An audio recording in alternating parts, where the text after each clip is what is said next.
The Warlord of Mars, Edgar Rice Burroughs, Chapter 1 On the River ISS.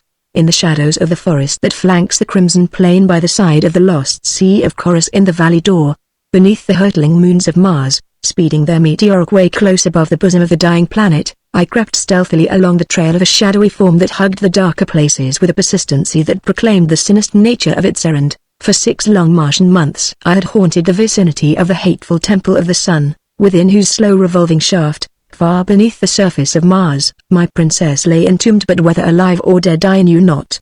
Had Fader's slim blade found that beloved heart? Time only would reveal the truth. 687 Martian days must come and go before the cell's door would again come opposite the tunnel's end where last I had seen my ever-beautiful Digithoris. Half of them had passed, or would on the morrow, yet vivid in my memory, obliterating every event that had come before or after. There remained the last scene before the gust of smoke blinded my eyes and the narrow slit that had given me sight of the interior of her cell closed between me and the Princess of Helium for a long Martian year. As if it were yesterday, I still saw the beautiful face of Fader, daughter of Matai Shang, distorted with jealous rage and hatred as she sprang forward with raised dagger upon the woman I loved. I saw the red girl, Thuvia of Tath, leap forward to prevent the hideous deed. The smoke from the burning temple had come then to blot out the tragedy, but in my ears rang the single shriek as the knife fell. Then silence, and when the smoke had cleared, the revolving temple had shut off all sight or sound from the chamber in which the 3 beautiful women were imprisoned. Much there had been to occupy my attention since that terrible moment, but never for an instant had the memory of the thing faded, and all the time that I could spare from the numerous duties that had devolved upon me in the reconstruction of the government of the firstborn since our victorious fleet and land forces had overwhelmed them, had been spent close to the grim shaft that held the mother of my boy, Carterus of Helium. The race of blacks that for ages had worshipped Isis, the false deity of Mars, had been left in a state of chaos by my revirement of her as naught more than a wicked old woman. In their rage they had torn her to pieces. From the high pinnacle of their egotism the firstborn had been plunged to the depths of humiliation. Their deity was gone, and with her the whole false fabric of their religion. Their vaunted navy had fallen in defeat before the superior ships and fighting men of the Red Men of Helium. Fierce green warriors from the ochre sea bottoms of outer Mars had ridden their wild oats across the sacred gardens of the Temple of Isis, and Tars Tarkas, Jeddak of the Ark, fiercest of them all, had sat upon the throne of Isis and ruled the firstborn while the allies were deciding the conquered nation's fate. Almost unanimous was the request that I ascend the ancient throne of the black men, even the firstborn themselves concurring in it, but I would have none of it. My heart could never be with a race that had heaped indignities upon my princess and my son. At my suggestion Xoda became Jeddak of the firstborn. He had been a dator, or prince, until Isis had degraded him, so that his fitness for the high office bestowed was unquestioned. The peace of the Valley Door thus assured, the green warriors dispersed to their desolate sea bottoms, while we of Helium returned to our own country. Here again was a throne offered me, since no word had been received from the missing Jeddak of Helium, Dardos Mors, grandfather of Digithoris, or his son, Mors Kajak, Jed of Helium, her father. Over a year had elapsed since they had set out to explore the northern hemisphere in search of Carterus, and at last their disheartened people had accepted as truth the vague rumors of their death that had filtered in from the frozen region of the pole. Once again I refused a throne, for I would not believe that the mighty Tardos Mors, or his no less redoubtable son, was dead. Let one of their own blood rule you until they return, I said to the assembled nobles of Helium, as I addressed them from the pedestal of truth beside the throne of righteousness in the temple of reward, from the very spot where I had stood a year before when Zataris pronounced the sentence of death upon me. As I spoke I stepped forward and laid my hand upon the shoulder of Carterus where he stood in the front rank of the circle of nobles about me. As one, the nobles and the people lifted their voices in a long cheer of approbation. 10,000 swords sprang on high from as many scabbards, and the glorious fighting men of ancient Helium hailed Carterus Jeddak of Helium. His tenure of office was to be for life or until his great-grandfather, or grandfather, should return. Having thus satisfactorily arranged this important duty for Helium, I started the following day for the Valley Door that I might remain close to the Temple of the Sun until the fateful day that should see the opening of the prison cell where my lost love lay buried. Horvastus and Cantos Can, with my other noble lieutenants, I left with Carterus at Helium, that he might have the benefit of their wisdom, bravery, and loyalty in the performance of the arduous duties which had devolved upon him. Only Wooler, my Martian hound, accompanied me. At my heels tonight the faithful beast moved softly in my tracks. As large as a Shetland pony, with hideous head and frightful fangs, he was indeed an awesome spectacle. as he crept after me on his 10 short, muscular legs, but to me he was the embodiment of love and loyalty. The figure ahead was that of the black data of the firstborn, Thurid, whose undying enmity I had earned that time I laid him low with my bare hands in the courtyard of the Temple of Isis, and bound him with his own harness before the noblemen and women who had but a moment before been extolling his prowess. Like many of his fellows, he had apparently accepted the new order of things with good grace, and had sworn fealty to Xoda, his new ruler, but I knew that he hated me, and I was sure that in his heart he envied and hated Xoda, so I had kept a watch upon his comings and goings, to the end that of late I had become convinced that he was occupied with some manner of intrigue. Several times I had observed him leaving the walled city of the firstborn after dark, taking his way out into the cruel and horrible valley door, where no honest business could lead any man.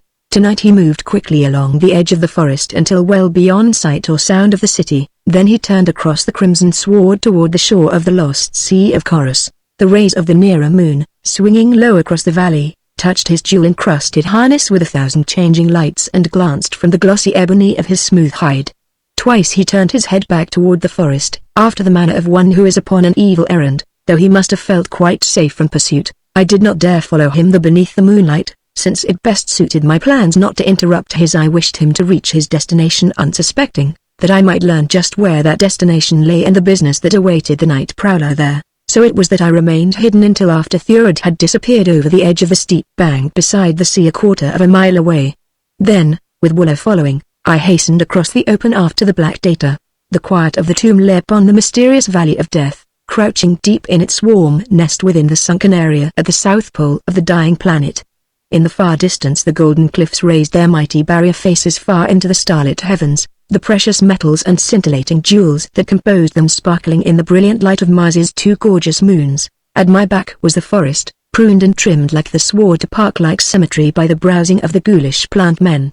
Before me lay the lost Sea of Chorus, while farther on I caught the shimmering ribbon of Isis, the river of mystery, where it wound out from beneath the golden cliffs to empty into Chorus, to which for countless ages had been borne the deluded and unhappy Martians of the outer world upon the voluntary pilgrimage to this false heaven. The plant men, with their blood-sucking hands, and the monstrous white apes that make Dor hideous by day, were hidden in their lairs for the night. There was no longer a holy thing upon the balcony in the golden cliffs above the Isis to summon them with weird cry to the victims floating down to their moors upon the cold, broad bosom of ancient Isis. The navies of Helium and the firstborn had cleared the fortresses and the temples of the Therns when they had refused to surrender and accept the new order of things that had swept their false religion from long-suffering Mars. In a few isolated countries they still retained their age-old power, but Matai Shang, their Hecador, father of Therns, had been driven from his temple. Strenuous had been our endeavors to capture him, but with a few of the faithful he had escaped, and was in hiding where we knew not. As I came cautiously to the edge of the low cliff overlooking the lost Sea of Chorus I saw Thurid pushing out upon the bosom of the shimmering water in a small skiff, one of those strangely wrought craft of unthinkable age which the Holy Therns, with their organization of priests and lesser Therns, were wont to distribute along the banks of the Isis, that the long journey of their victims might be facilitated. Drawn up on the beach below me were a score of similar boats, each with its long pole, at one end of which was a pike, at the other a paddle. Thurid was hugging the shore, and as he passed out of sight round a nearby promontory I shoved one of the boats into the water and, calling Wooler into it, pushed out from shore. The pursuit of Thurid carried me along the edge of the sea toward the mouth of the Isis. The farther moon lay close to the horizon, casting a dense shadow beneath the cliffs that fringed the water. Thuria, the nearer moon, had set, nor would it rise again for near 4 hours, so that I was ensured concealing darkness for that length of time at least. On and on went the black warrior. Now he was opposite the mouth of the Isis. Without an instant's hesitation he turned up the grim river, paddling hard against the strong current. After him came Wooler and I, closer now, for the man was too intent upon forcing his craft up the river to have any eyes for what might be transpiring behind him. He hugged the shore where the current was less strong. Presently he came to the dark cavernous portal in the face of the golden cliffs, through which the river poured. On into the Stygian darkness beyond he urged his craft. It seemed hopeless to attempt to follow him here where I could not see my hand before my face, and I was almost on the point of giving up the pursuit and drifting back to the mouth of the river, that to await his return, when a sudden bend showed a faint luminosity ahead. My quarry was plainly visible again, and in the increasing light from the phosphorescent rock that lay embedded in great patches in the roughly arched roof of the cavern I had no difficulty in following him. It was my first trip upon the bosom of ISS, and the things I saw there will live forever in my memory. Terrible as they were, they could not have commenced to approximate the horrible conditions which must have obtained before Tastakers, the great green warrior, Xoda, the Black Data, and it brought the light of truth to the outer world and stopped the mad rush of millions upon the voluntary pilgrimage to what they believed would end in a beautiful valley of peace and happiness and love. Even now the low islands which dotted the broad stream were choked with the skeletons and half-devoured carcasses of those who, through fear or a sudden awakening to the truth, had halted almost at the completion of their journey. In the awful stench of these frightful Channel Isles haggard maniacs screamed and gibbered and fought among the torn remnants of their grisly feasts, while on those which contained but clean-picked bones they battled with one another, the weaker furnishing sustenance for the stronger, or with claw-like hands clutched at the bloated bodies that drifted down with the current. Thurid paid not the slightest attention to the screaming things that either menaced or pleaded with him as the mood directed them. Evidently he was familiar with the horrid sights that surrounded him. He continued up the river for perhaps a mile, and then, crossing over to the left bank, drew his craft up on a low ledge that lay almost on a level with the water. I dared not follow across the stream, for he most surely would have seen me. Instead I stopped close to the opposite wall beneath an overhanging mass of rock that cast a dense shadow beneath it. Here I could watch Thurid without danger of discovery. The Black was standing upon the ledge beside his boat, looking up the river, as though he were awaiting one whom he expected from that direction. As I lay there beneath the dark rocks I noticed that a strong current seemed to flow directly toward the center of the river, so that it was difficult to hold my craft in its position. I edged farther into the shadow that I might find a hold upon the bank, but, though I proceeded several yards, I touched nothing, and then, finding that I would soon reach a point from where I could no longer see the Black man, I was compelled to remain where I was, holding my position as best I could by paddling strongly against the current which flowed from beneath the rocky mass behind me. I could not imagine what might cause this strong lateral flow, for the main channel of the river was plainly visible to me from where I sat, and I could see the rippling junction of it and the mysterious current which had aroused my curiosity. While I was still speculating upon the phenomenon, my attention was suddenly riveted upon Thurid, who had raised both palms forward above his head in the universal salute of Martians, and a moment later his call.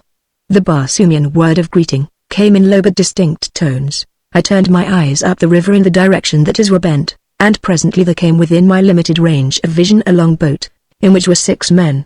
5 were at the paddles, while the 6th sat in the seat of honor. The white skins, the flowing yellow wigs which covered their bald pates, and the gorgeous diadems set in circlets of gold about their heads marked them as holy therns. As they drew up beside the ledge upon which Thurid awaited them, he in the bow of the boat arose to step ashore, and then I saw that it was none other than Matai Shang, father of Therns. The evident cordiality with which the 2 men exchanged greetings filled me with wonder, for the black and white men of Barsoom were hereditary enemies, nor ever before had I known of 2 meeting other than in battle.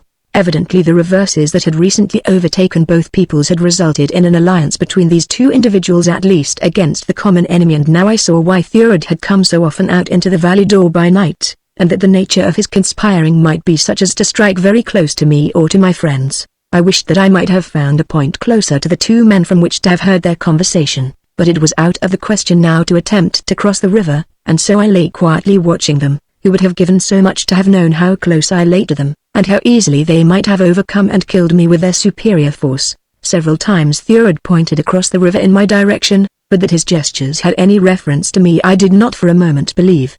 Presently he and Matai Shang entered the latter's boat, which turned out into the river and, swinging round, forged steadily across in my direction. As they advanced I moved my boat farther and farther in beneath the overhanging wall, but at last it became evident that their craft was holding the same course. The 5 paddlers sent the larger boat ahead at a speed that taxed my energies to equal. Every instant I expected to feel my prow crash against solid rock. The light from the river was no longer visible, but ahead I saw the faint tinge of a distant radiance, and still the water before me was open. At last the truth dawned upon me. I was following a subterranean river which emptied into the ISS at the very point where I had hidden. The rowers were now quite close to me. The noise of their own paddles drowned the sound of mine, but in another instant the growing light ahead would reveal me to them. There was no time to be lost. Whatever action I was to take must be taken at once. Swinging the prow of my boat toward the right, I sought the river's rocky side, and there I lay while Matai Shang and Thurid approached up the center of the stream, which was much narrower than the ISS. As they came nearer I heard the voices of Thurid and the father of Therns raised in argument. "I tell you, Thern," the Black Data was saying, that I wish only vengeance upon John Carter, Prince of Helium. I am leading you into no trap. What could I gain by betraying you to those who have ruined my nation and my house? Let us stop here a moment that I may hear your plans, replied the Hecador, and then we may proceed with a better understanding of our duties and obligations. To the rowers he issued the command that brought their boat in toward the bank not a dozen paces beyond the spot where I lay. Had they pulled in below me they must surely have seen me against the faint glow of light ahead, but from where they finally came to rest I was as secure from detection as though miles separated us. The few words I had already overheard whetted my curiosity, and I was anxious to learn what manner of vengeance Thurid was planning against me. Nor had I long to wait. I listened intently. There are no obligations, father of Therns, continued the firstborn. Thurid, data of Issus, has no price. When the thing has been accomplished I shall be glad if you will see to it that I am well received, as is befitting my ancient lineage and noble rank, at some court that is yet loyal to thy ancient faith, for I cannot return to the Valley Door or elsewhere within the power of the Prince of Helium. But even that I do not demand. It shall be as your own desire and the matter directs. It shall be as you wish, Data, replied Matai Shang, nor is that all power and riches shall be yours if you restore my daughter, Phaedra, to me, and place within my power Digithoris, Princess of Helium. He continued with a malicious smile, but the Earthman shall suffer for the indignities he has put upon the Holy of Holies, nor shall any vileness be too vile to inflict upon his princess. Would that it were in my power to force him to witness the humiliation and degradation of the Red Woman. You shall have your way with her before another day has passed, Matai Shang, said Thurid, if you but say the word. I have heard of the Temple of the Sun, Data, replied Matai Shang, but never have I heard that its prisoners could be released before the allotted year of their incarceration had elapsed. How, then, may you accomplish the impossible? Access may be had to any cell of the temple at any time, replied Thurid. Only Issus knew this, nor was it ever Issus' way to divulge more of her secrets than were necessary. By chance, after her death, I came upon an ancient plan of the temple, and there I found, plainly writ, the most minute directions for reaching the cells at any time. And more I learned that many men had gone thither for Issus in the past, always on errands of death and torture to the prisoners, but those who thus learned the secret way were wont to die mysteriously immediately they had returned and made their reports to cruel Issus. Let us proceed, then, said Matai Shang at last. I must trust you, yet at the same time you must trust me, for we are 6 to your 1. I do not fear, replied Thurid, nor need you. Our hatred of the common enemy is sufficient bond to ensure our loyalty to each other, and after we have defiled the Princess of Helium there will be still greater reason for the maintenance of our allegiance unless I greatly mistake the temper of her lord. Matai Shang spoke to the paddlers. The boat moved on up the tributary. It was with difficulty that I restrained myself from rushing upon them and slaying the 2 vile plotters, but quickly I saw the mad rashness of such an act, which would cut down the only man who could lead the way to Digithoris prison before the long Martian year had swung its interminable circle. If he should lead Matai Shang to that hollowed spot, then, too, should he lead John Carter, Prince of Helium. With silent paddle I swung slowly into the wake of the larger craft. Chapter 2 Under the Mountains. As we advanced up the river which winds beneath the golden cliffs out of the bowels of the mountains of Ots to mingle its dark waters with the grim and mysterious ISS, the faint glow which had appeared before us grew gradually into an all-enveloping radiance. The river widened until it presented the aspect of a large lake whose vaulted dome, lighted by glowing phosphorescent rock, was splashed with the vivid rays of the diamond, the sapphire, the ruby, and the countless, nameless jewels of Barsoom which lay encrusted in the virgin gold which forms the major portion of these magnificent cliffs. Beyond the lighted chamber of the lake was darkness. What lay behind the darkness I could not even guess. To have followed the thin boat across the gleaming water would have been to invite instant detection, and so, though I was loath to permit Thurid to pass even for an instant beyond my sight, I was forced to wait in the shadows until the other boat had passed from my sight at the far extremity of the lake. Then I paddled out upon the brilliant surface in the direction they had taken. When, after what seemed an eternity, I reached the shadows at the upper end of the lake, I found that the river issued from a low aperture, to pass beneath which it was necessary that I compel Wooler to lie flat in the boat, and I, myself, must need bend double before the low roof cleared my head. Immediately the roof rose again upon the other side, but no longer was the way brilliantly lighted. Instead only a feeble glow emanated from small and scattered patches of phosphorescent rock in wall and roof. Directly before me the river ran into this smaller chamber through 3 separate arched openings. Thurid and the Therns were nowhere to be seen. Into which of the dark holes had they disappeared? There was no means by which I might know, and so I chose the center opening as being as likely to lead me in the right direction as another. Here the way was through utter darkness. The stream was narrow, so narrow that in the blackness I was constantly bumping first one rock wall and then another as the river wound hither and thither along its flinty bed. Far ahead I presently heard a deep and sullen roar which increased in volume as I advanced, and then broke upon my ears with all the intensity of its mad fury as I swung round a sharp curve into a dimly lighted stretch of water. Directly before me the river thundered down from above in a mighty waterfall that filled the narrow gorge from side to side, rising far above me several hundred feet, as magnificent a spectacle as I ever had seen. But the awful, deafening roar of those tumbling waters penned in the rocky, subterranean vault. Had the fall not entirely blocked my further passage and shown me that I had followed the wrong course, I believe that I should have fled anyway before the maddening tumult. Theurad and the Therns could not have come this way. By stumbling upon the wrong course I had lost the trail, and they had gained so much ahead of me that now I might not be able to find them before it was too late, if, in fact, I could find them at all. It had taken several hours to force my way up to the falls against the strong current, and other hours would be required for the descent, although the pace would be much swifter. With a sigh I turned the prow of my craft downstream, and with mighty strokes hastened with reckless speed through the dark and tortuous channel until once again I came to the chamber into which flowed the three branches of the river. Two unexplored channels still remained from which to choose, nor was there any means by which I could judge which was the more likely to lead me to the plotters. Never in my life, that I can recall, have I suffered such an agony of indecision.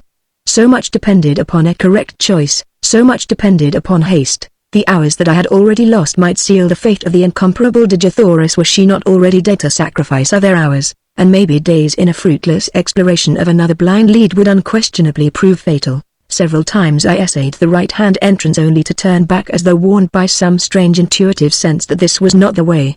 At last, convinced by the oft-recurring phenomenon, I cast my all upon the left-hand archway, yet it was with a lingering doubt that I turned a parting look at the sullen waters which rolled, dark and forbidding, from beneath the grim, low archway on the right, and as I looked there came bobbing out upon the current from the Stygian darkness of the interior the shell of one of the great, succulent fruits of the Serapis tree. I could scarce restrain a shout of elation as this silent, insensate messenger floated past me, on toward the ISS and Chorus, for it told me that journeying Martians were above me on that very stream. They had eaten of this marvelous fruit which nature concentrates within the hard shell of the Serapis nut, and having eaten it cast the husk overboard.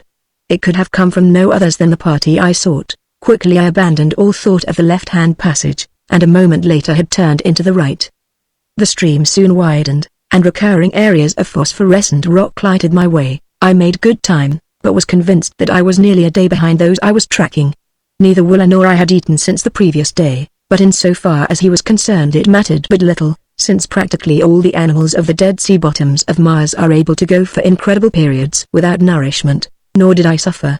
The water of the river was sweet and cold, for it was unpolluted by decaying bodies like the ISS, and as for food, why the mere thought that I was nearing my beloved princess raised me above every material want. As I proceeded, the river became narrower and the current swift and turbulent, so swift in fact that it was with difficulty that I forced my craft upward at all. I could not have been making to exceed 100 yards an hour when, at a bend, I was confronted by a series of rapids through which the river foamed and boiled at a terrific rate. My heart sank within me. The Serapis nutshell had proved a false prophet, and, after all, my intuition had been correct. It was the left-hand channel that I should have followed. Had I been a woman I should have wept. At my right was a great, slow-moving eddy that circled far beneath the cliff's overhanging side, and to rest my tired muscles before turning back I let my boat drift into its embrace. I was almost prostrated by disappointment. It would mean another half-day's loss of time to retrace my way and take the only passage that yet remained unexplored. What hellish fate had led me to select from 3 possible avenues the 2 that were wrong? As the lazy current of the eddy carried me slowly about the periphery of the watery circle, my boat twice touched the rocky side of the river in the dark recess beneath the cliff. A third time it struck, gently as it had before, but the contact resulted in a different sound, the sound of wood scraping upon wood. In an instant I was on the alert, for there could be no wood within that buried river that had not been man-brought. Almost coincidentally with my first apprehension of the noise, my hand shot out across the boat's side, and a second later I felt my fingers gripping the gunwale of another craft. As though turned to stone I sat in tense and rigid silence, straining my eyes into the utter darkness before me in an effort to discover if the boat were occupied. It was entirely possible that there might be men on board it who were still ignorant of my presence, for the boat was scraping gently against the rocks upon one side, so that the gentle touch of my boat upon the other easily could have gone unnoticed. Peer as I would, I could not penetrate the darkness, and then I listened intently for the sound of breathing near me. But except for the noise of the rapids, the soft scraping of the boats, and the lapping of the water at their sides, I could distinguish no sound. As usual, I thought rapidly. A rope lay coiled in the bottom of my own craft. Very softly I gathered it up, and making one end fast to the bronze ring in the prow, I stepped gingerly into the boat beside me. In one hand I grasped the rope, in the other my keen long sword. For a full minute, perhaps, I stood motionless after entering the strange craft. It had rocked a trifle beneath my weight, but it had been the scraping of its side against the side of my own boat that had seemed most likely to alarm its occupants, if there were any. But there was no answering sound, and a moment later I had felt from stem to stern and found the boat deserted. Groping with my hands along the face of the rocks to which the craft was moored, I discovered a narrow ledge which I knew must be the avenue taken by those who had come before me. That they could be none other than Thurard and his party I was convinced by the size and build of the boat I had found. Calling to Wooler to follow me, I stepped out upon the ledge. The great, savage brute, agile as a cat, crept after me. As he passed through the boat that had been occupied by Thurard and the Therns, he emitted a single low growl, and when he came beside me upon the ledge and my hand rested upon his neck, I felt his short mane bristling with anger. I think he sensed telepathically the recent presence of an enemy, for I had made no effort to impart to him the nature of our quest or the status of those we tracked. This omission I now made haste to correct, and, after the manner of green Martians with their beasts, I let him know partially by the weird and uncanny telepathy of Barsoom and partly by word of mouth that we were upon the trail of those who had recently occupied the boat through which we had just passed. A soft purr, like that of a great cat, indicated that Wooler understood, and then, with a word to him to follow, I turned to the right along the ledge, but scarcely had I done so than I felt his mighty fangs tugging at my leathern harness. As I turned to discover the cause of his act, he continued to pull me steadily in the opposite direction, nor would he desist until I had turned about and indicated that I would follow him voluntarily. Never had I known him to be in error in a matter of tracking, so it was with a feeling of entire security that I moved cautiously in the huge beast's wake. Through Cimmerian darkness he moved along the narrow ledge beside the boiling rapids. As we advanced, the way led from beneath the overhanging cliffs out into a dim light, and then it was that I saw that the trail had been cut from the living rock, and that it ran up along the river's side beyond the rapids. For hours we followed the dark and gloomy river farther and farther into the bowels of Mars. From the direction and distance I knew that we must be well beneath the valley door, and possibly beneath the Sea of Omion as well. It could not be much farther now to the Temple of the Sunday. Even as my mind framed the thought, Wooler halted suddenly before a narrow, arched doorway in the cliff by the trail's side. Quickly he crouched back away from the entrance, at the same time turning his eyes toward me. Words could not have more plainly told me that danger of some sort lay nearby, and so I pressed quietly forward to his side, and passing him looked into the aperture at our right. Before me was a fair-sized chamber that, from its appointments, I knew must have at one time been a guardroom. There were racks for weapons, and slightly raised platforms for the sleeping silks and furs of the warriors. But now its only occupants were two of the Therns who had been of the party with Thurard and Matai Shang. The men were in earnest conversation, and from their tones it was apparent that they were entirely unaware that they had listeners. I tell you, one of them was saying, "I do not trust the Black One. There was no necessity for leaving us here to guard the way. Against what, pray, should we guard this long-forgotten, abysmal path? It was but a ruse to divide our numbers. He will have Matai Shang leave others elsewhere on some pretext or other, and then at last he will fall upon us with his confederates and slay us all." "I believe you, Lika," replied the other. "There can never be aught else than deadly hatred between Thin and Firstborn. And what think you of the ridiculous matter of the light? Let the light shine with the intensity of 3 radium units for 50 tals, and for 1 ksat let it shine with the intensity of 1 radium unit, and then for 25 tals with 9 units. Those were his very words, and to think that wise old Matai Shang should listen to such foolishness. "Indeed, it is silly," replied Lika.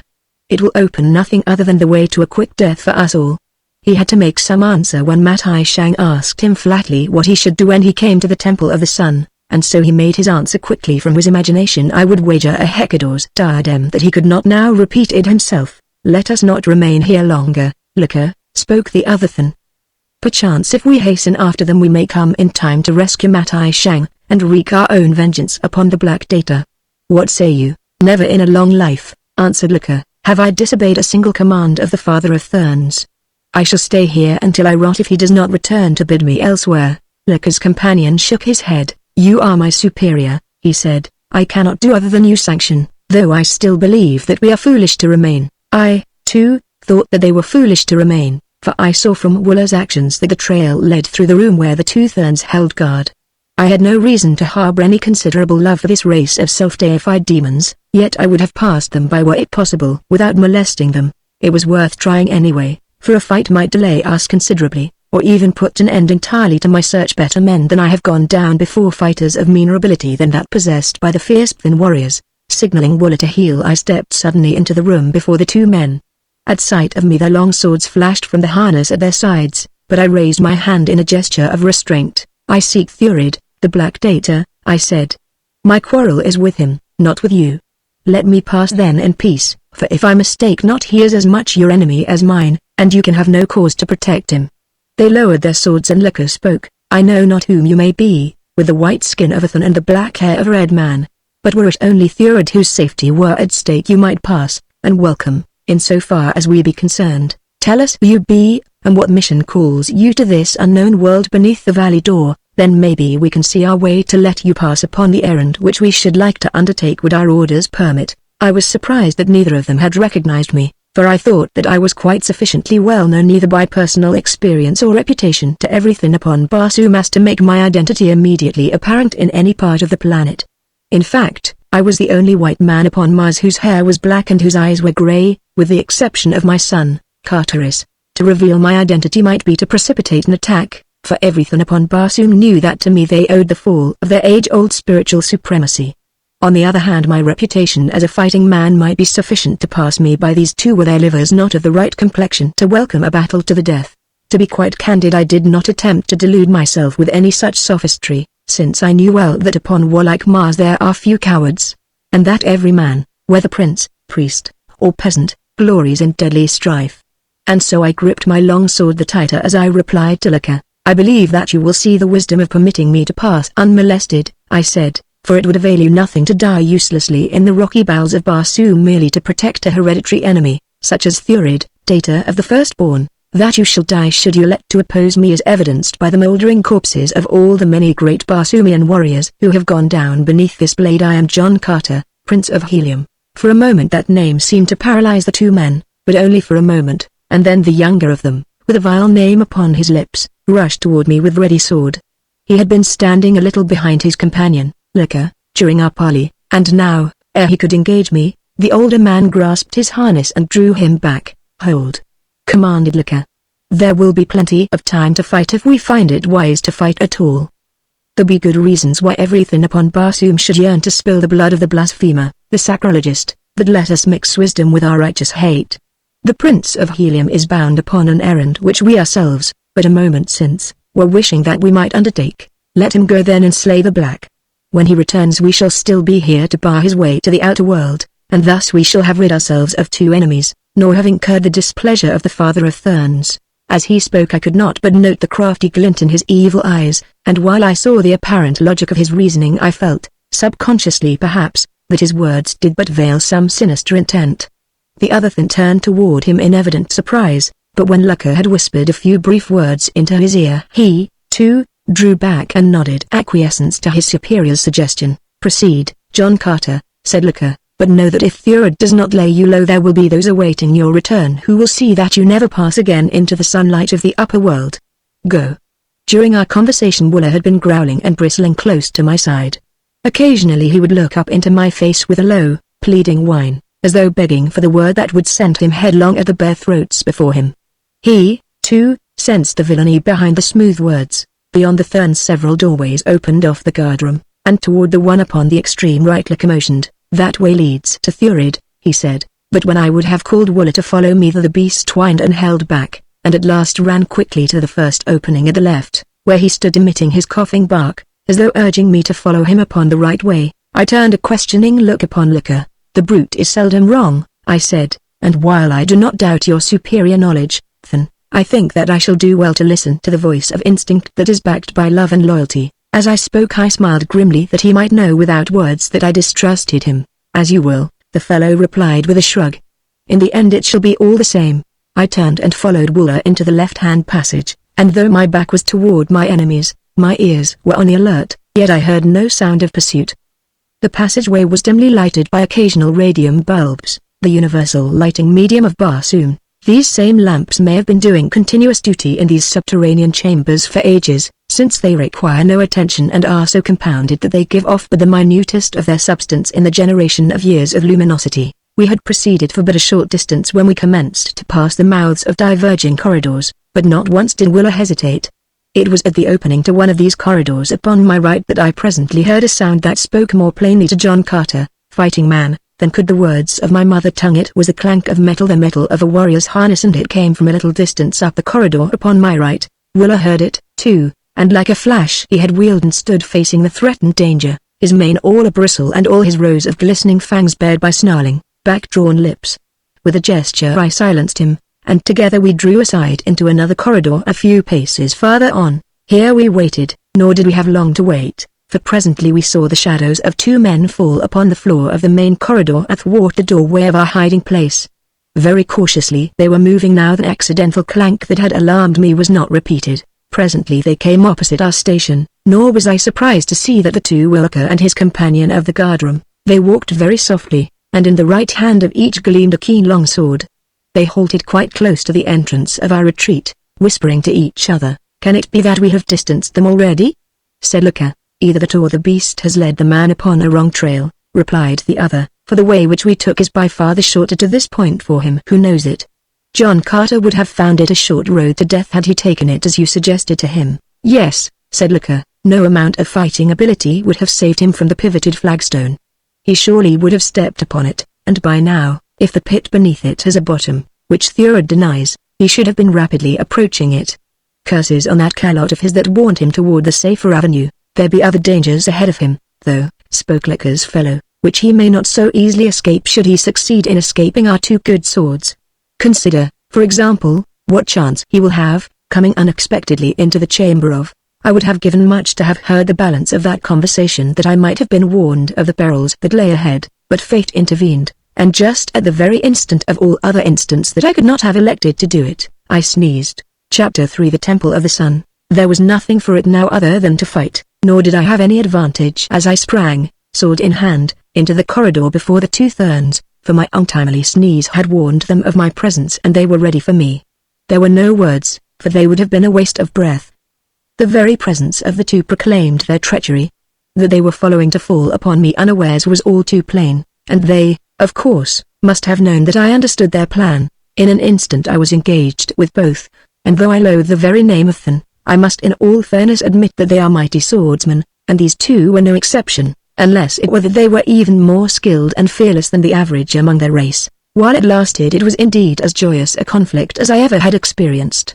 Twice at least I saved my breast from the mortal thrust of piercing steel only by the wondrous agility with which my earthly muscles endow me under the conditions of lesser gravity and air pressure upon Mars. Yet even so I came near to tasting death that day in the gloomy corridor beneath Mars's southern pole. Edgar played a trick upon me that in all my experience of fighting upon two planets I never before had witnessed the like of.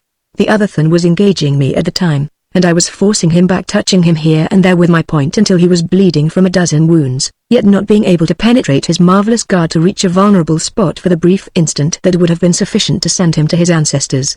It was then that Edgar quickly unslung a belt from his harness, and as I stepped back to parry a wicked thrust he lashed one end of it about my left ankle so that it wounded there for an instant, while he jerked suddenly upon the other end, throwing me heavily upon my back. Then, like leaping panthers, they were upon me, but they had reckoned without Willa, and before ever a blade touched me, a roaring embodiment of 1,000 demons hurtled above my prostrate form and my loyal Martian calot was upon them. Imagine, if you can, a huge grizzly with 10 legs armed with mighty talons and an enormous frog-like mouth splitting his head from ear to ear, exposing 3 rows of long, white tusks.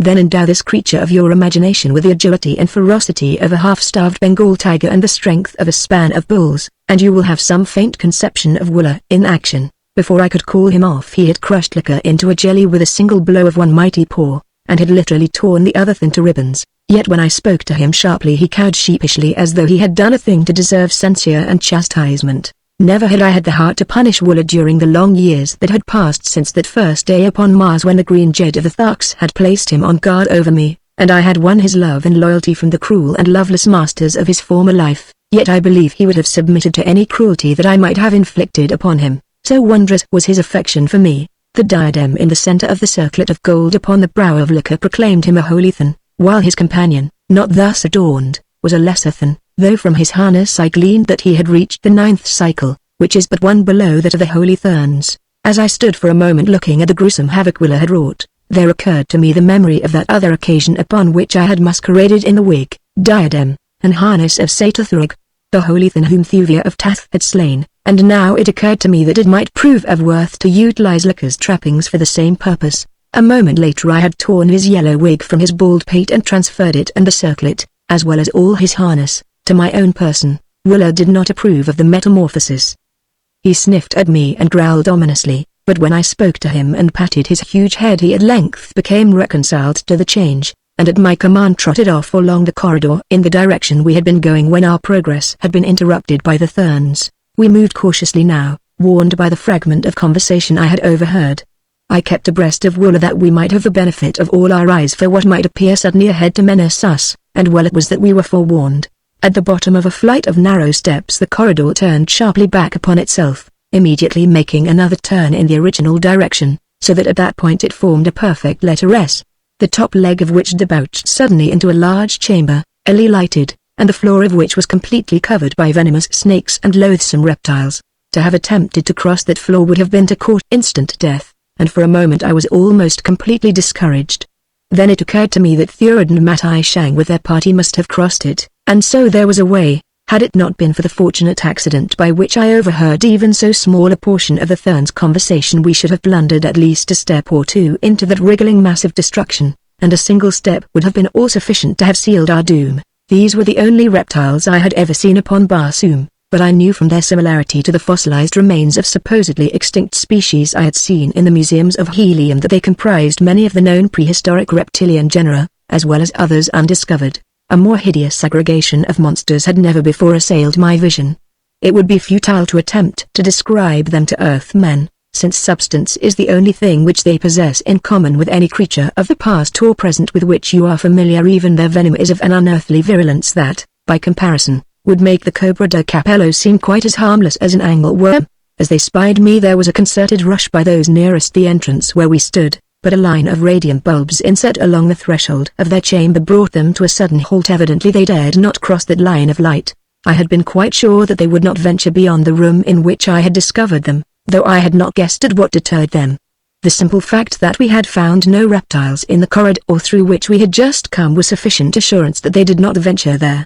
I drew Willa out of harm's way, and then began a careful survey of as much of the chamber of reptiles as I could see from where I stood. As my eyes became accustomed to the dim light of its interior I gradually made out a low gallery at the far end of the apartment from which opened several exits. Coming as close to the threshold as I dared, I followed this gallery with my eyes, discovering that it circled the room as far as I could see. Then I glanced above me along the upper edge of the entrance to which we had come, and there, to my delight, I saw an end of the gallery not a foot above my head. In an instant I had leapt to it and called Willa after me. Here there were no reptiles. The way was clear to the opposite side of the hideous chamber, and a moment later Willa and I dropped down to safety in the corridor beyond. Not 10 minutes later we came into a vast circular apartment of white marble, the walls of which were inlaid with gold in the strange hieroglyphics of the firstborn. From the high dome of this mighty apartment a huge circular column extended to the floor, and as I watched I saw that it slowly revolved. I had reached the base of the Temple of the Sun. Somewhere above me lay Thoris, and with her were Fada, daughter of Matai Shang, and Thuvia of Tath. But how to reach them, now that I had found the only vulnerable spot in their mighty prison, was still a baffling riddle. Slowly I circled the great shaft, looking for a means of ingress. Part way around I found a tiny radium flash torch, and as I examined it in mild curiosity as to its presence there in this almost inaccessible and unknown spot, I came suddenly upon the insignia of the House of Thurad Julin set in its metal case. I am upon the right trail, I thought, as I slipped the bauble into the pocket pouch which hung from my harness. Then I continued my search for the entrance, which I knew must be somewhere about, nor had I long to search, for almost immediately thereafter I came upon a small door so cunningly inlaid in the shaft space that it might have passed unnoticed by a less keen or careful observer. There was the door that would lead me within the prison, but where was the means to open it? No button or lock were visible. Again and again I went carefully over every square inch of its surface, but the most that I could find was a tiny pinhole a little above and to the right of the door's center, a pinhole that seemed only an accident of manufacture or an imperfection of material. Into this minute aperture I attempted to peer, but whether it was but a fraction of an inch deep or passed completely through the door I could not tell. At least no light showed beyond it. I put my ear to it next and listened, but again my efforts brought negligible results. During these experiments Waller had been standing at my side gazing intently at the door, and as my glance fell upon him it occurred to me to test the correctness of my hypothesis, that this portal had been the means of ingress to the temple used by Thurid, the Black Data, and Matai Shang, father of Therns. Turning away abruptly, I called to him to follow me. For a moment he hesitated, and then leapt after me, whining and tugging at my harness to draw me back. I walked on, however, some distance from the door before I let him have his way, that I might see precisely what he would do. Then I permitted him to lead me wherever he would. Straight back to that baffling portal he dragged me, again taking up his position facing the blank stone, gazing straight at its shining surface. For an hour I worked to solve the mystery of the combination that would open the way before me. Carefully I recalled every circumstance of my pursuit of Thurid, and my conclusion was identical with my original belief that Thurid had come this way without other assistance than his own knowledge and passed through the door that barred my progress, unaided from within.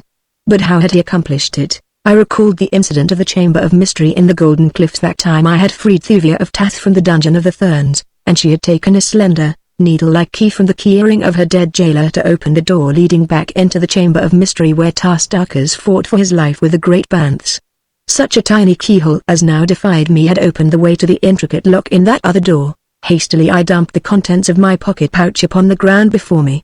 Could I but find a slender bit of steel I might yet fashion a key that would give me ingress to the temple prison. As I examined the heterogeneous collection of odds and ends that is always to be found in the pocket pouch of a Martian warrior, my hand fell upon the emblazoned radium flash torch of the Black Data. As I was about to lay the thing aside as of no value in my present predicament, my eyes chanced upon a few strange characters roughly and freshly scratched upon the soft gold of the case. Casual curiosity prompted me to decipher them, but what I read carried no immediate meaning to my mind.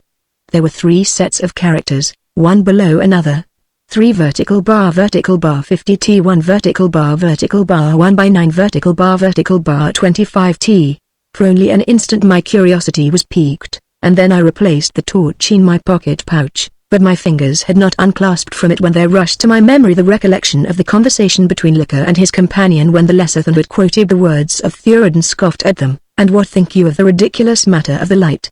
Let the light shine with the intensity of 3 radium units for 50 tals r. There was the first line of characters upon the torch's metal case, 350t, and for 1 ksat let it shine with the intensity of 1 radium unit. There was the second line, and then for 25 tals with 9 units. The formula was complete, but what did it mean? I thought I knew, and, seizing a powerful magnifying glass from the litter of my pocket pouch, I applied myself to a careful examination of the marble immediately about the pinhole in the door.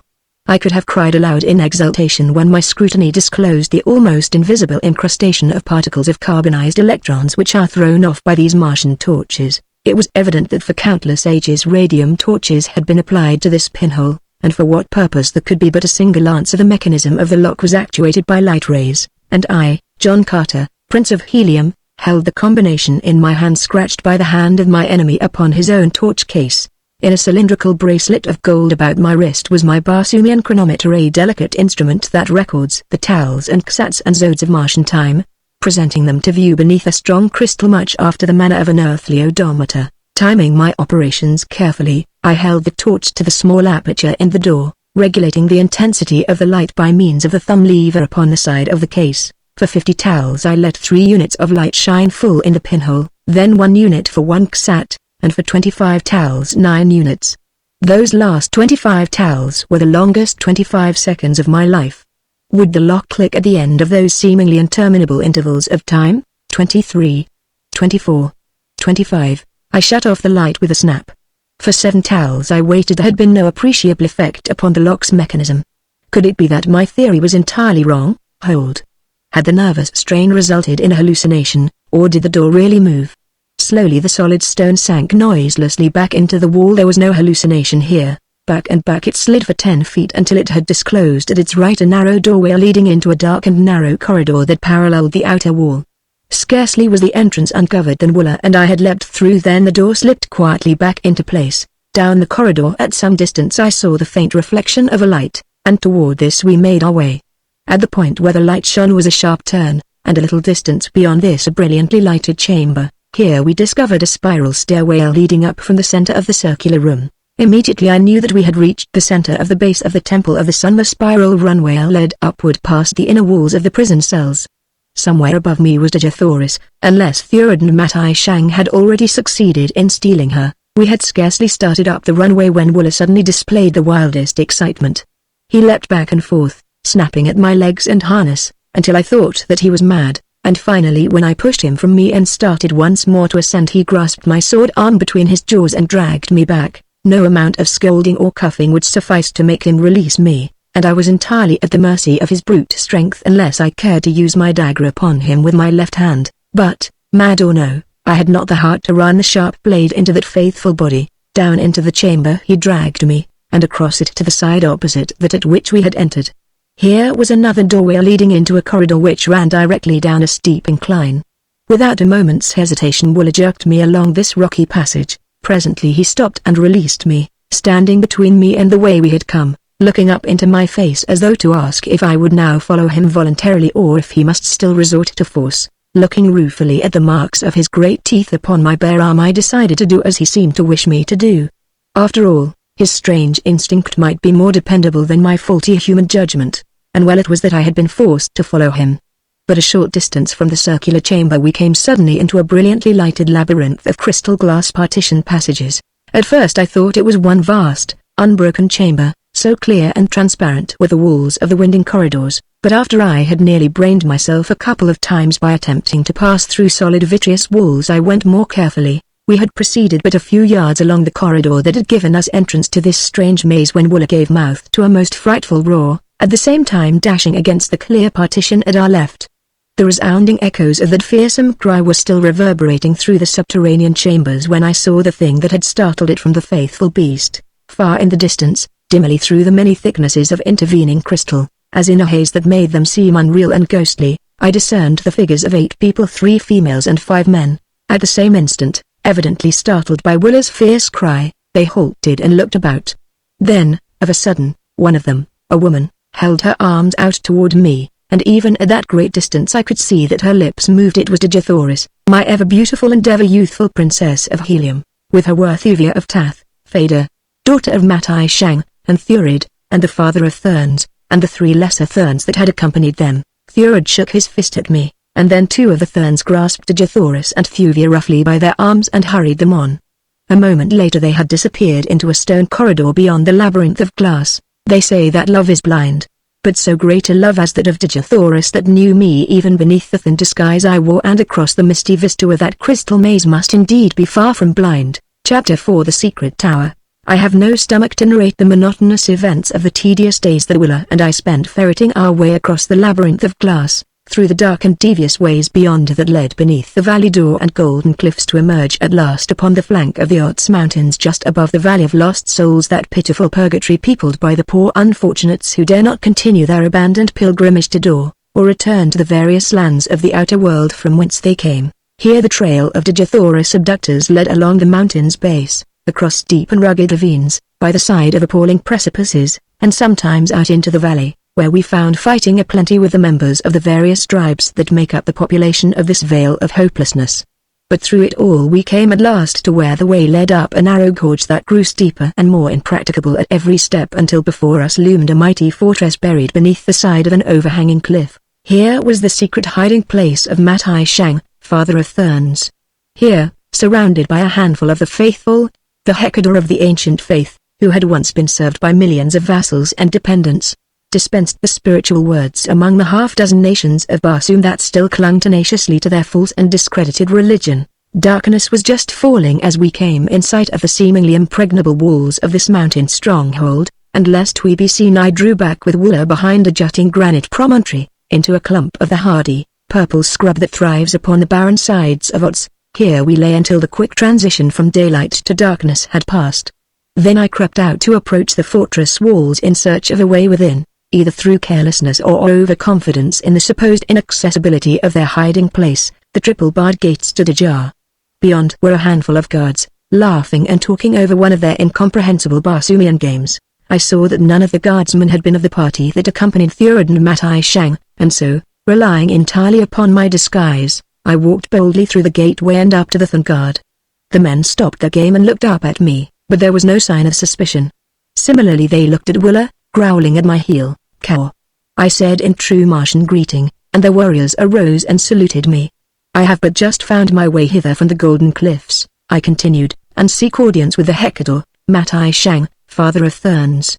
Where may he be found?" "Follow me," said one of the guard, and, turning, led me across the outer courtyard toward a second buttressed wall. Why the apparent ease with which I seemingly deceived them did not rouse my suspicions I know not, unless it was that my mind was still so full of that fleeting glimpse of my beloved princess that there was room in it for naught else. Be that as it may, the fact is that I marched buoyantly behind my guide straight into the jaws of death. Afterward I learned that Thun spies had been aware of my coming for hours before I reached the hidden fortress. The gate had been purposely left ajar to tempt me on. The guards had been schooled well in their part of the conspiracy, and I, more like a schoolboy than a seasoned warrior, ran headlong into the trap. At the far side of the outer court a narrow door let into the angle made by one of the buttresses with the wall. Here my guide produced a key and opened the way within, then, stepping back, he motioned me to enter. "Matai Shang is in the temple court beyond," he said, and as Walla and I passed through, the fellow closed the door quickly upon us. The nasty laugh that came to my ears through the heavy planking of the door after the lock clicked was my first intimation that all was not as it should be. I found myself in a small, circular chamber within the buttress. Before me a door opened, presumably, upon the inner court beyond. For a moment I hesitated, all my suspicions now suddenly, though tardily, aroused. Then, with a shrug of my shoulders, I opened the door and stepped out into the glare of torches that lighted the inner court. Directly opposite me a massive tower rose to a height of 300 feet. It was of the strangely beautiful modern Barsoomian style of architecture, its entire surface hand-carved in bold relief with intricate and fanciful designs. 30 feet above the courtyard and overlooking it was a broad balcony, and there, indeed, was Matai Shang, and with him were Thurid and Thuvia, and Digithoris, the last two heavily ironed. A handful of Thun warriors stood just behind the little party. As I entered the enclosure the eyes of those in the balcony were full upon me. An ugly smile distorted the cruel lips of Matai Shang. Thurid hurled a taunt at me and placed a familiar hand upon the shoulder of my princess. Like a tigress she turned upon him, striking the beast a heavy blow with the manacles upon her wrist. He would have struck back had not Matai Shang interfered, and then I saw that the two men were not over-friendly, for the manner of the Thun was arrogant and domineering as he made it plain to the firstborn that the Princess of Helium was the personal property of the father of Therns. And Thurid's bearing toward the ancient Hecador savored not at all of liking or respect. When the altercation in the balcony had subsided Matai Shang turned again to me. "Earthman," he cried, "you have earned a more ignoble death than now lies within our weakened power to inflict upon you. But that the death you die tonight may be doubly bitter, know you that when you have passed, your widow becomes the wife of Matai Shang, Hecador of the Holy Therns, for a Martian year. At the end of that time, as you know, she shall be discarded, as is the law among us, but not, as is usual, to lead a quiet and honored life as high priestess of some hallowed shrine. Instead, Digithoris, Princess of Helium, shall become the plaything of my lieutenants, perhaps of thy most hated enemy, Thurid, the Black Data." As he ceased speaking he awaited in silence, evidently for some outbreak of rage upon my part, something that would have added to the spice of his revenge. But I did not give him the satisfaction that he craved. Instead, I did the one thing of all others that might rouse his anger and increase his hatred of me, for I knew that if I died Digithoris, too, would find a way to die before they could heap further tortures or indignities upon her. Of all the Holy of Holies which the Thun venerates and worships, none is more revered than the yellow wig which covers his bald pate, and next thereto comes the circlet of gold and the great diadem, whose scintillant rays mark the attainment of the 10th cycle. And, knowing this, I removed the wig and circlet from my head, tossing them carelessly upon the flagging of the court. Then I wiped my feet upon the yellow dresses, and as a groan of rage arose from the balcony I spat full upon the holy diadem. Matai Shang went livid with anger, but upon the lips of Thurid I could see a grim smile of amusement, for to him these things were not holy. So, lest he should derive too much amusement from my act, I cried, "And thus did I with the holies of Isis, goddess of life eternal. ere I threw Isis herself to the mob that once had worshipped her, to be torn to pieces in her own temple.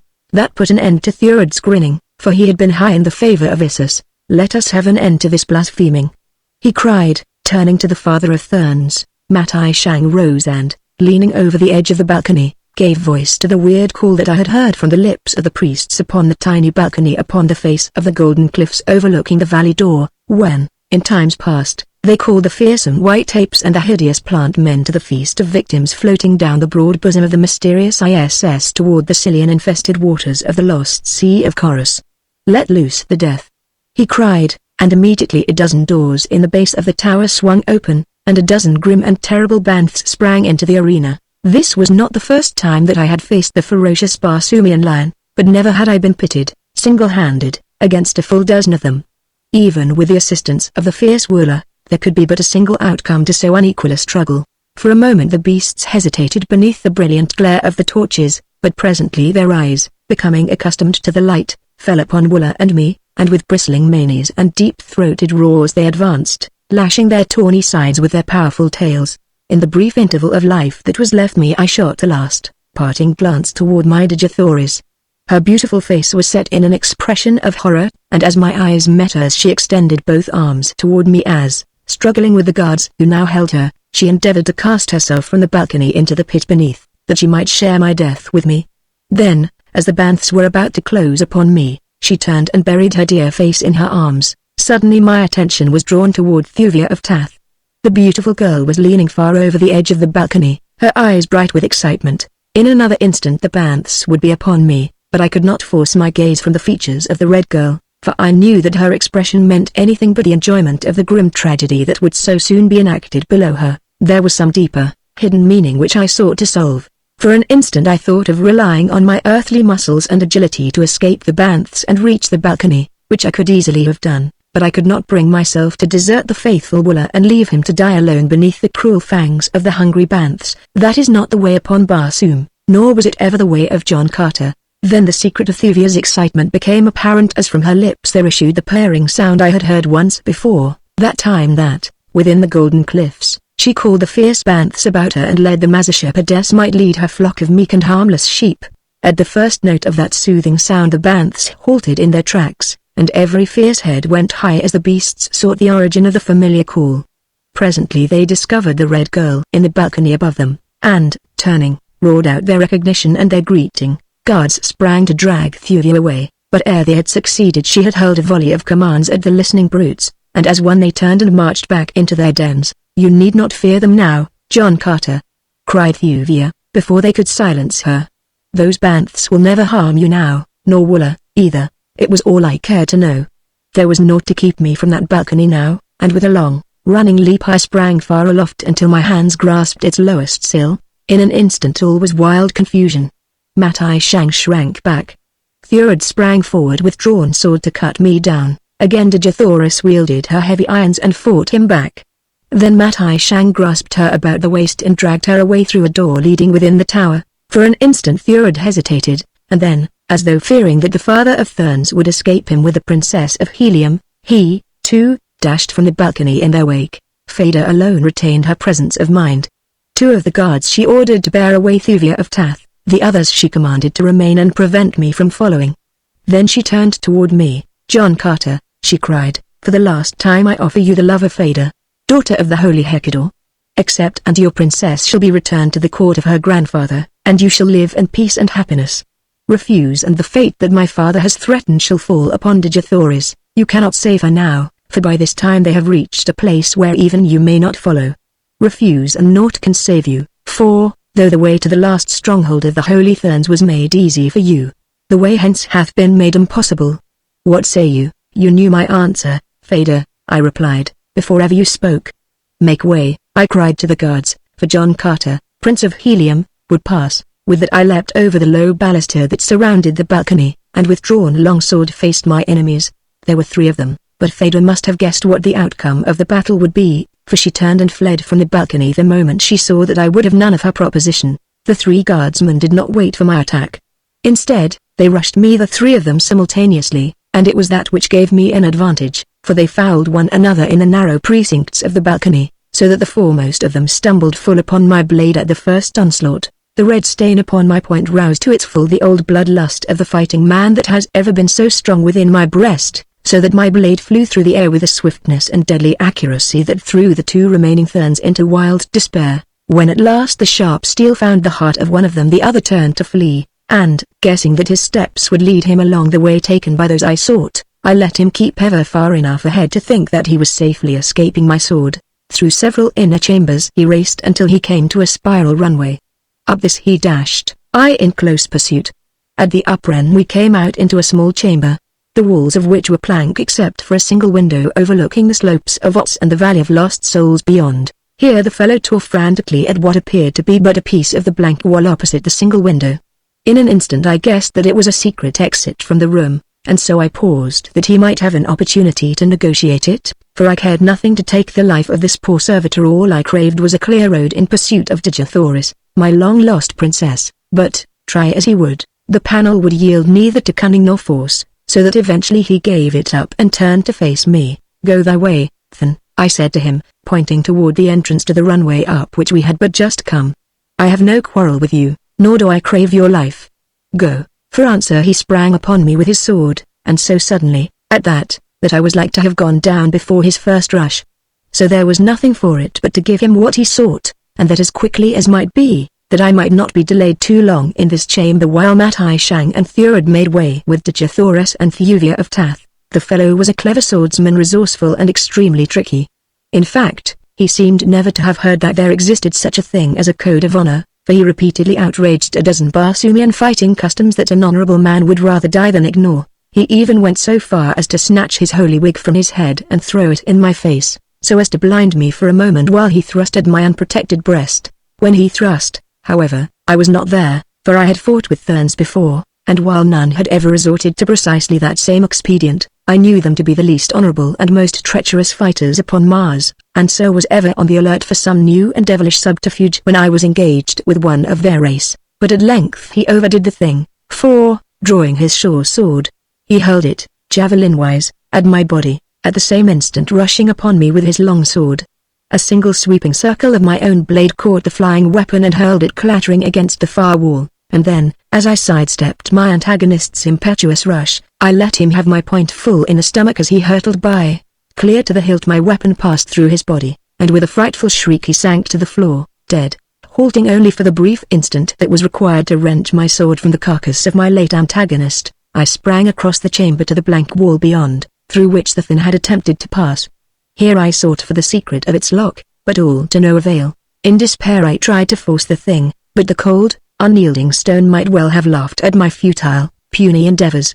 In fact, I could have sworn that I caught the faint suggestion of taunting laughter from beyond the baffling panel. In disgust I desisted from my useless efforts and stepped to the chamber's single window. The slopes of Ots and the distant Valley of Lost Souls held nothing to compel my interest then, but, towering far above me, the tower's carved wall riveted my keenest attention. Somewhere within that massive pile was Dejathoris. Above me I could see windows. There, possibly, lay the only way by which I could reach her. The risk was great, but not too great when the fate of the world's most wondrous woman was at stake. I glanced below.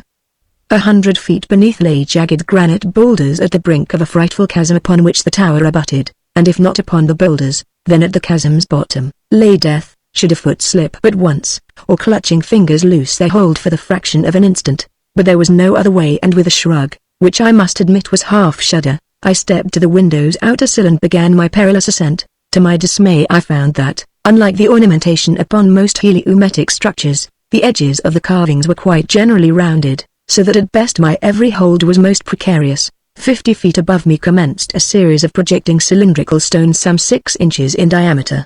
These apparently circled the tower at 6-foot intervals, in bands 6 feet apart, and as each stone cylinder protruded some 4 or 5 inches beyond the surface of the other ornamentation, they presented a comparatively easy mode of ascent could I but reach them. Laboriously I climbed toward them by way of some windows which lay below them, for I hoped that I might find ingress to the tower through one of these, and thence an easier avenue along which to prosecute my search. At times so slight was my hold upon the rounded surfaces of the carving's edges that a sneeze, a cough, or even a slight gust of wind would have dislodged me and sent me hurtling to the depths below. But finally I reached a point where my fingers could just clutch the sill of the lowest windows, and I was on the point of breathing a sigh of relief when the sound of voices came to me from above through the open window. "He can never solve the secret of that lock." The voice was Matai Shang's. "Let us proceed to the hangar above that. We may be far to the south before he finds another way. Should that be possible, all things seem possible to that vile calot," replied another voice, which I recognized as Thurid's. "Then let us haste," said Matai Shang. "But to be doubly sure, I will leave two who shall patrol this runway. Later they may follow us upon another flyer overtaking us at gale." My upstretched fingers never reached the window's sill. At the first sound of the voices I drew back my hand and clung to my perilous perch, flattened against the perpendicular wall, scarce daring to breathe. What a horrible position, indeed, in which to be discovered by Thurid.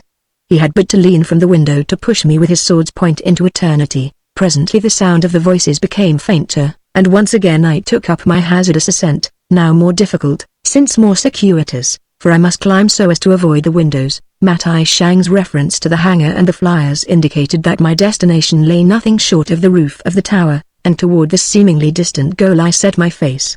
The most difficult and dangerous part of the journey was accomplished at last, and it was with relief that I felt my fingers close about the lowest of the stone cylinders. It is true that these projections were too far apart to make the balance of the ascent anything of a sinecure, but I at least had always within my reach a point of safety to which I might cling in case of accident.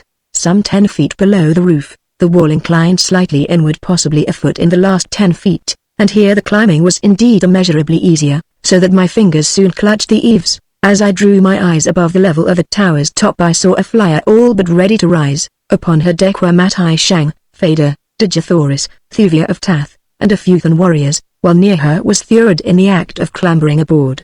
He was not 10 paces from me, facing in the opposite direction, and what cruel freak of fate should have caused him to turn about just as my eyes topped the roof's edge I may not even guess, but turn he did, and when his eyes met mine his wicked face lighted with a malignant smile as he leapt toward me, where I was hastening to scramble to the secure footing of the roof. Digithoris must have seen me at the same instant, for she screamed a useless warning just as Thurid's foot, swinging in a mighty kick, landed full in my face. Like a felled ox, I reeled and tumbled backward over the tower's side. Chapter 5 On the Kaolian Road. If there be a fate that is sometimes cruel to me, there surely is a kind and merciful providence which watches over me. As I toppled from the tower into the horrid abyss below I counted myself already dead, and Thurid must have done likewise, for he evidently did not even trouble himself to look after me, but must have turned and mounted the waiting flyer at once. 10 feet only I fell, and then a loop of my tough, leathern harness caught upon one of the cylindrical stone projections in the tower's surface and held. Even when I had ceased to fall I could not believe the miracle that had preserved me from instant death, and for a moment I hung there, cold sweat exuding from every pore of my body. But when at last I had worked myself back to a firm position I hesitated to ascend, since I could not know that Thurid was not still awaiting me above. Presently, however, there came to my ears the whirring of the propellers of a flyer, and as each moment the sound grew fainter I realized that the party had proceeded toward the south without assuring themselves as to my fate. Cautiously I retraced my way to the roof, and I must admit that it was with no pleasant sensation that I raised my eyes once more above its edge, but, to my relief, there was no one in sight, and a moment later I stood safely upon its broad surface. To reach the hangar and drag forth the only other flyer which it contained was the work of but an instant, and just as the two thin warriors whom Matai Shang had left to prevent this very contingency emerged upon the roof from the tower's interior, I rose above them with a taunting laugh. Then I dived rapidly to the inner court where I had last seen Wooler, and to my immense relief found the faithful beast still there. The 12 great banths lay in the doorways of their lairs, eyeing him and growling ominously, but they had not disobeyed Thuvia's injunction, and I thanked the fate that had made her their keeper within the Golden Cliffs, and endowed her with the kind and sympathetic nature that had won the loyalty and affection of these fierce beasts for her. Wooler leapt in frantic joy when he discovered me, and as the flyer touched the pavement of the court for a brief instant he bounded to the deck beside me, and in the bear-like manifestation of his exuberant happiness all but caused me to wreck the vessel against the courtyard's rocky wall. Amid the angry shouting of the guardsmen we rose high above the last fortress of the Holy Therns, and then raced straight toward the northeast and gale, the destination which I had heard from the lips of Matai Shang. Far ahead, a tiny speck in the distance, I made out another flyer late in the afternoon. It could be none other than that which bore my lost love and my enemies. I had gained considerably on the craft by night, and then, knowing that they must have sighted me and would show no lights after dark, I set my destination compass upon her, that wonderful little Martian mechanism which, once attuned to the object of destination, points away toward it, irrespective of every change in its location. All that night we raced through the Barsoomian void, passing over low hills and dead sea bottoms, above long deserted cities and populous centers of red Martian habitation, upon the ribbon-like lines of cultivated land which border the globe, encircling waterways, which Earthmen call the canals of Mars. Dawn showed that I had gained appreciably upon the flyer ahead of me. It was a larger craft than mine, and not so swift. But even so, it had covered an immense distance since the flight began. The change in vegetation below showed me that we were rapidly nearing the equator. I was now near enough to my quarry to have used my bow gun, but, though I could see that Digithoris was not on deck, I feared to fire upon the craft which bore her. Thurod was deterred by no such scruples, and though it must have been difficult for him to believe that it was really I who followed them, he could not very well doubt the witness of his own eyes, and so he trained their stern gun upon me with his own hands, and an instant later an explosive radium projectile whizzed perilously close above my deck. The Black's next shot was more accurate, striking my flyer full upon the prow and exploding with the instant of contact, ripping wide open the bow buoyancy tanks and disabling the engine. So quickly did my bow drop after the shot that I scarce had time to lash Wooler to the deck and buckle my own harness to a gunwale ring before the craft was hanging stern up and making her last long drop to ground. Her stern buoyancy tanks prevented her dropping with great rapidity. But Thurod was firing rapidly now in an attempt to burst these also, that I might be dashed to death in the swift fall that would instantly follow a successful shot. Shot after shot tore into us, but by a miracle neither Wooler nor I was hit, nor were the after tanks punctured. This good fortune could not last indefinitely, and, assured that Thurod would not again leave me alive, I awaited the bursting of the next shell that hit, and then, throwing my hands above my head, I let go my hold and crumpled, limp and inert, dangling in my harness like a corpse. The ruse worked, and Thurod fired no more at us. Presently I heard the diminishing sound of whirring propellers and realized that again I was safe. Slowly the stricken flyer sank to the ground, and when I had freed myself and Wooler from the entangling wreckage I found that we were upon the verge of a natural forest, so rare a thing upon the bosom of dying Mars that, outside of the forest in the valley door beside the lost Sea of Chorus, I never before had seen its like upon the planet. From books and travelers I had learned something of the little-known land of Gale, which lies along the equator almost halfway round the planet to the east of Helium.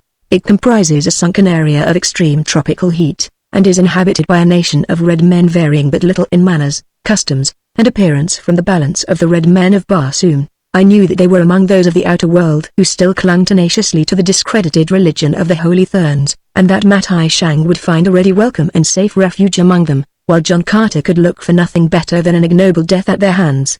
The isolation of the Kaolians is rendered almost complete by the fact that no waterway connects their land with that of any other nation, nor have they any need of a waterway since the low, swampy land which comprises the entire area of their domain self-waters their abundant tropical crops. For great distances in all directions rugged hills and arid stretches of Dead Sea bottom discourage intercourse with them, and since there is practically no such thing as foreign commerce upon wall-like Barsoom, where each nation is sufficient to itself, really little has been known relative to the court of the Jeddak of Kale and the numerous strange, but interesting, people over whom he rules. Occasional hunting parties have traveled to this out-of-the-way corner of the globe, but the hostility of the natives has usually brought disaster upon them, so that even the sport of hunting the strange and savage creatures which haunt the jungle fastnesses of Kale has of later years proved insufficient lure even to the most intrepid warriors. It was upon the verge of the land of the Kaols that I now knew myself to be, but in what direction to search for Digithoris, or how far into the heart of the great forest I might have to penetrate I had not the faintest idea.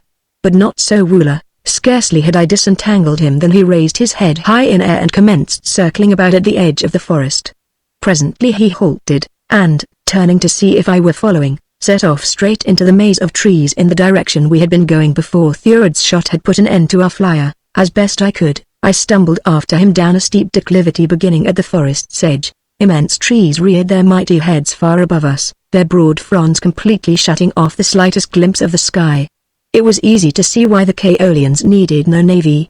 Their cities, hidden in the midst of this towering forest, must be entirely invisible from above, nor could a landing be made by any but the smallest flyers, and then only with the greatest risk of accident. How Thurod and Matai Shang were to land I could not imagine, though later I was to learn that to the level of the forest top there rises in each city of Kayla a slender watchtower which guards the Kaolians by day and by night against the secret approach of a hostile fleet.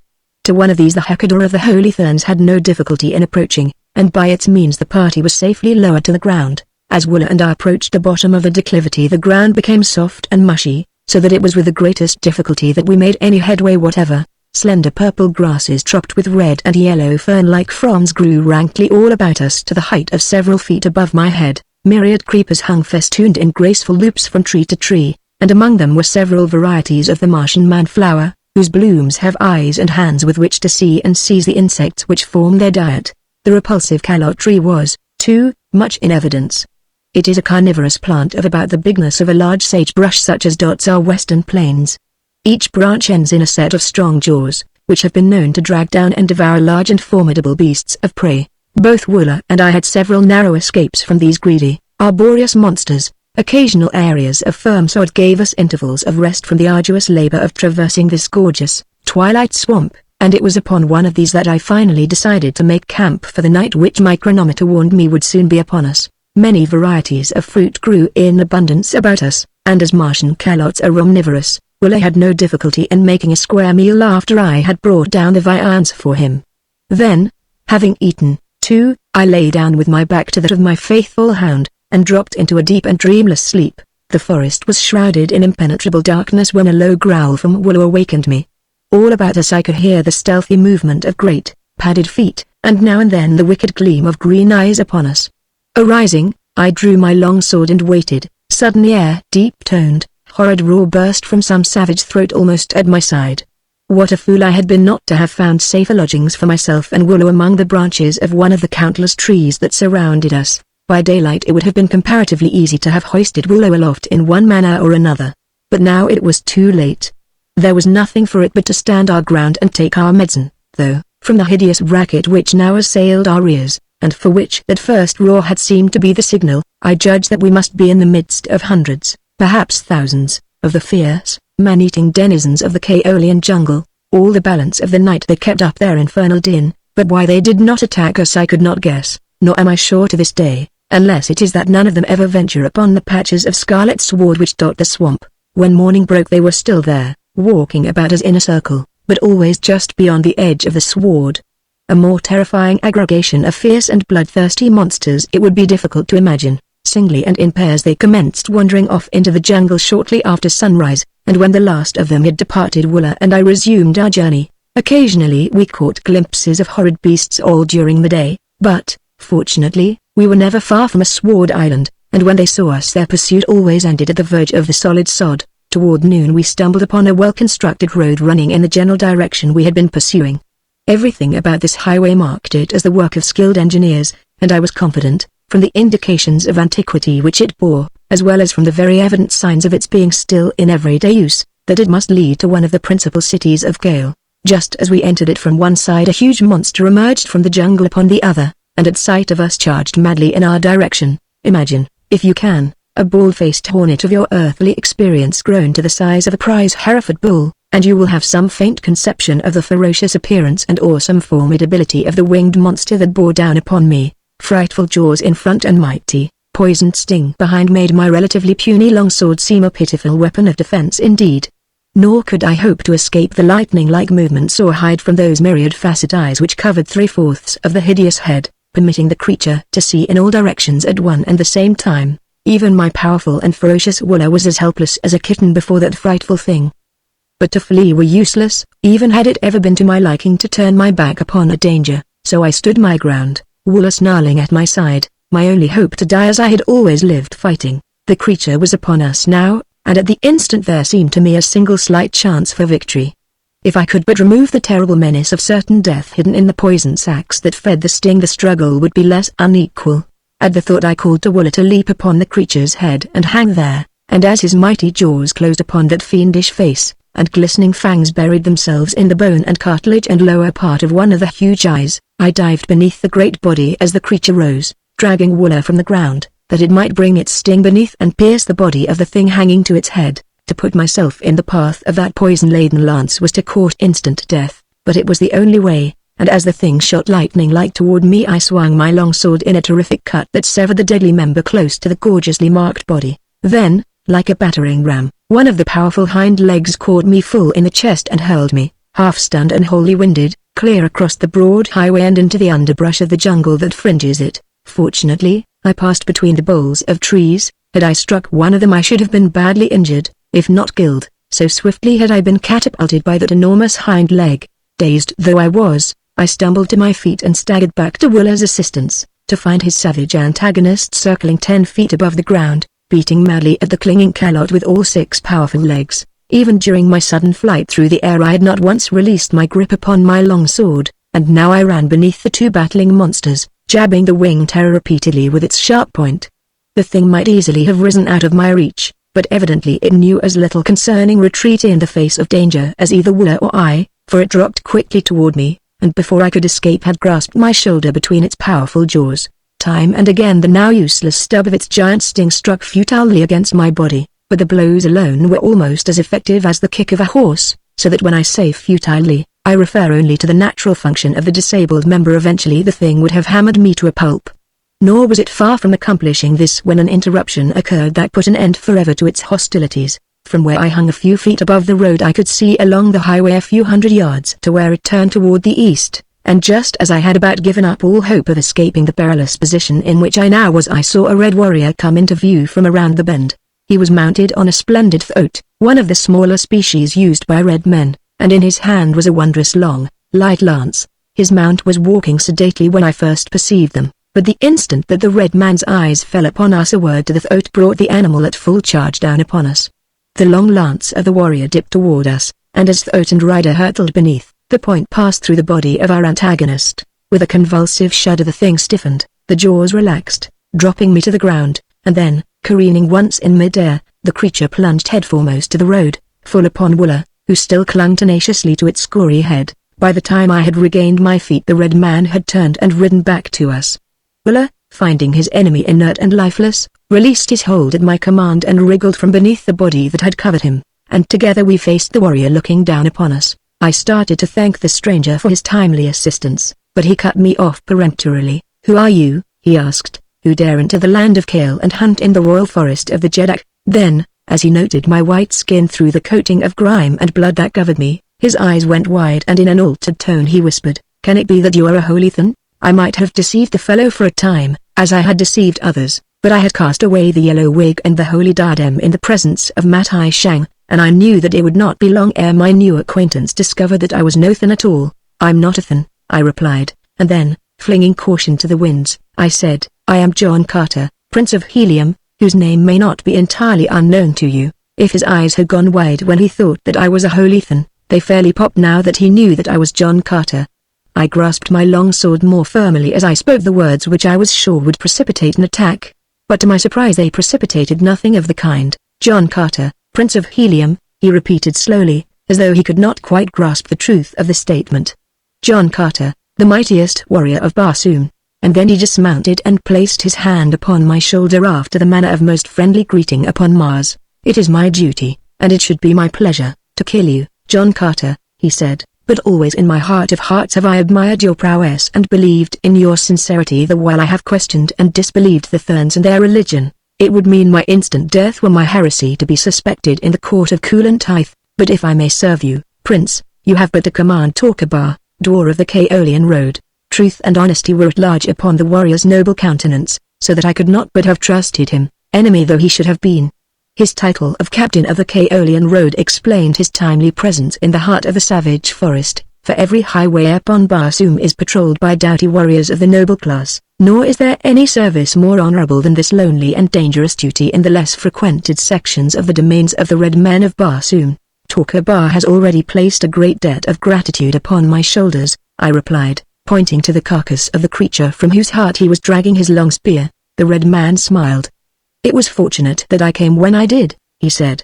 "Only this poison spear pricking the very heart of a scythe can kill it quickly enough to save its prey. In this section of Gale we are all armed with a long scythe spear, whose point is smeared with the poison of the creature it is intended to kill. No other virus acts so quickly upon the beast as its own.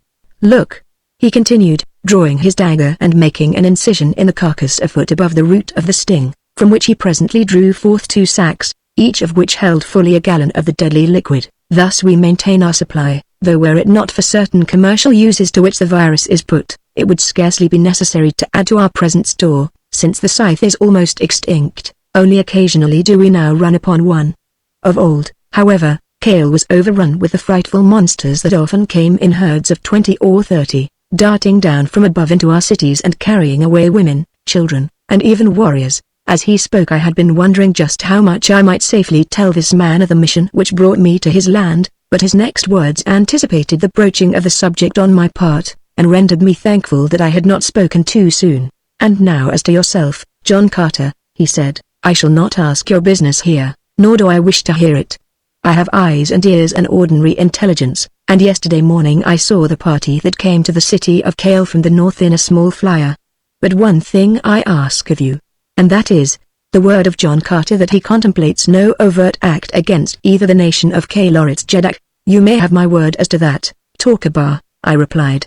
"My way leads along the Kaolian road, away from the city of Kale," he continued. "I have seen no one John Carter least of all. Nor have you seen Torquemada, nor ever heard of him." "You understand?" "Perfectly," I replied. He laid his hand upon my shoulder. "This road leads directly into the city of Kale," he said. "I wish you fortune," and vaulting to the back of his throat he trotted away without even a backward glance. It was after dark when Wooler and I spied through the mighty forest the great wall which surrounds the city of Kale. We had traversed the entire way without mishap or adventure, and though the few we had met had eyed the great Calot wonderingly, none had pierced the red pigment with which I had smoothly smeared every square inch of my body. But to traverse the surrounding country, and to enter the guarded city of Kulantythe, Jeddak of Kale, were two very different things.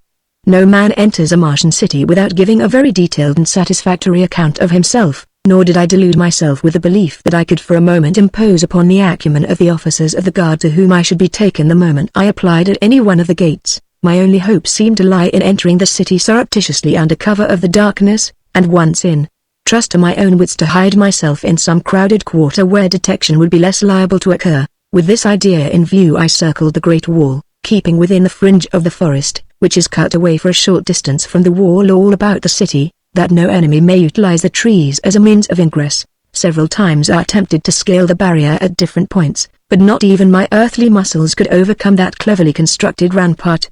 To a height of 30 feet the face of the wall slanted outward, and then for almost an equal distance it was perpendicular, above which it slanted in again for some 15 feet to the crest, and smooth, polished glass could not be more so. Finally I had to admit that at last I had discovered a Barsumian fortification which I could not negotiate. Discouraged, I withdrew into the forest beside a broad highway which entered the city from the east, and with Wooler beside me lay down to sleep. Chapter 6 A Hero in Kale. It was daylight when I was awakened by the sound of stealthy movement nearby. As I opened my eyes, Wooler, too, moved and, coming up to his haunches, stared through the intervening brush toward the road, each hair upon his neck stiffly erect. At first I could see nothing, but presently I caught a glimpse of a bit of smooth and glossy green moving among the scarlet and purple and yellow of the vegetation. Motioning Wooler to remain quietly where he was, I crept forward to investigate, and from behind the bole of a great tree I saw a long line of the hideous green warriors of the Dead Sea bottoms hiding in the dense jungle beside the road. As far as I could see, the silent line of destruction and death stretched away from the city of Kale. There could be but one explanation. The green men were expecting an exodus of a body of red troops from the nearest city gate, and they were lying there in ambush to leap upon them. I owed no fealty to the Jeddak of Kale, but he was of the same race of noble red men as my own princess, and I would not stand supinely by and see his warriors butchered by the cruel and heartless demons of the waste places of Barsoom. Cautiously I retraced my steps to where I had left Wooler, and warning him to silence, signaled him to follow me. Making a considerable detour to avoid the chance of falling into the hands of the green men, I came at last to the great wall. 100 yards to my right was the gate from which the troops were evidently expected to issue, but to reach it I must pass the flank of the green warriors within easy sight of them, and, fearing that my plan to warn the Kaolians might thus be thwarted, I decided upon hastening toward the left, where another gate a mile away would give me ingress to the city. I knew that the word I brought would prove a splendid passport to Kale, and I must admit that my caution was due more to my ardent desire to make my way into the city than to avoid a brush with the green men.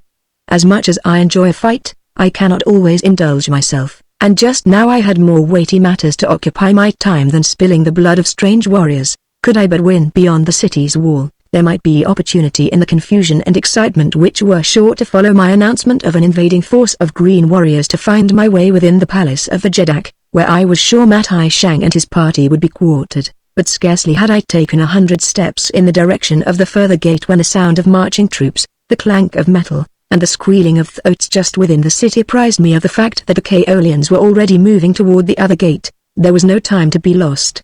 In another moment the gate would be opened and the head of the column pass out upon the death-bordered highway. Turning back toward the fateful gate, I ran rapidly along the edge of the clearing, taking the ground in the mighty leaps that had first made me famous upon Barsoom. 30, 50, 100 feet at a bound are nothing for the muscles of an athletic Earthman upon Mars. As I passed the flank of the waiting green men they saw my eyes turned upon them, and in an instant, knowing that all secrecy was at an end, those nearest me sprang to their feet in an effort to cut me off before I could reach the gate. At the same instant the mighty portal swung wide and the head of the Kaolian column emerged. A dozen green warriors had succeeded in reaching a point between me and the gate, but they had but little idea who it was they had elected to detain. I did not slacken my speed an iota as I dashed among them, and as they fell before my blade I could not but recall the happy memory of those other battles when Tars Tarkas, Jedak of the Ark, mightiest of Martian green men, had stood shoulder to shoulder with me through long, hot Martian days, as together we hewed down our enemies until the pile of corpses about us rose higher than a tall man's head. When several pressed me too closely, before the carved gateway of Gale, I leapt above their heads, and fashioning my tactics after those of the hideous plant men of Dor, struck down upon my enemies' heads as I passed above them. From the city the red warriors were rushing toward us, and from the jungle the savage horde of green men were coming to meet them. In a moment I was in the very center of as fierce and bloody a battle as I had ever passed through. These Kaolians are most noble fighters, nor are the green men of the equator one whit less warlike than their cold, cruel cousins of the temperate zone. There were many times when either side might have withdrawn without dishonor and thus ended hostilities, but from the mad abandon with which each invariably renewed hostilities I soon came to believe that what need not have been more than a trifling skirmish would end only with the complete extermination of one force or the other. With the joy of battle once roused within me, I took keen delight in the fray, and that my fighting was noted by the Kaolians was often evidenced by the shouts of applause directed at me. If I sometimes seemed to take too great pride in my fighting ability, it must be remembered that fighting is my vocation. If your vocation be shoeing horses, or painting pictures, and you can do one or the other better than your fellows, then you are a fool if you are not proud of your ability. And so I am very proud that upon 2 planets no greater fighter has ever lived than John Carter, Prince of Helium, and I outdid myself that day to impress the fact upon the natives of Gale, for I wished to win a way into their hearts and their city. Nor was I to be disappointed in my desire. All day we fought, until the road was red with blood and clogged with corpses.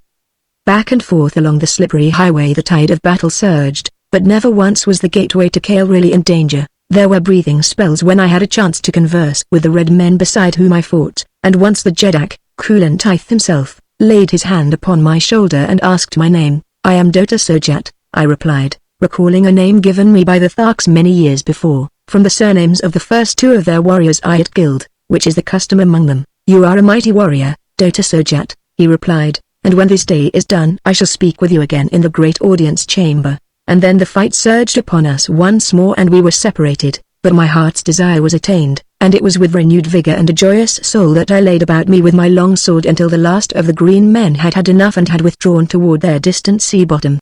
Not until the battle was over did I learn why the red troops had sallied forth that day. It seemed that Kulantith was expecting a visit from a mighty Jedak of the North, a powerful and the only ally of the Kaolians, and it had been his wish to meet his guest a full day's journey from Gale. But now the march of the welcoming host was delayed until the following morning, when the troops again set out from Gale. I had not been bidden to the presence of Kulantith after the battle, but he had sent an officer to find me and escort me to comfortable quarters in that part of the palace set aside for the officers of the royal guard. There, with Wooler, I had spent a comfortable night, and rose much refreshed after the arduous labors of the past few days. Wooler had fought with me through the battle of the previous day, true to the instincts and training of a Martian war dog, great numbers of which are often to be found with the savage green hordes of the Dead Sea bottoms. Neither of us had come through the conflict unscathed, but the marvelous, healing salves of Barsoom had sufficed, overnight, to make us as good as new. I breakfasted with a number of the Kaolian officers, whom I found as courteous and delightful hosts as even the nobles of Helium, who are renowned for their ease of manners and excellence of breeding.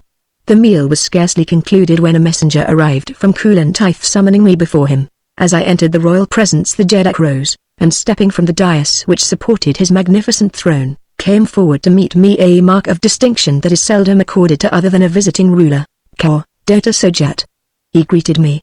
I have summoned you to receive the grateful thanks of the people of Kale, for had it not been for your heroic bravery in daring fate to warn us of the ambuscade, we must surely have fallen into the well-laid trap. Tell me more of yourself, from what country you come, and what errand brings you to the court of Kulan Tyth. I am from Hasta, I said, for in truth I had a small palace in that southern city which lies within the far-flung dominions of the Heliumetic nation. My presence in the land of Kale is partly due to accident, my flower being wrecked upon the southern fringe of your great forest. It was while seeking entrance to the city of Kale that I discovered the Green Horde lying in wait for your troops. If Kulan Tyth wondered what business brought me in a flyer to the very edge of his domain, he was good enough not to press me further for an explanation, which I should indeed have had difficulty in rendering. During my audience with the Jeddak, another party entered the chamber from behind me, so that I did not see their faces until Kulan Tyth stepped past me to greet them, commanding me to follow and be presented. As I turned toward them, it was with difficulty that I controlled my features, for there, listening to Kulan Tyth's eulogistic words concerning me, stood my arch-enemies, Matai Shang and Thurid, holy Hecador of the Holy Therns. The Jeddak was saying, shower thy blessings upon Dota Sojat, the valorous stranger from distant Hasta, whose wondrous heroism and marvelous ferocity saved the day for Kale yesterday. Matai Shang stepped forward and laid his hand upon my shoulder. No slightest indication that he recognized me showed upon his countenance. My disguise was evidently complete. He spoke kindly to me and then presented me to Thurid. The black, too, was evidently entirely deceived. Then Kulan Tyth regaled them, much to my amusement, with details of my achievements upon the field of battle. The thing that seemed to have impressed him most was my remarkable agility, and time and again he described the wondrous way in which I had leapt completely over an antagonist, cleaving his skull wide open with my longsword as I passed above him. I thought that I saw Thurid's eyes widen a bit during the narrative, and several times I surprised him gazing intently into my face through narrowed lids. Was he commencing to suspect? And then Kulan Tyth told of the savage Kalot that fought beside me, and after that I saw suspicion in the eyes of Matai Shang, or did I but imagine it? At the close of the audience, Kulan Tyth announced that he would have me accompany him upon the way to meet his royal guest, and as I departed with an officer who was to procure proper trappings and a suitable man for me, both Matai Shang and Thurid seemed most sincere in professing their pleasure at having had an opportunity to know me. It was with a sigh of relief that I quitted the chamber, convinced that nothing more than a guilty conscience had prompted my belief that either of my enemies suspected my true identity. A half-hour later I rode out of the city gate with the column that accompanied Kulan Tyth upon the way to meet his friend and ally. Though my eyes and ears had been wide open during my audience with the Jeddak and my various passages through the palace, I had seen or heard nothing of Djathoras or Thuvia of Tath. That they must be somewhere within the great rambling edifice I was positive, and I should have given much to have found a way to remain behind during Kulan Tyth's absence, that I might search for them. Toward noon we came in touch with the head of the column we had set out to meet. It was a gorgeous train that accompanied the visiting Jeddak, and for miles it stretched along the wide, white road to Kale. Mounted troops, their trappings of jewel and metal-encrusted leather glistening in the sunlight, formed the vanguard of the body, and then came 1,000 gorgeous chariots drawn by huge Zitidas. These low, commodious wagons moved two abreast, and on either side of them marched solid ranks of mounted warriors, for in the chariots were the women and children of the royal court. Upon the back of each monster Zitida rode a Martian youth, and the whole scene carried me back to my first days upon Barsoom, now 22 years in the past, when I had first beheld the gorgeous spectacle of a caravan of the Green Horde of the Arks. Never before today had I seen Zitidas in the service of red men. These brutes are huge Mastodonian animals that tower to an immense height even beside the giant green men and their giant oats, but when compared to the relatively small red man and his breed of oats they assume Brobdingnagian proportions that are truly appalling. The beasts were hung with jewel trappings and saddle pads of gay silk, embroidered in fanciful designs with strings of diamonds, pearls, rubies, emeralds, and the countless unnamed jewels of Mars, while from each chariot rose a dozen standards from which streamers, flags, and pennons fluttered in the breeze. Just in front of the chariots the visiting Jeddak rode alone upon a pure white throat, another unusual sight upon Barsoom, and after them came interminable ranks of mounted spearmen, riflemen, and swordsmen. It was indeed a most imposing sight, except for the clanking of accoutrements and the occasional squeal of an angry throat or the low guttural of a zitidar. The passage of the cavalcade was almost noiseless, for neither throat nor zitidar is a hoofed animal, and the broad tires of the chariots are of an elastic composition, which gives forth no sound. Now and then the gay laughter of a woman or the chatter of children could be heard, for the Red Martians are a social, pleasure-loving people in direct antithesis to the cold and morbid race of green men. The forms and ceremonials connected with the meeting of the two Jeddaks consumed an hour, and then we turned and retraced our way toward the city of Gale, which the head of the column reached just before dark, though it must have been nearly morning before the rear guard passed through the gateway. Fortunately, I was well up toward the head of the column, and after the great banquet, which I attended with the officers of the Royal Guard, I was free to seek repose. There was so much activity and bustle about the palace all during the night with the constant arrival of the noble officers of the visiting Jeddak's retinue that I dared not attempt to prosecute a search for Digithoris, and so, as soon as it was seemly for me to do so, I returned to my quarters. As I passed along the corridors between the banquet hall and the apartments that had been allotted me, I had a sudden feeling that I was under surveillance, and, turning quickly in my tracks, caught a glimpse of a figure which darted into an open doorway the instant I wheeled about. Though I ran quickly back to the spot where the shadower had disappeared, I could find no trace of him, yet in the brief glimpse that I had caught I could have sworn that I had seen a white face surmounted by a mass of yellow hair. The incident gave me considerable food for speculation, since if I were right in the conclusion induced by the cursory glimpse I had had of the spy, then Matai Shang and Thurid must suspect my identity, and if that were true not even the service I had rendered Kulantaith could save me from his religious fanaticism. But never did vague conjecture or fruitless fears for the future lie with sufficient weight upon my mind to keep me from my arrest, and so tonight I threw myself upon my sleeping silks and furs and passed at once into dreamless slumber. Calots are not permitted within the walls of the palace proper, and so I had to relegate poor Wooler to quarters in the stables where the royal oats are kept. He had comfortable, even luxurious apartments, but I would have given much to have had him with me, and if he had been, the thing which happened that night would not have come to pass. I could not have slept over a quarter of an hour when I was suddenly awakened by the passing of some cold and clammy thing across my forehead. Instantly I sprang to my feet, clutching in the direction I thought the presence lay. For an instant my hand touched against human flesh, and then, as I lunged headforemost through the darkness to seize my nocturnal visitor, my foot became entangled in my sleeping silks and I fell sprawling to the floor. By the time I had resumed my feet and found the button which controlled the light, my caller had disappeared.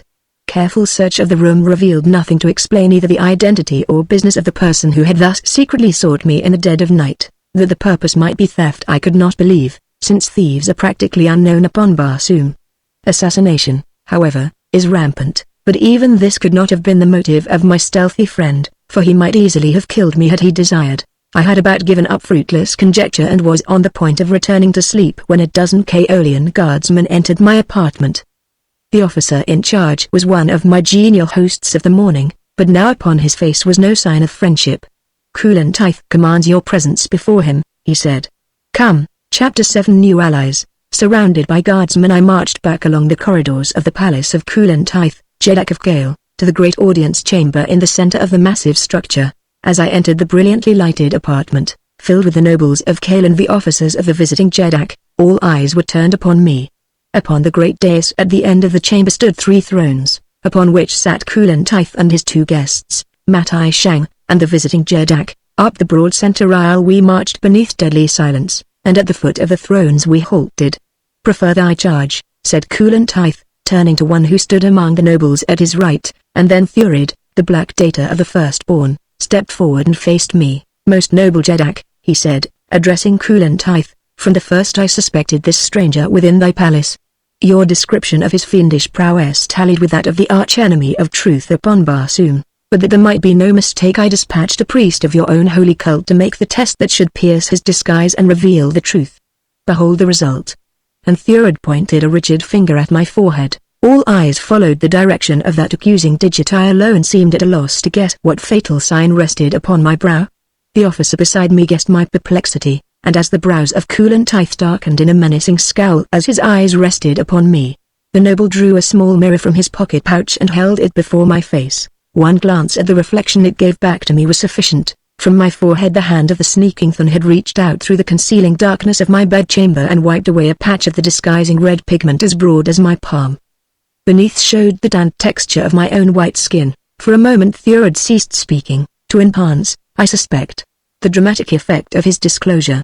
Then he resumed. "Here, O Kulantith," he cried, "is he who has desecrated the temples of the gods of Mars, who has violated the persons of the Holy Therns themselves and turned a world against its age-old religion. Before you, in your power, Jeddak of Kale, defender of the Holies, stands John Carter, Prince of Helium." Kulantith looked toward Matai Shang as though for corroboration of these charges. The Holy Thern nodded his head. "It is indeed the arch-blasphemer," he said. "Even now he has followed me to the very heart of thy palace, Kulantith, for the sole purpose of assassinating me." He lies," I cried. "Kulantith, listen that you may know the truth. Listen while I tell you why John Carter has followed Matai Shang to the heart of thy palace.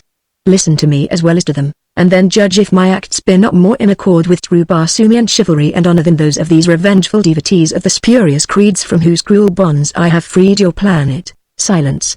roared the Jeddak, leaping to his feet and laying his hand upon the hilt of his sword. "Silence, blasphemer! Kulantith need not permit the air of his audience chamber to be defiled by the heresies that issue from your polluted throat to judge you. You stand already self-condemned. It but remains to determine the manner of your death. Even the service that you rendered the arms of Kale shall avail you naught. It was but a base subterfuge whereby you might win your way into my favor and reach the side of this holy man whose life you craved.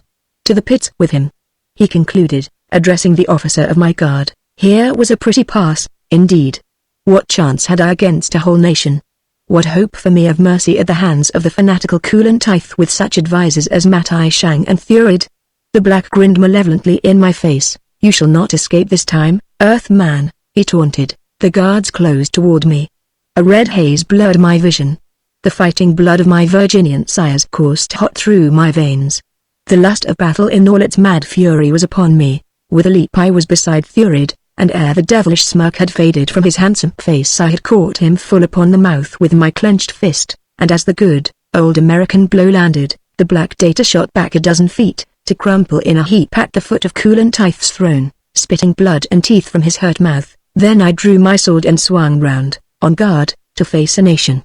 In an instant the guardsmen were upon me, but before a blow had been struck a mighty voice rose above the din of shouting warriors, and a giant figure leapt from the dais beside Kulantith and, with drawn long sword, threw himself between me and my adversaries. It was the visiting Jeddak. "Hold!" he cried. "If you value my friendship, Kulantith, and the age-old peace that has existed between our peoples, call off your swordsmen, for wherever or against whomsoever fights John Carter, Prince of Helium, the beside him and to the death fights Thuvnda, Jeddak of Tath." The shouting ceased and the menacing points were lowered as 1,000 eyes turned first toward Thuvnda in surprise and then toward Kulantith in question. At first the Jeddak of Kale went white in rage, but before he spoke he had mastered himself, so that his tone was calm and even as befitted intercourse between two great Jeddaks. "Thuvnda," he said slowly, "must have great provocation thus to desecrate the ancient customs which inspire the deportment of a guest within the palace of his host. Lest I, too, should forget myself as has my royal friend, I should prefer to remain silent until the Jeddak of Tath has won from me applause for his action by relating the causes which provoked it." I could see that the Jeddak of Tath was of half a mind to throw his metal in Kulantith's face, but he controlled himself even as well as had his host. "None knows better than Thuvnda," he said, "the laws which govern the acts of men in the domains of their neighbors, but Thuvnda knows allegiance to a higher law than these, the law of gratitude. Nor to any man upon Barsoom does he owe a greater debt of gratitude than to John Carter, Prince of Helium. Years ago, Kulantith," he continued, "upon the occasion of your last visit to me, you were greatly taken with the charms and graces of my only daughter, Thuvia. You saw how I adored her, and later you learned that, inspired by some unfathomable whim, she had taken the last, long, voluntary pilgrimage upon the cold bosom of the mysterious ISS, leaving me desolate. Some months ago I first heard of the expedition which John Carter had led against Hissus and the Holy Therns. Faint rumors of the atrocities reported to have been committed by the Therns upon those who for countless ages have floated down the mighty ISS came to my ears. I heard that thousands of prisoners had been released, few of whom dared to return to their own countries owing to the mandate of terrible death which rests against all who return from the Valley Door. For a time I could not believe the heresies which I heard, and I prayed that my daughter Thuvia might have died before she ever committed the sacrilege of returning to the outer world. But then my father's love asserted itself, and I vowed that I would prefer eternal damnation to further separation from her if she could be found, so I sent emissaries to Helium, and to the court of Xoda, Jeddak of the Firstborn, and to him who now rules those of the Thin nation that have renounced their religion, and from each and all I heard the same story of unspeakable cruelties and atrocities perpetrated upon the poor defenseless victims of their religion by the holy Therns. Many there were who had seen or known my daughter, and from Therns who had been close to Matai Shang I learned of the indignities that he personally heaped upon her, and I was glad when I came here to find that Matai Shang was also your guest, for I should have sought him out had it taken a lifetime. More, too, I heard, and that of the chivalrous kindness that John Carter had accorded my daughter. They told me how he fought for her and rescued her, and how he spurned escape from the savage warhounds of the south, sending her to safety upon his own boat and remaining upon foot to meet the Green Warriors. Can you wonder, Kulan Tithe, that I am willing to jeopardize my life, the peace of my nation, or even your friendship, which I prize more than aught else, to champion the Prince of Helium? For a moment Kulan Tithe was silent. I could see by the expression of his face that he was sore perplexed. Then he spoke. Thuvnde, he said, and his tone was friendly though sad. Who am I to judge my fellow man? In my eyes the father of Therns is still holy, and the religion which he teaches the only true religion. But were I faced by the same problem that has vexed you, I doubt not that I should feel and act precisely as you have. In so far as the Prince of Helium is concerned I may act, but between you and Matai Shang my only office can be one of conciliation. The Prince of Helium shall be escorted in safety to the boundary of my domain ere the sun has set again, where he shall be free to go whither he will, but upon pain of death must he never again enter the land of Gale. If there be a quarrel between you and the father of Therns, I need not ask that the settlement of it be deferred until both have passed beyond the limits of my power.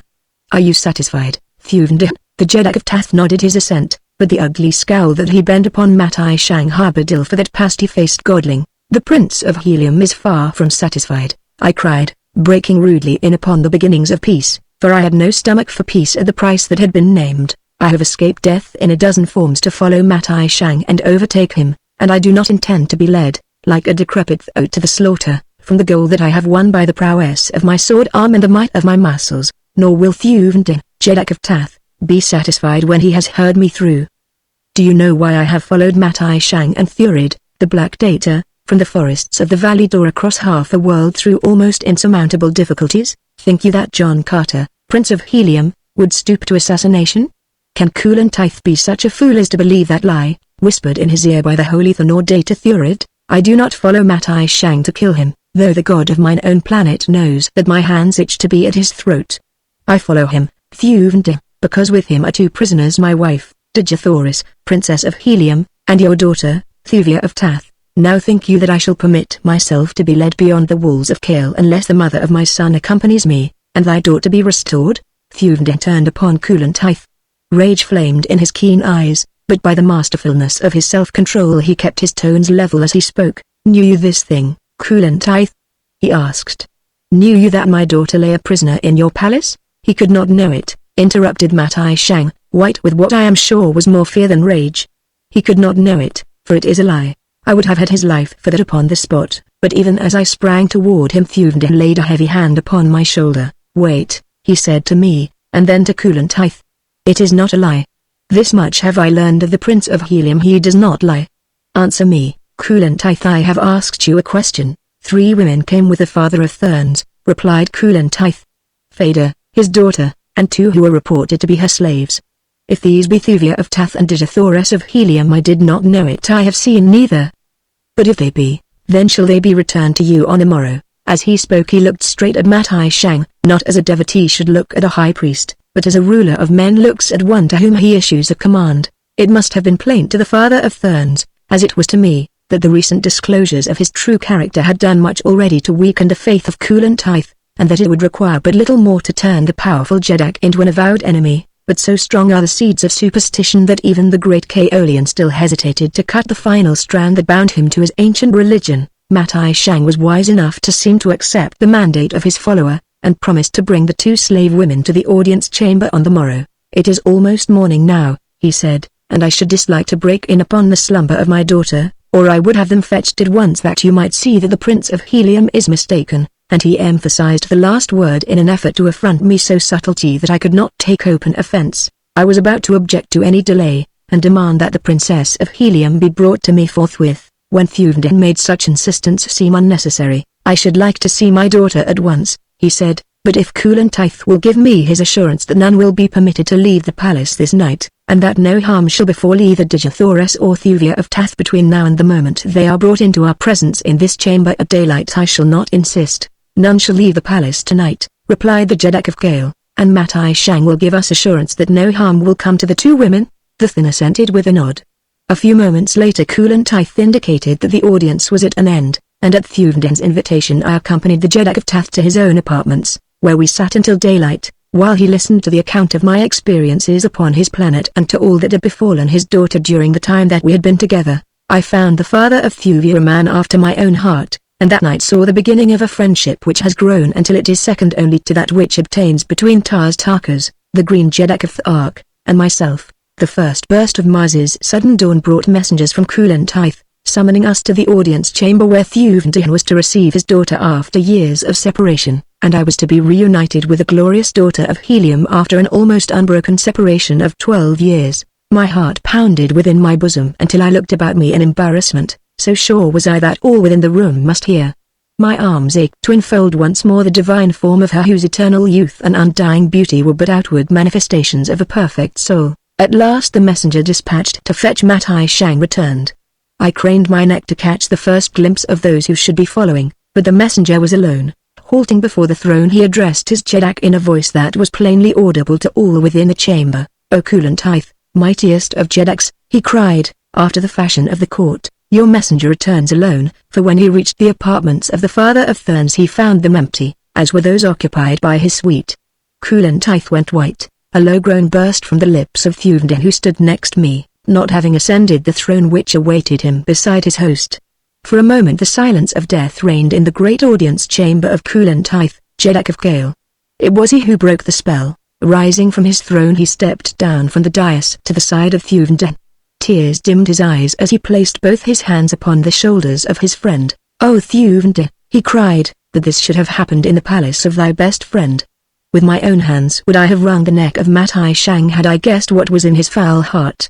Last night my lifelong faith was weak and this morning it has been shattered, but too late, to wrest your daughter and the wife of this royal warrior from the clutches of these archfiends you have but to command the resources of a mighty nation, for all Kale is at your disposal.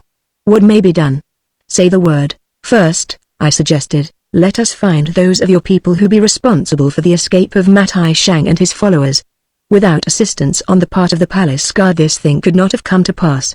Seek the guilty, and from them force an explanation of the manner of their going and the direction they have taken."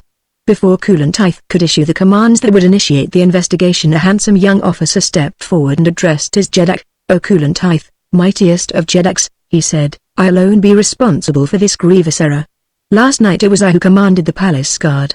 I was on duty in other parts of the palace during the audience of the early morning, and knew nothing of what transpired then, so that when the father of Thurn summoned me and explained that it was your wish that his party be hastened from the city because of the presence here of a deadly enemy who sought the holy Hecador's life, I did only what a lifetime of training has taught me was the proper thing to do. I obeyed him whom I believed to be the ruler of us all, mightier even than thou, mightiest of Jeddaks. Let the consequences and the punishment fall on me alone, for I alone am guilty. Those others of the palace guard who assisted in the flight did so under my instructions."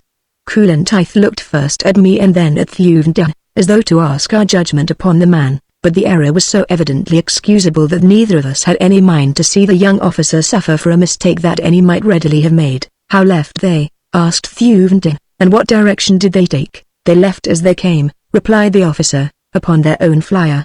For some time after they had departed I watched the vessel's lights, which vanished finally due north. Where north could Matai Shang find an asylum?" asked Thuvden of Kulantith. For some moments the Jeddak of Kale stood with bowed head, apparently deep in thought. Then a sudden light brightened his countenance. "I have it!" he cried.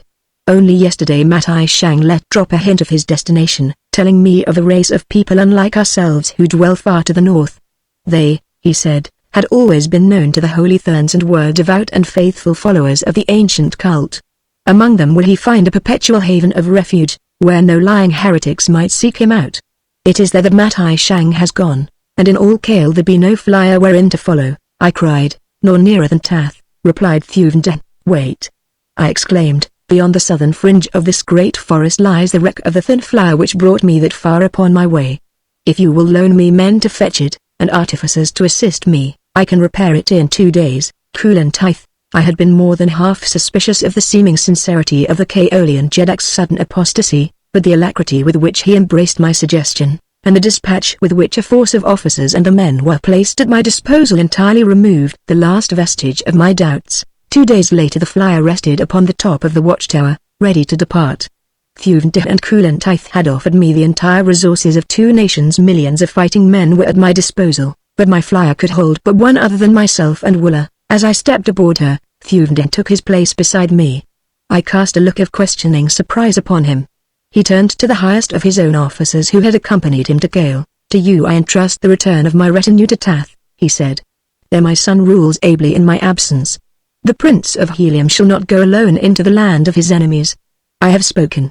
Farewell. Chapter 8. Through the Carrion Caves, straight toward the north, day and night, our destination compass led us after the fleeing flyer upon which it had remained set since I first attuned it after leaving the thin fortress. Early in the second night we noticed the air becoming perceptibly colder, and from the distance we had come from the equator were assured that we were rapidly approaching the North Arctic region. My knowledge of the efforts that had been made by countless expeditions to explore that unknown land bade me to caution, for never had flyer returned who had passed to any considerable distance beyond the mighty ice barrier that fringes the southern hem of the frigid zone. What became of them none knew, only that they passed forever out of the sight of man into that grim and mysterious country of the pole. The distance from the barrier to the pole was no more than a swift flash should cover in a few hours, and so it was assumed that some frightful catastrophe awaited those who reached the Forbidden Land, as it had come to be called by the Martians of the outer world. Thus it was that I went more slowly as we approached the barrier, for it was my intention to move cautiously by day over the ice pack that I might discover, before I had run into a trap, if there really lay an inhabited country at the North Pole, for there only could I imagine a spot where Matai Shang might feel secure from John Carter, Prince of Helium. We were flying at a snail's pace but a few feet above the ground, literally feeling our way along through the darkness, for both moons had set, and the night was black with the clouds that are to be found only at Mars's 2 extremities. Suddenly a towering wall of white rose directly in our path, and though I threw the helm hard over, and reversed our engine, I was too late to avoid collision. With a sickening crash we struck the high-looming obstacle 3/4 on. The flyer reeled half over. The engine stopped, as one. The patched buoyancy tanks burst, and we plunged, head foremost, to the ground 20 feet beneath. Fortunately none of us was injured, and when we had disentangled ourselves from the wreckage, and the lesser moon had burst again from below the horizon, we found that we were at the foot of a mighty ice barrier, from which outcropped great patches of the granite hills which hold it from encroaching further toward the south. What fate! With the journey all but completed to be thus wrecked upon the wrong side of that precipitous and unscalable wall of rock and ice, I looked at Thuvden. He but shook his head dejectedly. The balance of the night we spent shivering in our inadequate sleeping silks and furs upon the snow that lies at the foot of the ice barrier. With daylight my battered spirits regained something of their accustomed hopefulness, though I must admit that there was little enough for them to feed upon. What shall we do? Asked Thuvden. How may we pass that which is impassable? First we must disprove its impassability, I replied. Nor shall I admit that it is impassable before I have followed its entire circle and stand again upon this spot, defeated. The sooner we start, the better, for I see no other way, and it will take us more than a month to travel the weary, frigid miles that lie before us. For 5 days of cold and suffering and privation we traversed the rough and frozen way which lies at the foot of the ice barrier. Fierce, fur-bearing creatures attacked us by daylight and by dark. Never for a moment were we safe from the sudden charge of some huge demon of the north. The apartment was our most consistent and dangerous foe. It is a huge, white-furred creature with 6 limbs, 4 of which, short and heavy, carry it swiftly over the snow and ice, while the other 2, growing forward from its shoulders on either side of its long, powerful neck, terminate in white, hairless hands, with which it seizes and holds its prey. Its head and mouth are more similar in appearance to those of a hippopotamus than to any other earthly animal, except that from the sides of the lower jawbone 2 mighty horns curve slightly downward toward the front. Its 2 huge eyes inspired my greatest curiosity.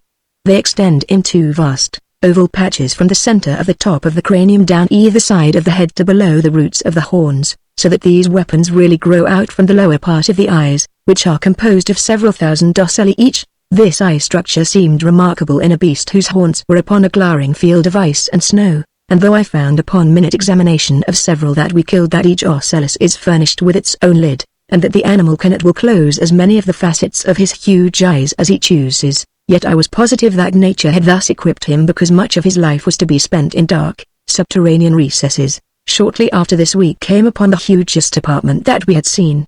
The creature stood fully 8 feet at the shoulder, and was so sleek and clean and glossy that I could have sworn that he had but recently been groomed. He stood head-on eyeing us as we approached him, for we had found it a waste of time to attempt to escape the perpetual bestial rage which seems to possess these demon creatures, who rove the dismal north attacking every living thing that comes within the scope of their far-seeing eyes. Even when their bellies are full and they can eat no more, they kill purely for the pleasure which they derive from taking life, and so when this particular apartment failed to charge us, and instead wheeled and trotted away as we neared him, I should have been greatly surprised had I not chanced to glimpse the sheen of a golden collar about its neck. Thuvden saw it, too, and it carried the same message of hope to us both. Only man could have placed that collar there, and as no race of Martians of which we knew aught ever had attempted to domesticate the ferocious apartment, he must belong to a people of the north of whose very existence we were ignorant, possibly to the fabled yellow men of Barsoom, that once powerful race which was supposed to be extinct, though sometimes, by theorists, thought still to exist in the frozen north. Simultaneously we started upon the trail of the great beast. Willow was quickly made to understand our desires, so that it was unnecessary to attempt to keep in sight of the animal whose swift flight over the rough ground soon put him beyond our vision. For the better part of 2 hours the trail paralleled the barrier, and then suddenly turned toward it through the roughest and seemingly most impassable country I ever had beheld. Enormous granite boulders blocked the way on every hand, deep rifts in the ice threatened to engulf us at the least misstep, and from the north a slight breeze wafted to our nostrils an unspeakable stench that almost choked us.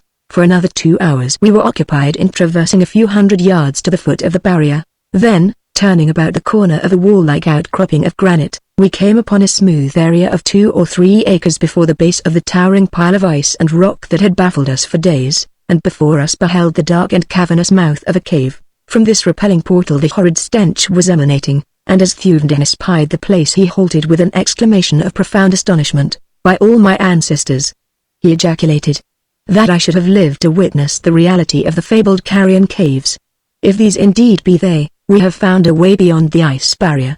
The ancient chronicles of the first historians of Barsoom, so ancient that we have for ages considered them mythology, record the passing of the yellow men from the ravages of the green hordes that overran Barsoom as the drying up of the great oceans drove the dominant races from their strongholds. They tell of the wanderings of the remnants of this once powerful race, harassed at every step, until at last they found a way through the ice barrier of the north to a fertile valley at the pole. At the opening to the subterranean passage that led to their haven of refuge a mighty battle was fought in which the yellow men were victorious, and within the caves that gave ingress to their new home they piled the bodies of the dead, both yellow and green, that the stench might warn away their enemies from further pursuit, and ever since that long gone day have the dead of this fabled land been carried to the carrion caves, that in death and decay they might serve their country and warn away invading enemies. Here, too, is brought, so the fable runs, all the waste stuff of the nation, everything that is subject to rot, and that can add to the foul stench that assails our nostrils, and death lurks at every step among rotting dead, for here the fierce apartments lair, adding to the putrid accumulation with the fragments of their own prey which they cannot devour. It is a horrid avenue to our goal, but it is the only one. "You are sure, then, that we have found the way to the land of the yellow men?" I cried. "As sure as may be," he replied, having only ancient legend to support my belief. "But see how closely, so far, each detail tallies with the world-old story of the Hegira of the yellow race. Yes, I am sure that we have discovered the way to their ancient hiding place, if it be true, and let us pray that such may be the case," I said. "Then here may we solve the mystery of the disappearance of Dardo's Mors, Jedak of Helium, and Mors Kajak, his son, for no other spot upon Barsoom has remained unexplored by the many expeditions and the countless spies that have been searching for them for nearly 2 years. The last word that came from them was that they sought Carteris, my own brave son, beyond the ice barrier. As we talked we had been approaching the entrance to the cave, and as we crossed the threshold I ceased to wonder that the ancient green enemies of the yellow men had been halted by the horrors of that awful way. The bones of dead men lay man-high upon the broad floor of the first cave, and over all was a putrid mush of decaying flesh, through which the apartments had beaten a hideous trail toward the entrance to the second cave beyond. The roof of this first apartment was low, like all that we traversed subsequently, so that the foul odors were confined and condensed to such an extent that they seemed to possess tangible substance. One was almost tempted to draw his short sword and hew his way through in search of pure air beyond. "Can man breathe this polluted air and live?" asked Thuvendin, choking. "Not for long, I imagine," I replied, "so let us make haste. I will go first, and you bring up the rear, with Wooler between. Come," and with the words I dashed forward, across the fetid mass of putrefaction. It was not until we had passed through 7 caves of different sizes and varying but little in the power and quality of their stenches that we met with any physical opposition. Then, within the 8th cave, we came upon a lair of apartments. A full score of the mighty beasts were disposed about the chamber. Some were sleeping, while others tore at the fresh-killed carcasses of new-brought prey, or fought among themselves in their lovemaking. Here in the dim light of their subterranean home the value of their great aze was apparent, for these inner caves are shrouded in perpetual gloom that is but little less than utter darkness. To attempt to pass through the midst of that fierce herd seemed, even to me, the height of folly, and so I proposed to Thuvendin that he return to the outer world with Wooler, that the two might find their way to civilization and come again with a sufficient force to overcome not only the apartments, but any further obstacles that might lie between us and our goal. In the meantime, I continued, I may discover some means of winning my way alone to the land of the Yellow Men, but if I am unsuccessful one life only will have been sacrificed. Should we all go on and perish, there will be none to guide a succoring party to Digithoris and your daughter. I shall not return and leave you here alone, John Carter, replied Thuvendin. Whether you go on to victory or death, the Jeddak of Tath remains at your side. I have spoken. I knew from his tone that it were useless to attempt to argue the question, and so I compromised by sending Wooler back with a hastily penned note enclosed in a small metal case and fastened about his neck.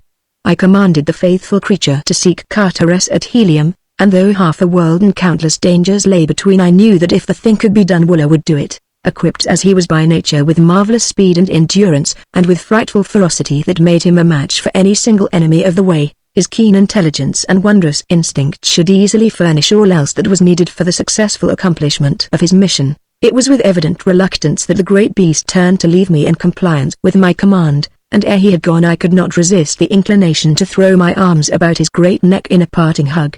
He rubbed his cheek against mine in a final caress, and a moment later was speeding through the carrion caves toward the outer world. In my note to Carteres I had given explicit directions for locating the carrion caves, impressing upon him the necessity for making entrance to the country beyond through this avenue, and not to attempt under any circumstances to cross the ice barrier with the fleet. I told him that what lay beyond the 8th cave I could not even guess, but I was sure that somewhere upon the other side of the ice barrier his mother lay in the power of Matai Shang, and that possibly his grandfather and great-grandfather as well, if they lived. Further, I advised him to call upon Kulan Tith and the son of Thuvendin for warriors and ships that the expedition might be sufficiently strong to ensure success at the first blow, and, I concluded, if there be time bring Tars Tarkas with you, for if I live until you reach me I can think of few greater pleasures than to fight once more, shoulder to shoulder, with my old friend. When Wooler had left us Thuvendin and I, hiding in the 7th cave, discussed and discarded many plans for crossing the 8th chamber. From where we stood we saw that the fighting among the apartments was growing less, and that many that had been feeding had ceased and lain down to sleep. Presently it became apparent that in a short time all the ferocious monsters might be peacefully slumbering, and thus a hazardous opportunity be presented to us to cross through their lair. One by one the remaining brutes stretched themselves upon the bubbling decomposition that covered the mass of bones upon the floor of their den, until but a single apartment remained awake. This huge fellow roamed restlessly about, nosing among his companion and the abhorrent litter of the cave. Occasionally he would stop to peer intently toward first one of the exits from the chamber and then the other. His whole demeanor was as of one who acts as sentry. We were at last forced to the belief that he would not sleep while the other occupants of the lair slept, and so cast about in our minds for some scheme whereby we might trick him. Finally I suggested a plan to Thuvendin, and as it seemed as good as any that we had discussed we decided to put it to the test. To this end Thuvendin placed himself close against the cave's wall, beside the entrance to the 8th chamber, while I deliberately showed myself to the guardian apartment as he looked toward our retreat. Then I sprang to the opposite side of the entrance, flattening my body close to the wall. Without a sound the great beast moved rapidly toward the seventh cave to see what manner of intruder had thus rashly penetrated so far within the precincts of his habitation. As he poked his head through the narrow aperture that connects the two caves, a heavy longsword was awaiting him upon either hand, and before he had an opportunity to emit even a single growl his severed head rolled at our feet. Quickly we glanced into the eighth chamber. Not an apartment had moved. Crawling over the carcass of a huge beast that blocked the doorway, Thuvendih and I cautiously entered the forbidding and dangerous den. Like snails we wound our silent and careful way among the huge, recumbent forms. The only sound above our breathing was the sucking noise of our feet as we lifted them from the ooze of decaying flesh through which we crept. Halfway across the chamber and one of the mighty beasts directly before me moved restlessly at the very instant that my foot was poised above his head, over which I must step. Breathlessly I waited, balancing upon one foot, for I did not dare move a muscle. In my right hand was my keen short sword, the point hovering an inch above the thick fur beneath which beat the savage heart. Finally the apartment relaxed, sighing, as with the passing of a bad dream, and resumed the regular respiration of deep slumber. I planted my raised foot beyond the fierce head and an instant later had stepped over the beast. Thuvendih followed directly after me, and another moment found us at the further door, undetected. The carrion caves consist of a series of 27 connecting chambers, and present the appearance of having been eroded by running water in some far-gone age when a mighty river found its way to the south through the single breach in the barrier of rock and ice that hems the country of the pole. Thuvendih and I traversed the remaining 19 caverns without adventure or mishap.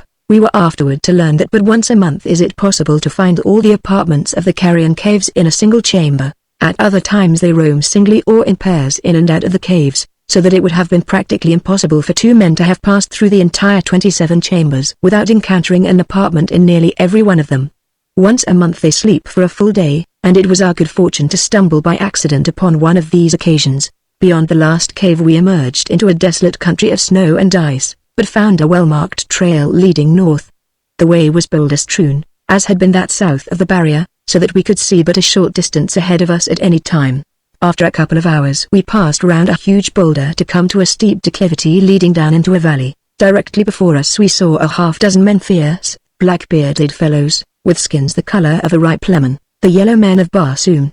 Ejaculated Thuvendih, as though even now that he saw them he found it scarce possible to believe that the very race we expected to find hidden in this remote and inaccessible land did really exist. We withdrew behind an adjacent boulder to watch the actions of the little party, which stood huddled at the foot of another huge rock, their backs toward us. One of them was peering round the edge of the granite mass as though watching one who approached from the opposite side. Presently the object of his scrutiny came within the range of my vision and I saw that it was another yellow man. All were clothed in magnificent furs, the six in the black and yellow striped hide of the Orluk, while he who approached alone was resplendent in the pure white skin of an apartment. The yellow men were armed with two swords, and a short javelin was slung across the back of each, while from their left arms hung up like shields no larger than a dinner plate, the concave sides of which turned outward toward an antagonist. They seemed puny and futile implements or safety against an even ordinary swordsman, but I was later to see the purpose of them and with what wondrous dexterity the yellow men manipulate them. One of the swords which each of the warriors carried caught my immediate attention. I call it a sword, but really it was a sharp-edged blade with a complete hook at the far end. The other sword was of about the same length as the hooked instrument, and somewhere between that of my long sword and my short sword. It was straight and two-edged. In addition to the weapons I have enumerated, each man carried a dagger in his harness. As the white-furred one approached, the six grasped their swords more firmly, the hooked instrument in the left hand, the straight sword in the right, while above the left wrist the small shield was held rigid upon a metal bracelet. As the lone warrior came opposite them the six rushed out upon him with fiendish yells that resembled nothing more closely than the savage war cry of the Apaches of the Southwest.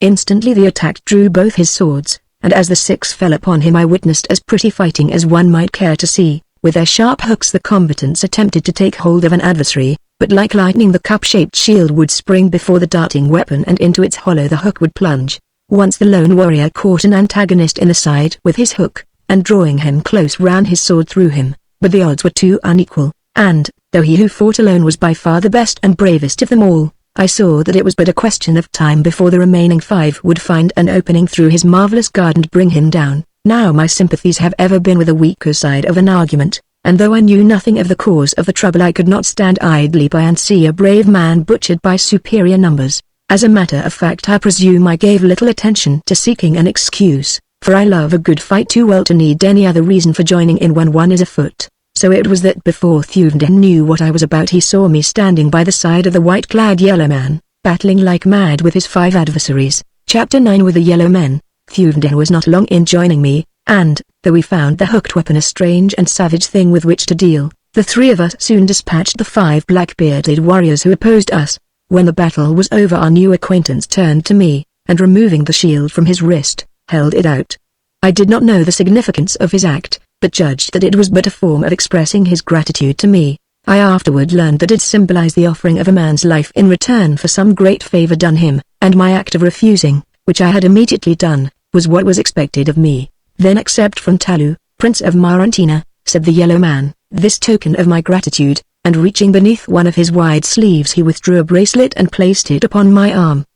He then went through the same ceremony with Thuvden. Next he asked our names, and from what land we hailed. He seemed quite familiar with the geography of the outer world, and when I said I was from Helium he raised his brows. He said, you seek your ruler and his company? Know you of them? I asked. But little more than that they were captured by my uncle, Salensasil, Jedak of Jedaks, ruler of Okar, land of the yellow men of Barsoom. As to their fate I know nothing, for I am at war with my uncle, who would crush my power in the principality of Marantina. These from whom you have just saved me are warriors he has sent out to find and slay me, for they know that often I come alone to hunt and kill the sacred apartment which Salensasil so much reveres. It is partly because I hate his religion that Salensasil hates me, but mostly does he fear my growing power and the great faction which has arisen throughout Okar that would be glad to see me ruler of Okar and Jedak of Jedaks in his place. He is a cruel and tyrannous master whom all hate, and were it not for the great fear they have of him I could raise an army overnight that would wipe out the few that might remain loyal to him. My own people are faithful to me, and the little valley of Marantina has paid no tribute to the court of Salensasil for a year, nor can he force us, for 12 men may hold the narrow way to Marantina against 1,000,000. But now, as to thine own affairs. How may I aid you? My palace is at your disposal, if you wish to honor me by coming to Marantina. When our work is done we shall be glad to accept your invitation, I replied. But now you can assist us most by directing us to the court of Salensasil, and suggesting some means by which we may gain admission to the city and the palace, or whatever other place we find our friends to be confined. Talu gazed ruefully at our smooth faces and at Thuvden's red skin and my white one. First you must come to Marantina, he said, for a great change must be wrought in your appearance before you can hope to enter any city in Okar. You must have yellow faces and black beards, and your apparel and trappings must be those least likely to arouse suspicion. In my palace is one who can make you appear as truly yellow men as does Salensasil himself. His counsel seemed wise, and as there was apparently no other way to ensure a successful entry to Kadabra, the capital city of Okar, we set out with Talu, Prince of Marantina, for his little, rock-bound country. The way was over some of the worst traveling I have ever seen, and I do not wonder that in this land where there are neither oats nor flyers that Marantina is in little fear of invasion. But at last we reached our destination, the first view of which I had from a slight elevation a half-mile from the city. Nestled in a deep valley lay a city of Martian concrete, whose every street and plaza and open space was roofed with glass. All about lay snow and ice, but there was none upon the rounded, dome-like, crystal covering that enveloped the whole city. Then I saw how these people combated the rigors of the Arctic, and lived in luxury and comfort in the midst of a land of perpetual ice. Their cities were veritable hothouses, and when I had come within this one my respect and admiration for the scientific and engineering skill of this buried nation was unbounded. The moment we entered the city Talu threw off his outer garments of fur, as did we, and I saw that his apparel differed but little from that of the red races of Barsoom. Except for his leathern harness, covered thick with jewels and metal. He was naked, nor could one have comfortably worn apparel in that warm and humid atmosphere. For 3 days we remained the guests of Prince Talu, and during that time he showered upon us every attention and courtesy within his power. He showed us all that was of interest in his great city. The Marantina atmosphere plant will maintain life indefinitely in the cities of the North Pole after all life upon the balance of dying Mars is extinct through the failure of the air supply. Should the great central plant again cease functioning as it did upon that memorable occasion that gave me the opportunity of restoring life and happiness to the strange world that I had already learned to love so well, he showed us the heating system that stores the sun's rays in great reservoirs beneath the city, and how little is necessary to maintain the perpetual summer heat of the glorious garden spot within this Arctic paradise. broad avenues of sod sown with the seed of the ochre vegetation of the Dead Sea bottoms carried the noiseless traffic of light and airy ground flyers that are the only form of artificial transportation used north of the gigantic ice barrier. The broad tires of these unique flyers are but rubber-like gas bags filled with the 8th Barsoomian ray, or ray of propulsion, that remarkable discovery of the Martians that has made possible the great fleets of mighty airships that render the red man of the outer world supreme.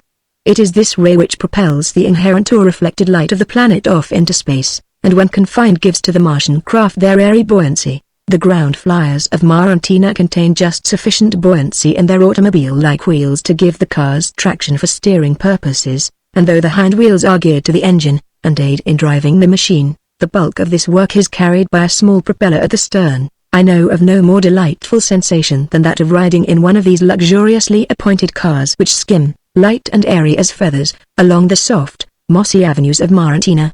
They move with absolute noiselessness between borders of crimson sward and beneath arching trees gorgeous with the wondrous blooms that mark so many of the highly cultivated varieties of Barsoomian vegetation. By the end of the third day the court barber, I can think of no other earthly appellation by which to describe him, had wrought so remarkable a transformation in both Thuvendip and myself that our own wives would never have known us. Our skins were of the same lemon color as his own, and great, black beards and moustaches had been deftly affixed to our smooth faces. The trappings of warriors of Okkar aided in the deception, and for where beyond the hothouse cities we each had suits of the black and yellow striped Tuluk, Talu gave us careful directions for the journey to Kadabra, the capital city of the Okkar nation, which is the racial name of the yellow men. This good friend even accompanied us part way, and then, promising to aid us in any way that he found possible, bade us adieu. On parting he slipped upon my finger a curiously wrought ring set with a dead black, lustreless stone, which appeared more like a bit of bituminous coal than the priceless Barsoomian gem which in reality it is.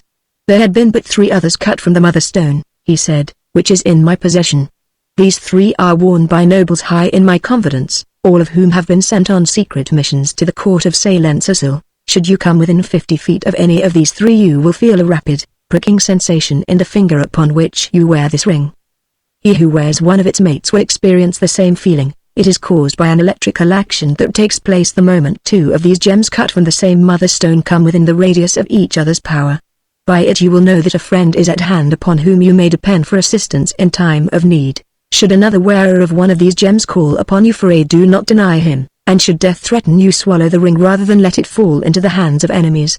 Guard it with your life, John Carter, for some day it may mean more than life to you. With this parting admonition our good friend turned back toward Marantina, and we set our faces in the direction of the city of Kadabra and the court of Salensasil, Jedak of Jedaks. That very evening we came within sight of the walled and glass-roofed city of Kadabra. It lies in a low depression near the pole, surrounded by rocky, snow-clad hills. From the pass through which we entered the valley we had a splendid view of this great city of the north. Its crystal dome sparkled in the brilliant sunlight gleaming above the frost-covered outer wall that circles the entire 100 miles of its circumference. At regular intervals great gates give entrance to the city, but even at the distance from which we looked upon the massive bulb we could see that all were closed, and, in accordance with Talu's suggestion, we deferred attempting to enter the city until the following morning. As he had said, we found numerous caves in the hillsides about us, and into one of these we crept for the night. Our warm Orluk skins kept us perfectly comfortable, and it was only after a most refreshing sleep that we awoke shortly after daylight on the following morning. Already the city was astir, and from several of the gates we saw parties of yellow men emerging.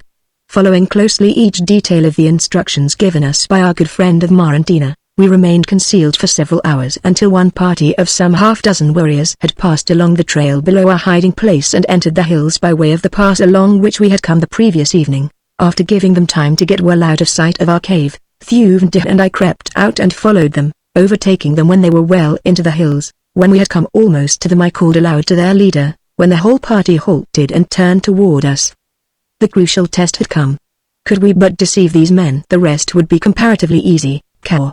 I cried as I came closer to them. "Cow!" responded the officer in charge of the party. "We be from Ilol," I continued, giving the name of the most remote city of Okkar, which has little or no intercourse with Kadabra. "Only yesterday we arrived, and this morning the captain of the gate told us that you were setting out to hunt Orluks, which is a sport we do not find in our own neighborhood. We have hastened after you to pray that you allow us to accompany you." The officer was entirely deceived, and graciously permitted us to go with them for the day. The chance guess that they were bound upon an all-you hunt proved correct, and Talu had said that the chances were 10 to 1 that such would be the mission of any party leaving Kadabra by the pass through which we entered the valley, since that way leads directly to the vast plains frequented by this elephantine beast of prey. In so far as the hunt was concerned, the day was a failure, for we did not see a single all-you, but this proved more than fortunate for us, since the yellow men were so chagrined by their misfortune that they would not enter the city by the same gate by which they had left it in the morning, as it seemed that they had made great boasts to the captain of that gate about their skill at this dangerous sport. We, therefore, approached Kadabra at a point several miles from that at which the party had quitted it in the morning, and so were relieved of the danger of embarrassing questions and explanations on the part of the gate captain, whom we had said had directed us to this particular hunting party. We had come quite close to the city when my attention was attracted toward a tall, black shaft that reared its head several hundred feet into the air from what appeared to be a tangled mass of junk or wreckage, now partially snow-covered. I did not dare venture an inquiry for fear of arousing suspicion by evident ignorance of something which as a yellow man I should have known, but before we reached the city gate I was to learn the purpose of that grim shaft and the meaning of the mighty accumulation beneath it. We had come almost to the gate when one of the party called to his fellows, at the same time pointing toward the distant southern horizon. Following the direction he indicated, my eyes descried the hull of a large flyer approaching rapidly from above the crest of the encircling hills. Still other fools who would solve the mysteries of the Forbidden North, said the officer, half to himself. Will they never cease their fatal curiosity? Let us hope not, answered one of the warriors, for then what should we do for slaves and sport? True, but what stupid beasts they are to continue to come to a region from whence none of them ever has returned. Let us tarry and watch the end of this one, suggested one of the men. The officer looked toward the city. The watch has seen him, he said. We may remain, for we may be needed. I looked toward the city and saw several hundred warriors issuing from the nearest gate. They moved leisurely, as though there were no need for haste, nor was there, as I was presently to learn. Then I turned my eyes once more toward the flyer. She was moving rapidly toward the city, and when she had come close enough I was surprised to see that her propellers were idle, straight for that grim shaft she bore. At the last minute I saw the great blades move to reverse her, yet on she came as though drawn by some mighty, irresistible power. Intense excitement prevailed upon her deck, where men were running hither and thither, manning the guns and preparing to launch the small, one-man flyers, a fleet of which is part of the equipment of every Martian war vessel.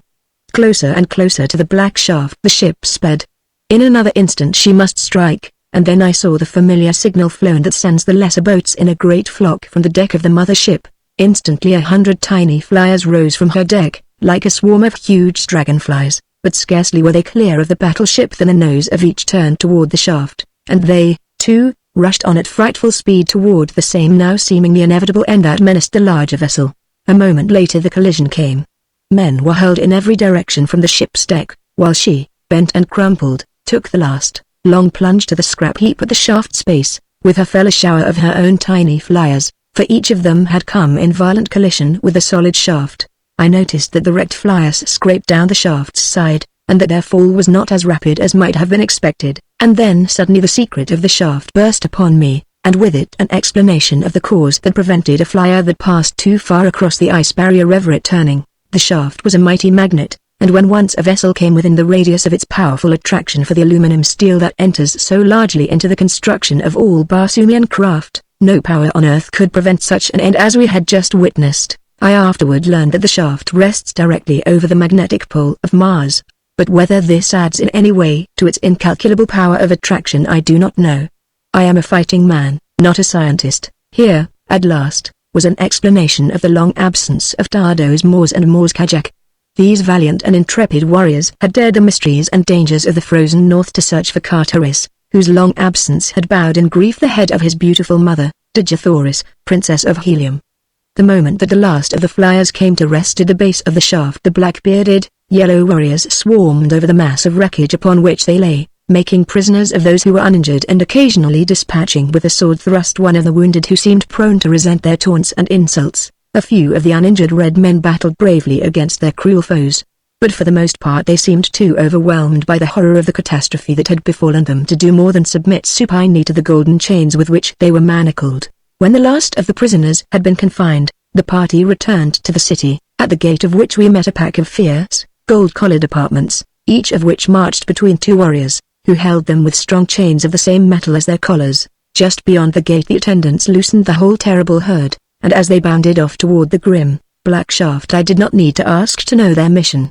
Had there not been those within the cruel city of Cadabra who needed succor far worse than the poor unfortunate dead and dying out there in the cold upon the bent and broken carcasses of 1,000 flyers, I could not have restrained my desire to hasten back and do battle with those horrid creatures that had been dispatched to rend and devour them. As it was I could but follow the yellow warriors, with bowed head, and give thanks for the chance that had given Thuvendian and me such easy ingress to the capital of Salensasil. Once within the gates, we had no difficulty in eluding our friends of the morning, and presently found ourselves in a Martian hostelry. Chapter 10 Endurance. The public houses of Barsoom, I have found, vary but little. There is no privacy for other than married couples. Men without their wives are escorted to a large chamber, the floor of which is usually of white marble or heavy glass, kept scrupulously clean.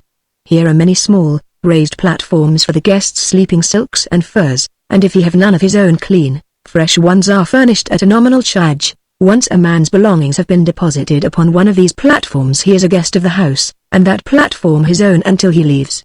No one will disturb or molest his belongings, as there are no thieves upon Mars.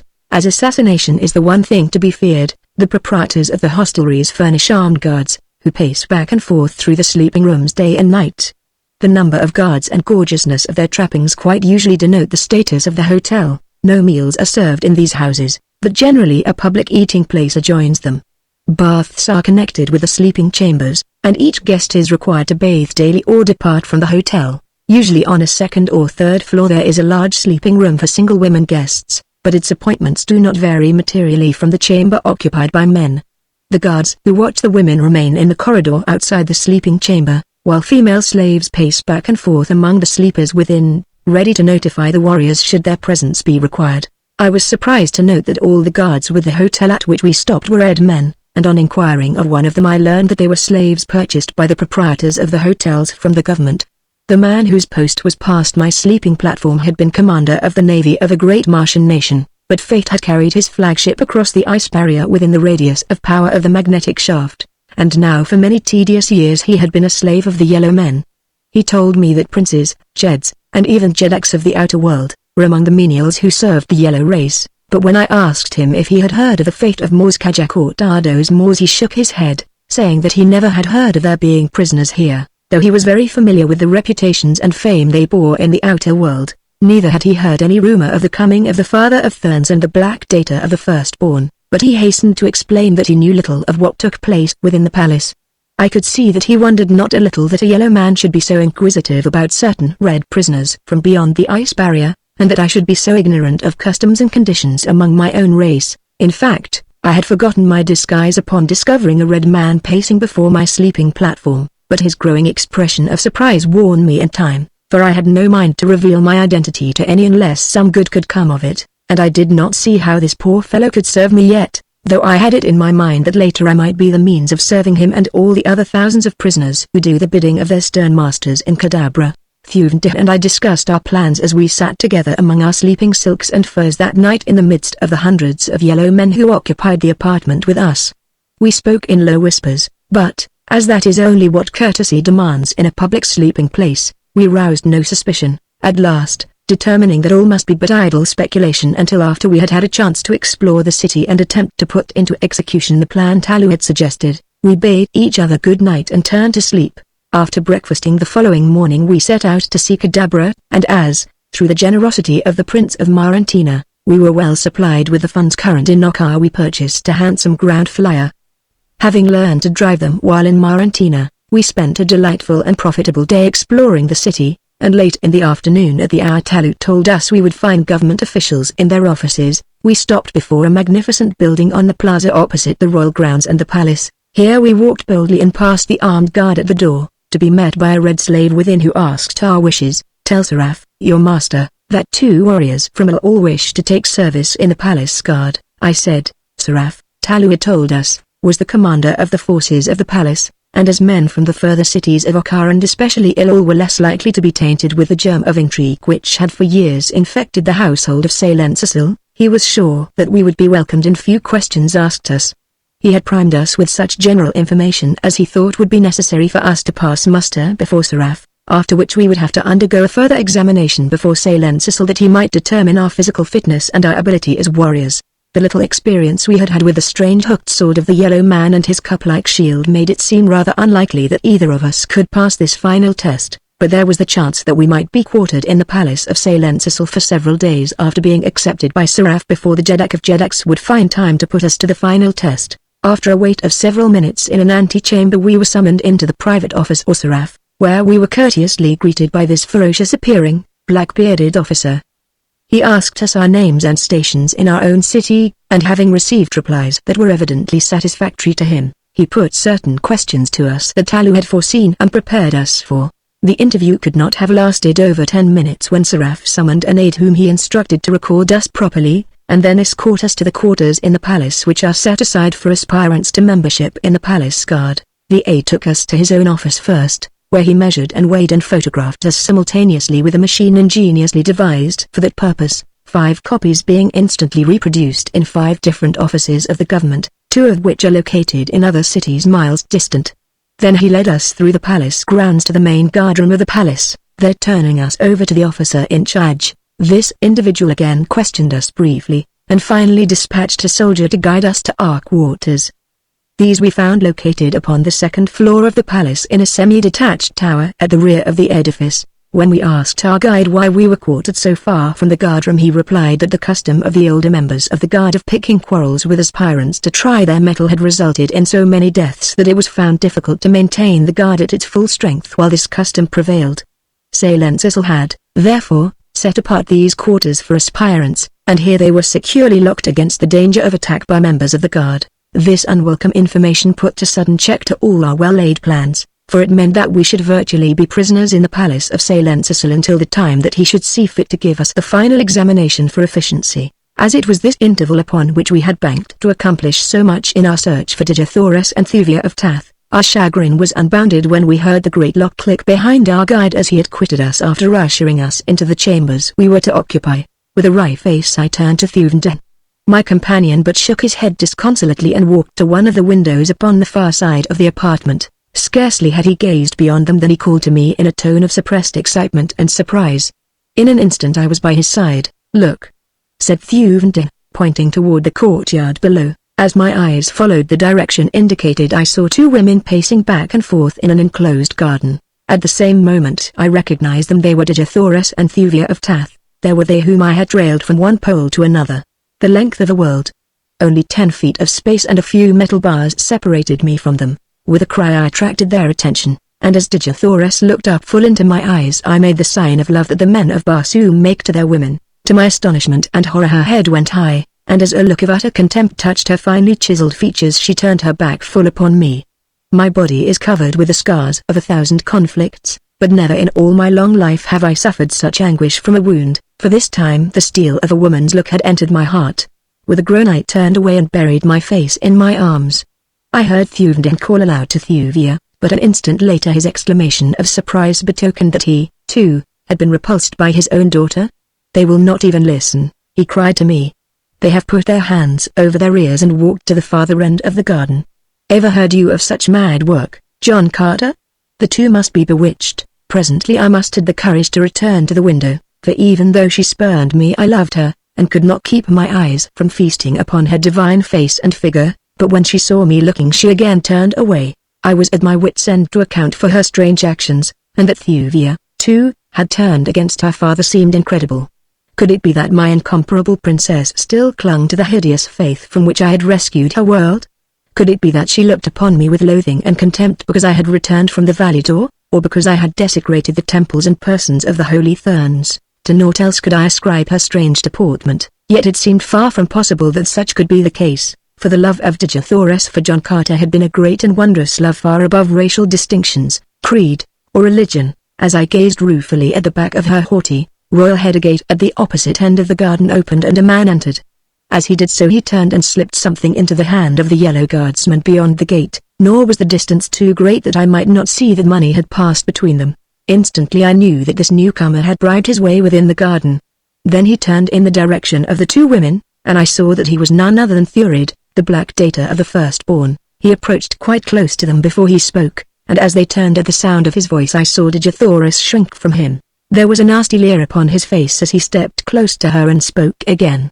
I could not hear his words, but her answer came clearly. "The granddaughter of Dardos Moors can always die," she said, "but she could never live at the price you name." Then I saw the black scoundrel go upon his knees beside her, fairly groveling in the dirt, pleading with her. Only part of what he said came to me, for though he was evidently laboring under the stress of passion and excitement, it was equally apparent that he did not dare raise his voice for fear of detection. "I would save you from Matai Shang," I heard him say.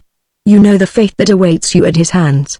Would you not choose me rather than the other?" "I would choose neither," replied Digithoris, "even were I free to choose. As you know well I am not." "You are free," he cried. "John Carter, Prince of Helium, is dead. I know better than that, but even were he dead, and I must needs choose another mate, it should be a plant man or a great white ape in preference to either Matai Shang or you, Black Callot," she answered with a sneer of contempt. Of a sudden the vicious beast lost all control of himself, as with a vile oath he leapt at the slender woman, gripping her tender throat in his brute clutch. Thuvia screamed and sprang to aid her fellow prisoner, and at the same instant I, too, went mad, and tearing at the bars that spanned my window I ripped them from their sockets as they had been but copper wire. Hurling myself through the aperture I reached the garden, but 100 feet from where the black was choking the life from my Digithoris, and with a single great bound I was upon him. I spoke no word as I tore his defiling fingers from that beautiful throat, nor did I utter a sound as I hurled him 20 feet from me. Foaming with rage, Thurid regained his feet and charged me like a mad bull. "Yellow man," he shrieked, "you knew not upon whom you had laid your vile hands, but ere I am done with you, you will know well what it means to offend the person of a firstborn." Then he was upon me, reaching for my throat, and precisely as I had done that day in the courtyard of the Temple of Isis I did here in the garden of the Palace of Salensisil. I ducked beneath his outstretched arms, and as he lunged past me I planted a terrific right upon the side of his jaw, just as he had done upon that other occasion he did now. Like a top he spun round, his knees gave beneath him, and he crumpled to the ground at my feet. Then I heard a voice behind me. It was the deep voice of authority that marks the ruler of men, and when I turned to face the resplendent figure of a giant yellow man I did not need to ask to know that it was Salensisil. At his right stood Matai Shang, and behind them a score of guardsmen. "Who are you?" he cried, "and what means this intrusion within the precincts of the women's garden? I do not recall your face. How came you here?" But for his last words I should have forgotten my disguise entirely and told him outright that I was John Carter, Prince of Helium, but his question recalled me to myself. I pointed to the dislodged bars of the window above. "I am an aspirant to membership in the palace guard," I said, "and from yonder window in the tower where I was confined awaiting the final test for fitness I saw this brute attack this woman.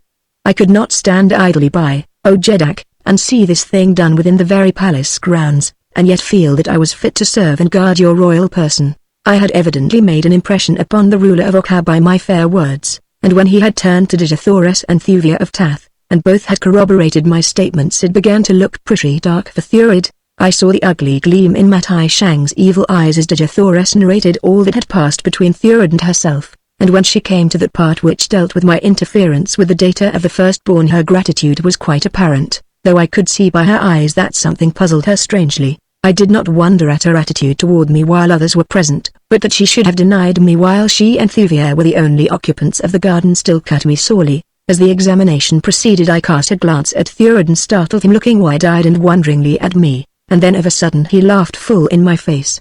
A moment later Salensisil turned toward the black. "What have you to say in explanation of these charges?" he asked in a deep and terrible voice.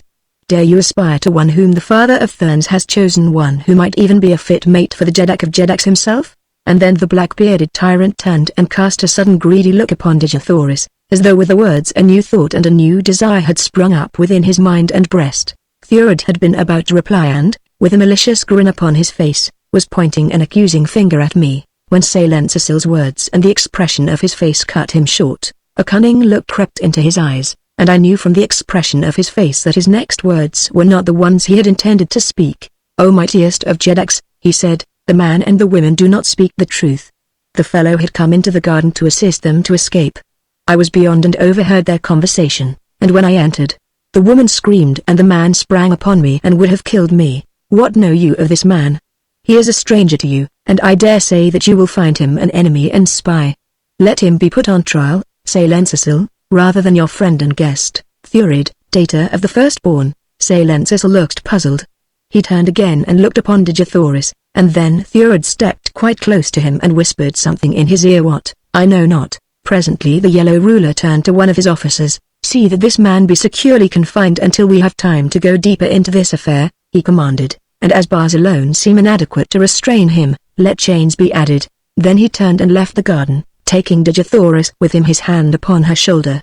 Thurid and Matai Shang went also, and as they reached the gateway the black turned and laughed again aloud in my face. What could be the meaning of his sudden change toward me? Could he suspect my true identity? It must be that, and the thing that had betrayed me was the trick and blow that had laid him low for the second time. As the guards dragged me away my heart was very sad and bitter indeed, for now to the two relentless enemies that had hounded her for so long another and a more powerful one had been added, for I would have been but a fool had I not recognized the sudden love for Digithoris that had just been born in the terrible breast of Salensis, Jeddak of Jeddaks, ruler of Okkar. Chapter 11 The Pit of Plenty. I did not languish long within the prison of Salensis.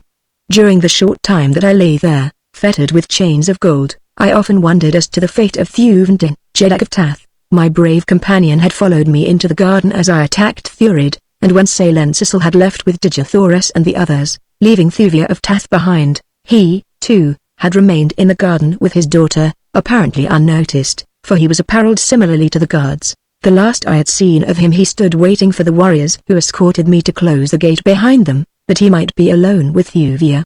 Could it be possible that they had escaped? I doubted it, and yet with all my heart I hoped that it might be true. The third day of my incarceration brought a dozen warriors to escort me to the audience chamber, where Salensis himself was to try me. A great number of nobles crowded the room, and among them I saw Thurid, but Matai Shang was not there. Digithoris, as radiantly beautiful as ever, sat upon a small throne beside Salensis. The expression of sad hopelessness upon her dear face cut deep into my heart. Her position beside the Jeddak of Jeddaks boded ill for her and me, and on the instant that I saw her there sprang to my mind the firm intention never to leave that chamber alive if I must leave her in the clutches of this powerful tyrant. I had killed better men than Salensis, and killed them with my bare hands, and now I swore to myself that I should kill him if I found that the only way to save the Princess of Helium. That it would mean almost instant death for me I cared not, except that it would remove me from further efforts in behalf of Digithoris, and for this reason alone I would have chosen another way. For even though I should kill Salensis that act would not restore my beloved wife to her own people.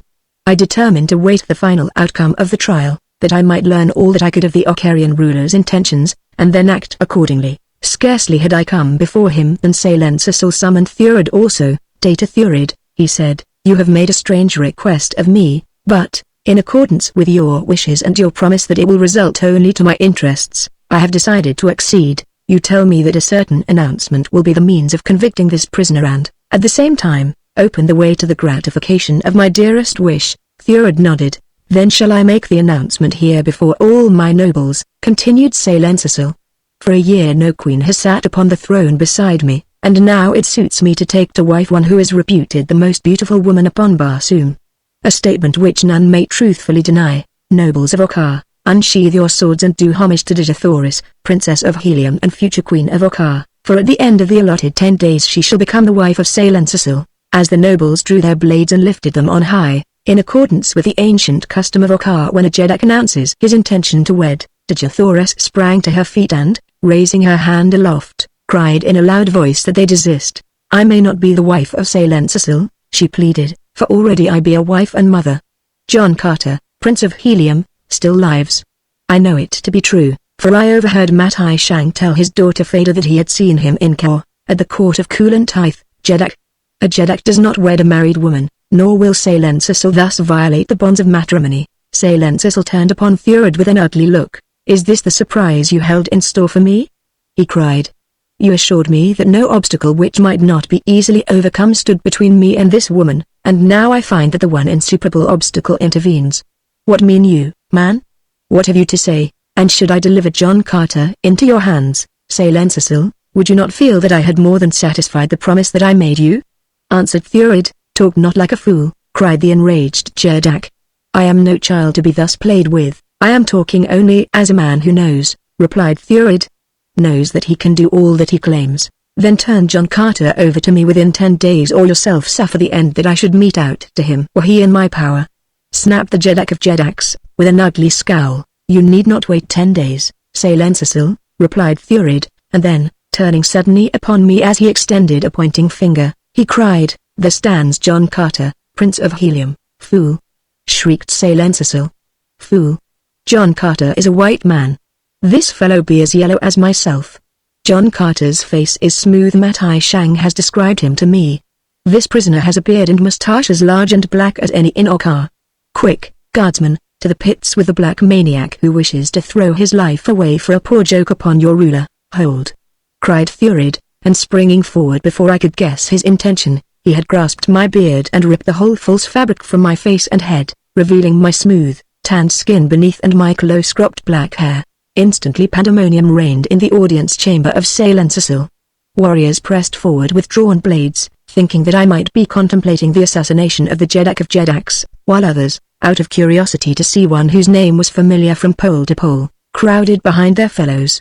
As my identity was revealed I saw Digithoris spring to her feet, amazement writ large upon her face, and then through that jam of armed men she forced her way before any could prevent. A moment only and she was before me with outstretched arms and eyes filled with the light of her great love. John Carter! John Carter!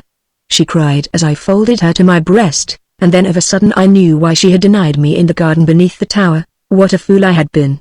Expecting that she would penetrate the marvelous disguise that had been wrought for me by the barber of Marantina. She had not known me, that was all, and when she saw the sign of love from a stranger she was offended and righteously indignant. Indeed, but I had been a fool, and it was you, she cried, who spoke to me from the tower. How could I dream that my beloved Virginian lay behind that fierce beard and that yellow skin? She had been wont to call me her Virginian as a term of endearment, for she knew that I loved the sound of that beautiful name, made 1,000 times more beautiful and hallowed by her dear lips, and as I heard it again after all those long years my eyes became dimmed with tears and my voice choked with emotion. But an instant did I crush that dear form to me ere Cecil, trembling with rage and jealousy, shouldered his way to us. Seize the man, he cried to his warriors, and 100 ruthless hands tore us apart. Well, it was for the nobles of the court of Okar that John Carter had been disarmed. As it was, a dozen of them felt the weight of my clenched fists, and I had fought my way half up the steps before the throne to which Cecil had carried Digithoris ere ever they could stop me. Then I went down, fighting, beneath the 100 warriors, but before they had battered me into unconsciousness I heard that from the lips of Digithoris that made all my suffering well worthwhile.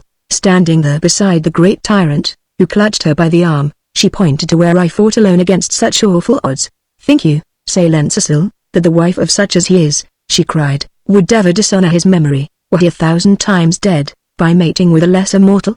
Lives there upon any world such another as John Carter, Prince of Helium? Lives there another man who could fight his way back and forth across a warlike planet, facing savage beasts and hordes of savage men, for the love of a woman? I, Digithoris, Princess of Helium, am his. He fought for me and won me. If you be a brave man you will honor the bravery that is his, and you will not kill him. Make him a slave if you will, Cecil, but spare his life. I would rather be a slave with such as he than be Queen of Okar. Neither slave nor queen dictates to Cecil, replied the Jedak of Jedaks. John Carter shall die a natural death in a pit of plenty, and the day he dies Digithoris shall become my queen. I did not hear her reply, for it was then that a blow upon my head brought unconsciousness, and when I recovered my senses only a handful of guardsmen remained in the audience chamber with me. As I opened my eyes they goaded me with the points of their swords and bade me rise, then they led me through long corridors to a court far toward the center of the palace.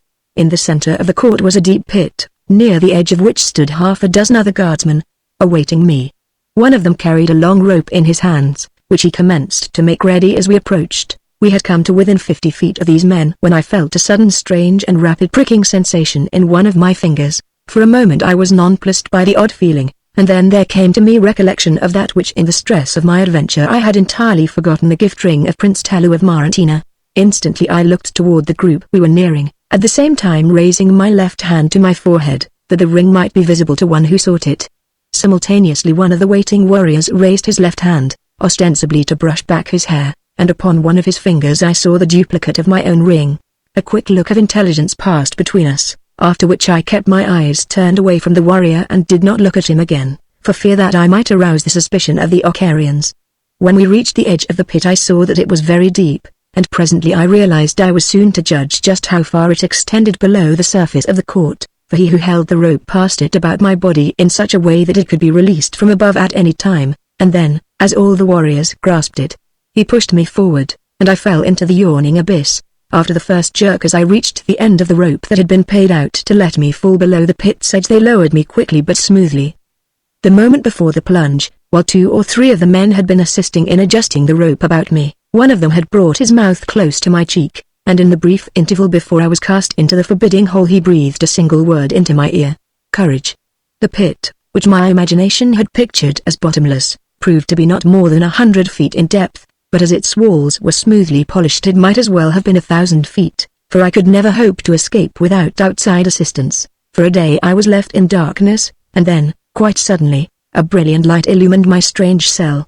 I was reasonably hungry and thirsty by this time, not having tasted food or drink since the day prior to my incarceration. To my amazement I found the sides of the pit, that I had thought smooth, lined with shelves, upon which were the most delicious viands and liquid refreshments that Edgar afforded. With an exclamation of delight I sprang forward to partake of some of the welcome food, but ere ever I reached it the light was extinguished, and, though I groped my way about the chamber, my hands came in contact with nothing beside the smooth, hard wall that I had felt on my first examination of my prison. Immediately the pangs of hunger and thirst began to assail me. Where before I had had but a mild craving for food and drink, I now actually suffered for want of it, and all because of the tantalizing sight that I had had of food almost within my grasp. Once more darkness and silence enveloped me, a silence that was broken only by a single mocking laugh. For another day nothing occurred to break the monotony of my imprisonment or relieve the suffering superinduced by hunger and thirst. Slowly the pangs became less keen, as suffering deadened the activity of certain nerves, and then the light flashed on once again, and before me stood an array of new and tempting dishes, with great bottles of clear water and flagons of refreshing wine, upon the outside of which the cold sweat of condensation stood. Again, with the hunger madness of a wild beast, I sprang forward to seize those tempting dishes, but, as before, the light went out and I came to a sudden stop against a hard wall. Then the mocking laugh rang out for a second time. The pit of plenty. Ah, what a cruel mind must have devised this exquisite, hellish torture. Day after day was the thing repeated, until I was on the verge of madness, and then, as I had done in the pits of the war-hoons, I took a new, firm hold upon my reason and forced it back into the channels of sanity. By sheer willpower I regained control over my tottering mentality, and so successful was I that the next time that the light came I sat quite still and looked indifferently at the fresh and temptant food almost within my reach. Glad I was that I had done so, for it gave me an opportunity to solve the seeming mystery of those vanishing banquets. As I made no move to reach the food, the torturers left the light turned on in the hope that at last I could refrain no longer from giving them the delicious thrill of enjoyment that my former futile efforts to obtain it had caused. And as I sat scrutinizing the laden shelves I presently saw how the thing was accomplished, and so simple was it that I wondered I had not guessed it before. The wall of my prison was of clearest glass. Behind the glass were the tantalizing viands. After nearly an hour the light went out, but this time there was no mocking laughter, at least not upon the part of my tormentors, but I, to be at quits with them, gave a low laugh that none might mistake for the cackle of a maniac. 9 days passed, and I was weak from hunger and thirst, but no longer suffering. I was past that. Then, down through the darkness above, a little parcel fell to the floor at my side. Indifferently I groped for it, thinking it but some new invention of my jailers to add to my sufferings. At last I found it, a tiny package wrapped in paper, at the end of a strong and slender cord. As I opened it a few lozenges fell to the floor. As I gathered them up, feeling of them and smelling of them, I discovered that they were tablets of concentrated food such as are quite common in all parts of Barsoom. Poison. I thought, well, what of it? Why not end my misery now rather than drag out a few more wretched days in this dark pit? Slowly I raised one of the little pellets to my lips. Goodbye, my Digithoris. I breathed. I have lived for you and fought for you, and now my next dearest wish is to be realized, for I shall die for you. And, taking the morsel in my mouth, I devoured it. One by one I ate them all, nor ever did anything taste better than those tiny bits of nourishment, within which I knew must lie the seeds of death, possibly of some hideous, torturing death. As I sat quietly upon the floor of my prison, waiting for the end, my fingers by accident came in contact with the bit of paper in which the things had been wrapped, and as I idly played with it, my mind roaming far back into the past, that I might live again for a few brief moments before I died, some of the many happy moments of a long and happy life. I became aware of strange protuberances upon the smooth surface of the parchment-like substance in my hands. For a time they carried no special significance to my mind, I merely was mildly wondrous that they were there. But at last they seemed to take form, and then I realized that there was but a single line of them, like writing. Now, more interestedly, my fingers traced and retraced them. There were 4 separate and distinct combinations of raised lines. Could it be that these were 4 words, and that they were intended to carry a message to me? The more I thought of it, the more excited I became, until my fingers raced madly back and forth over those bewildering little hills and valleys upon that bit of paper. But I could make nothing of them, and at last I decided that my very haste was preventing me from solving the mystery. Then I took it more slowly. Again and again my forefinger traced the first of those 4 combinations. Martian writing is rather difficult to explain to an Earthman. It is something of a cross between shorthand and picture writing, and is an entirely different language from the spoken language of Mars. Upon Barsoom there is but a single oral language. It is spoken today by every race and nation, just as it was at the beginning of human life upon Barsoom. It has grown with the growth of the planet's learning and scientific achievements, but so ingenious a thing it is that new words to express new thoughts or describe new conditions or discoveries form themselves. No other word could explain the thing that a new word is required for other than the word that naturally falls to it, and so, no matter how far removed 2 nations or races, their spoken languages are identical. Not so their written languages, however. No 2 nations have the same written language, and often cities of the same nation have a written language that differs greatly from that of the nation to which they belong. Thus it was that the signs upon the paper, if in reality they were words, baffled me for some time, but at last I made out the first one. It was courage, and it was written in the letters of Marantina, courage. That was the word the yellow guardsman had whispered in my ear as I stood upon the verge of the pit of plenty. The message must be from him, and he I knew was a friend. With renewed hope I bent my every energy to the deciphering of the balance of the message, and at last success rewarded my endeavor. I had read the 4 words, courage. Follow the rope. Chapter 12. Follow the rope. What could it mean, follow the rope? What rope? Presently I recalled the cord that had been attached to the parcel when it fell at my side, and after a little groping my hand came in contact with it again. It depended from above, and when I pulled upon it I discovered that it was rigidly fastened, possibly at the pit's mouth. Upon examination I found that the cord, though small, was amply able to sustain the weight of several men. Then I made another discovery. There was a second message knotted in the rope at about the height of my head. This I deciphered more easily. Now that the key was mine, bring the rope with you. Beyond the knots lies danger. That was all there was to this message. It was evidently hastily formed, an afterthought. I did not pause longer than to learn the contents of the second message, and, though I was none too sure of the meaning of the final admonition, beyond the knots lies danger, yet I was sure that here before me lay an avenue of escape, and that the sooner I took advantage of it the more likely was I to win to liberty. At least, I could be but little worse off than I had been in the pit of plenty. I was to find, however, ere I was well out of the damnable hole, that I might have been very much worse off had I been compelled to remain there another 2 minutes. It had taken me about that length of time to ascend some 50 feet above the bottom when a noise above attracted my attention. To my chagrin I saw that the covering of the pit was being removed far above me, and in the light of the courtyard beyond I saw a number of yellow warriors. Could it be that I was laboriously working my way into some new trap? Were the messages spurious, after all?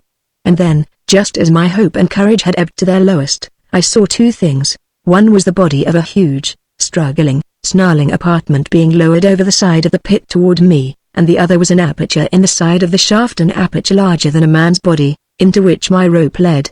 Just as I scrambled into the dark hole before me, the apartment passed me, reaching out with his mighty hands to clutch me, and snapping, growling, and roaring in a most frightful manner. Plainly now I saw the end for which Salensisil had destined me. After first torturing me with starvation, he had caused this fierce beast to be lowered into my prison to finish the work that the Jedak's hellish imagination had conceived. And then another truth flashed upon me. I had lived 9 days of the allotted 10 which must intervene before Salensisil could make Dejathoris his queen. The purpose of the apartment was to ensure my death before the 10th day. I almost laughed aloud as I thought how Salensisil's measure of safety was to aid in defeating the very end he sought, for when they discovered that the apartment was alone in the pit of plenty they could not know but that he had completely devoured me, and so no suspicion of my escape would cause a search to be made for me. Coiling the rope that had carried me thus far upon my strange journey, I sought for the other end. but found that as I followed it forward it extended always before me. So this was the meaning of the words, "Follow the rope." The tunnel through which I crawled was low and dark. I had followed it for several hundred yards when I felt a knot beneath my fingers. Beyond the knots lies danger. Now I went with the utmost caution, and a moment later a sharp turn in the tunnel brought me to an opening into a large, brilliantly lighted chamber. The trend of the tunnel I had been traversing had been slightly upward, and from this I judged that the chamber into which I now found myself looking must be either on the first floor of the palace or directly beneath the first floor. Upon the opposite wall were many strange instruments and devices, and in the center of the room stood a long table, at which two men were seated in earnest conversation. He who faced me was a yellow man, a little, wizened up, pasty-faced old fellow with great eyes that showed the white round the entire circumference of the iris. His companion was a black man, and I did not need to see his face to know that it was Thurid, for there was no other of the firstborn north of the ice barrier. Thurid was speaking as I came within hearing of the men's voices. "Solon," he was saying, "there is no risk and the reward is great. You know that you hate Salensis, and that nothing would please you more than to thwart him in some cherished plan. There be nothing that he more cherishes today than the idea of wedding the beautiful princess of Helium, but I, too, want her, and with your help I may win her. You need not more than step from this room for an instant when I give you the signal. I will do the rest, and then, when I am gone, you may come and throw the great switch back into its place, and all will be as before. I need but an hour's start to be safe beyond the devilish power that you control in this hidden chamber beneath the palace of your master. See how easy." And with the words the Black Data rose from his seat and, crossing the room, laid his hand upon a large, burnished lever that protruded from the opposite wall. "No! No!" cried the little old man, springing after him, with a wild shriek. "Not that one! Not that one! That controls the sunray tanks, and should you pull it too far down, all Cadabra would be consumed by heat before I could replace it. Come away! Come away! You know not with what mighty powers you play. This is the lever that you seek. Note well the symbol inlaid in white upon its ebon surface." Thurid approached and examined the handle of the lever. "Ah, a magnet," he said. "I will remember. It is settled." "Then I take it," he continued. The old man hesitated. A look of combined greed and apprehension overspread his none too beautiful features. "Double the figure," he said. "Even that were all too small an amount for the service you ask. Why, I risk my life by even entertaining you here within the forbidden precincts of my station. Should Salensis learn of it, he would have me thrown to the apartments before the day was done. He dare not do that, and you know it full well." "Solon," contradicted the Black. "Too great a power of life and death you hold over the people of Cadabra for Salensis to risk threatening you with death. Before ever his minions could lay their hands upon you, you might seize this very lever from which you have just warned me and wipe out the entire city, and myself into the bargain," said Solon, with a shudder. "But if you were to die, anyway, you would find the nerve to do it," replied Thurid. "Yes," muttered Solon, "I have often thought upon that very thing.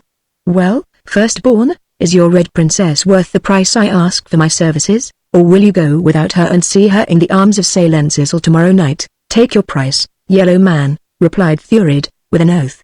"Half now and the balance when you have fulfilled your contract." With that the Data threw a well-filled money pouch upon the table. Solon opened the pouch and with trembling fingers counted its contents. His weird eyes assumed a greedy expression, and his unkempt beard and the moustache twitched with the muscles of his mouth and chin. It was quite evident from his very mannerism that Thurid had keenly guessed the man's weakness. Even the claw-like, clutching movement of the fingers betokened the avariciousness of the miser.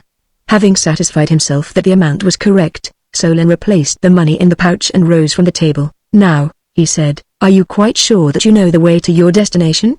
You must travel quickly to cover the ground to the cave and from thence beyond the great power, all within a brief hour, for no more dare I spare you." "Let me repeat it to you," said Thurid, "that you may see if I be letter perfect." "Proceed," replied Solon. "Through yonder door," he commenced, pointing to a door at the far end of the apartment. "I follow a corridor, passing 3 diverging corridors upon my right, then into the 4th right-hand corridor straight to where 3 corridors meet. Here again I follow to the right, hugging the left wall closely to avoid the pit. At the end of this corridor I shall come to a spiral runway, which I must follow down instead of up. After that the way is a long but a single branchless corridor. Am I right?" "Quite right, Data," answered Solon, "and now begone.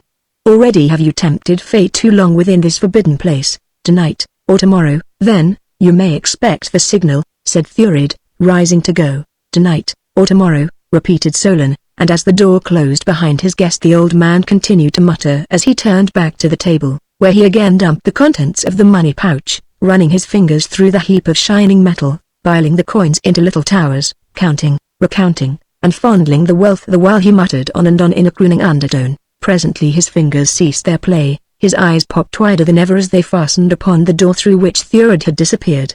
The croon changed to a querulous muttering, and finally to an ugly growl. Then the old man rose from the table, shaking his fist at the closed door. Now he raised his voice, and his words came distinctly. "Fool," he muttered. "Think you that for your happiness Solon will give up his life? If you escaped, Salencercil would know that only through my connivance could you have succeeded. Then would he send for me? What would you have me do? Reduce the city and myself to ashes? No, fool, there is a better way for Solon to keep thy money and be revenged upon Salencercil." He laughed in a nasty, cackling note. "Poor fool. You may throw the great switch that will give you the freedom of the heir of Okar, and then, in fatuous security, go on with thy red princess to the freedom of death. When you have passed beyond this chamber in your flight, what can prevent Solon replacing the switch as it was before your vile hand touched it?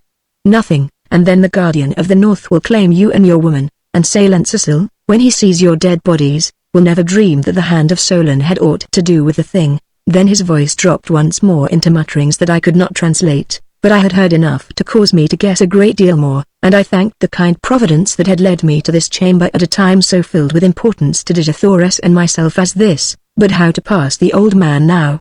The cord, almost invisible upon the floor, stretched straight across the apartment to a door upon the far side. There was no other way of which I knew, nor could I afford to ignore the advice to follow the rope. I must cross this room, but however I should accomplish it undetected with that old man in the very center of it baffled me. Of course I might have sprung in upon him and with my bare hands silenced him forever, but I had heard enough to convince me that with him alive the knowledge that I had gained might serve me at some future moment, while should I kill him and another be stationed in his place Thurod would not come hither with Digithoris, as was quite evidently his intention. As I stood in the dark shadow of the tunnel's end racking my brain for a feasible plan the while I watched, cat-like, the old man's every move.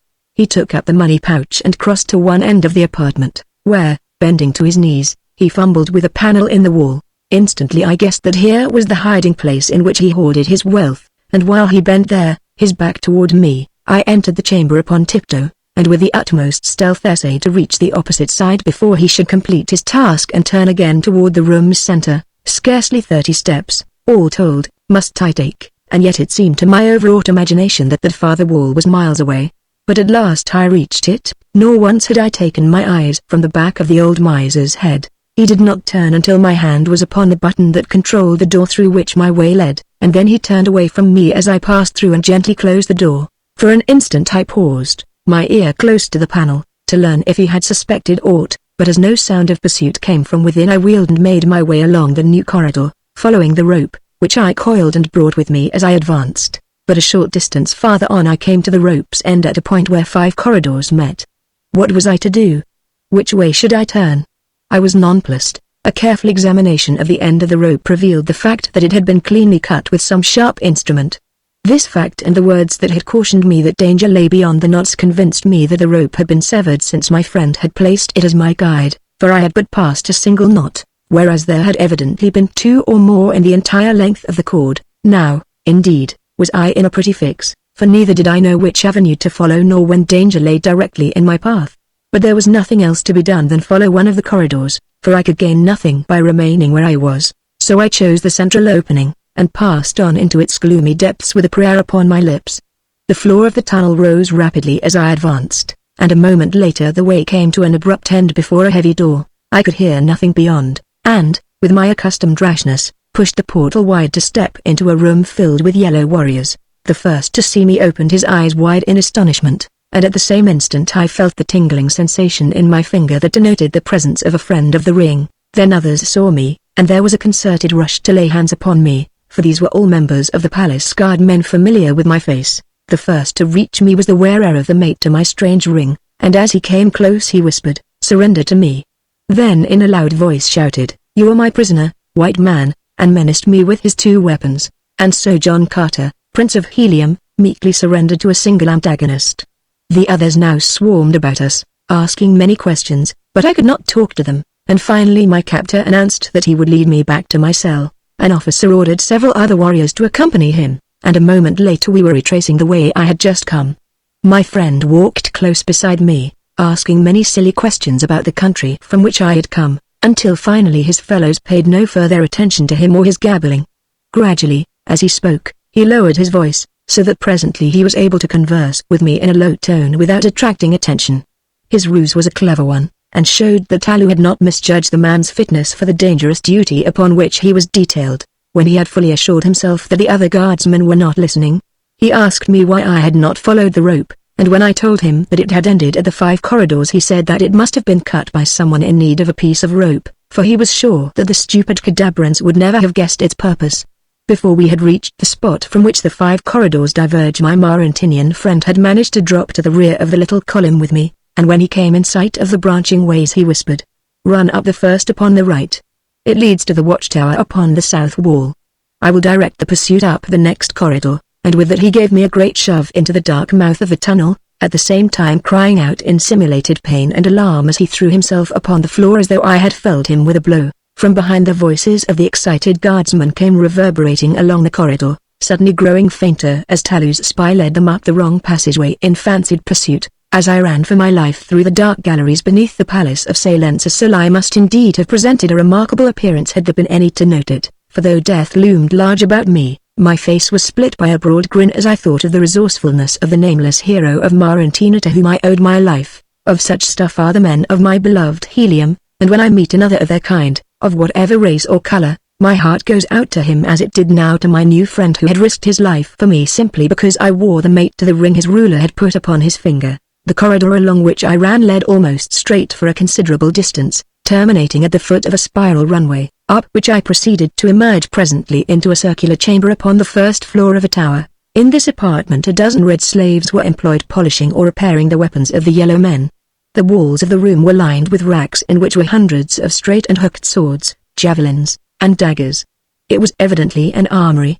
There were but 3 warriors guarding the workers. My eyes took in the entire scene at a glance. Here were weapons in plenty. Here were sinewy red warriors to wield them, and here now was John Carter, Prince of Helium, in need both of weapons and warriors. As I stepped into the apartment, guards and prisoners saw me simultaneously. Close to the entrance where I stood was a rack of straight swords, and as my hand closed upon the hilt of one of them my eyes fell upon the faces of 2 of the prisoners who worked side by side. One of the guards started toward me. "Who are you?" he demanded. "What do you here?" "I come for Tardos Mors, Jeddak of Helium, and his son, Mors Kajak," I cried, pointing to the 2 red prisoners, who had now sprung to their feet, wide-eyed in astonished recognition. "Rise, red men.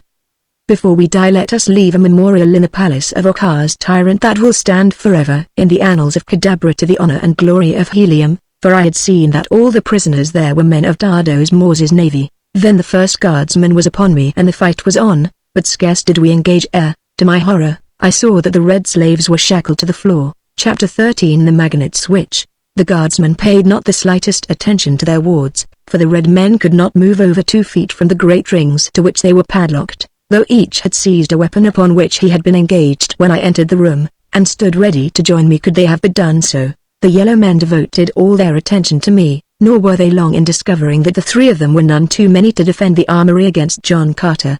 Would that I had had my own good long sword in my hand that day, but, as it was, I rendered a satisfactory account of myself with the unfamiliar weapon of the yellow man. At first I had a time of it dodging their villainous hook swords, but after a minute or 2 I had succeeded in wresting a second straight sword from one of the racks along the wall, and thereafter, using it to parry the hooks of my antagonists, I felt more evenly equipped. The 3 of them were on me at once, and but for a lucky circumstance my end might have come quickly.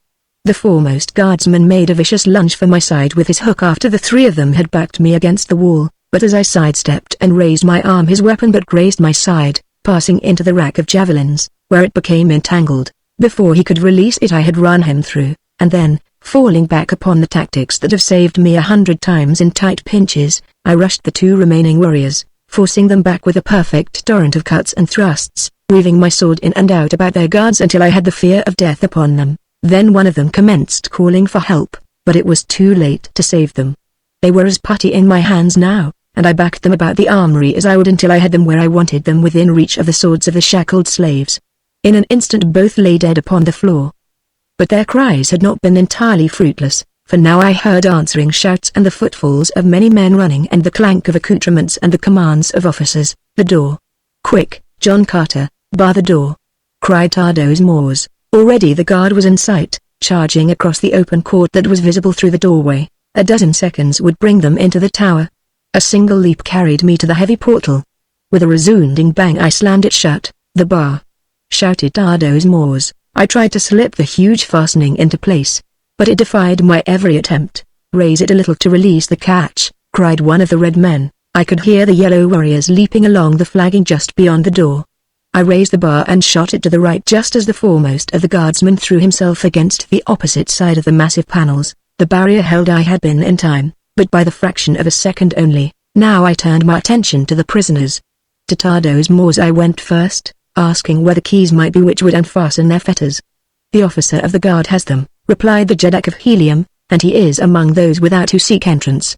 You will have to force them." Most of the prisoners were already hacking at their bonds with the swords in their hands. The yellow men were battering at the door with javelins and axes. I turned my attention to the chains that held Tardos Moors.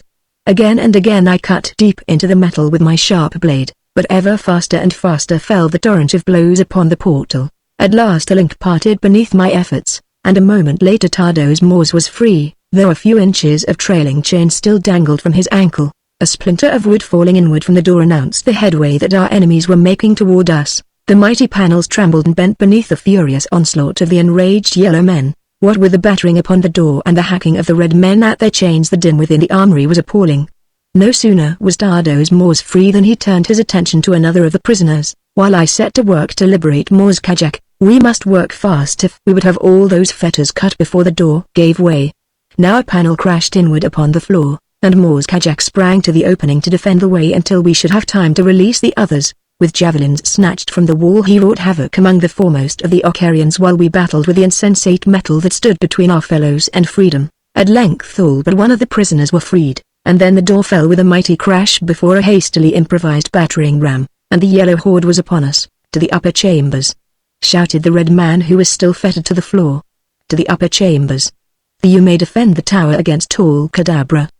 Do not delay because of me, who could pray for no better death than in the service of Tardos Moors and the Prince of Helium. But I would have sacrificed the life of every man of us rather than desert a single red man, much less the lion-hearted hero who begged us to leave him. Cut his chains," I cried to two of the red men, "while the balance of us hold off the foe." There were 10 of us now to do battle with the Ocarian guard, and I warrant that ancient watchtower never looked down upon a more hotly contested battle than took place that day within its own grim walls. The first inrushing wave of yellow warriors recoiled from the slashing blades of 10 of Helium's veteran fighting men. A dozen Ocarian corpses blocked the doorway, but over the gruesome barrier a score more of their fellows dashed, shouting their hoarse and hideous war cry.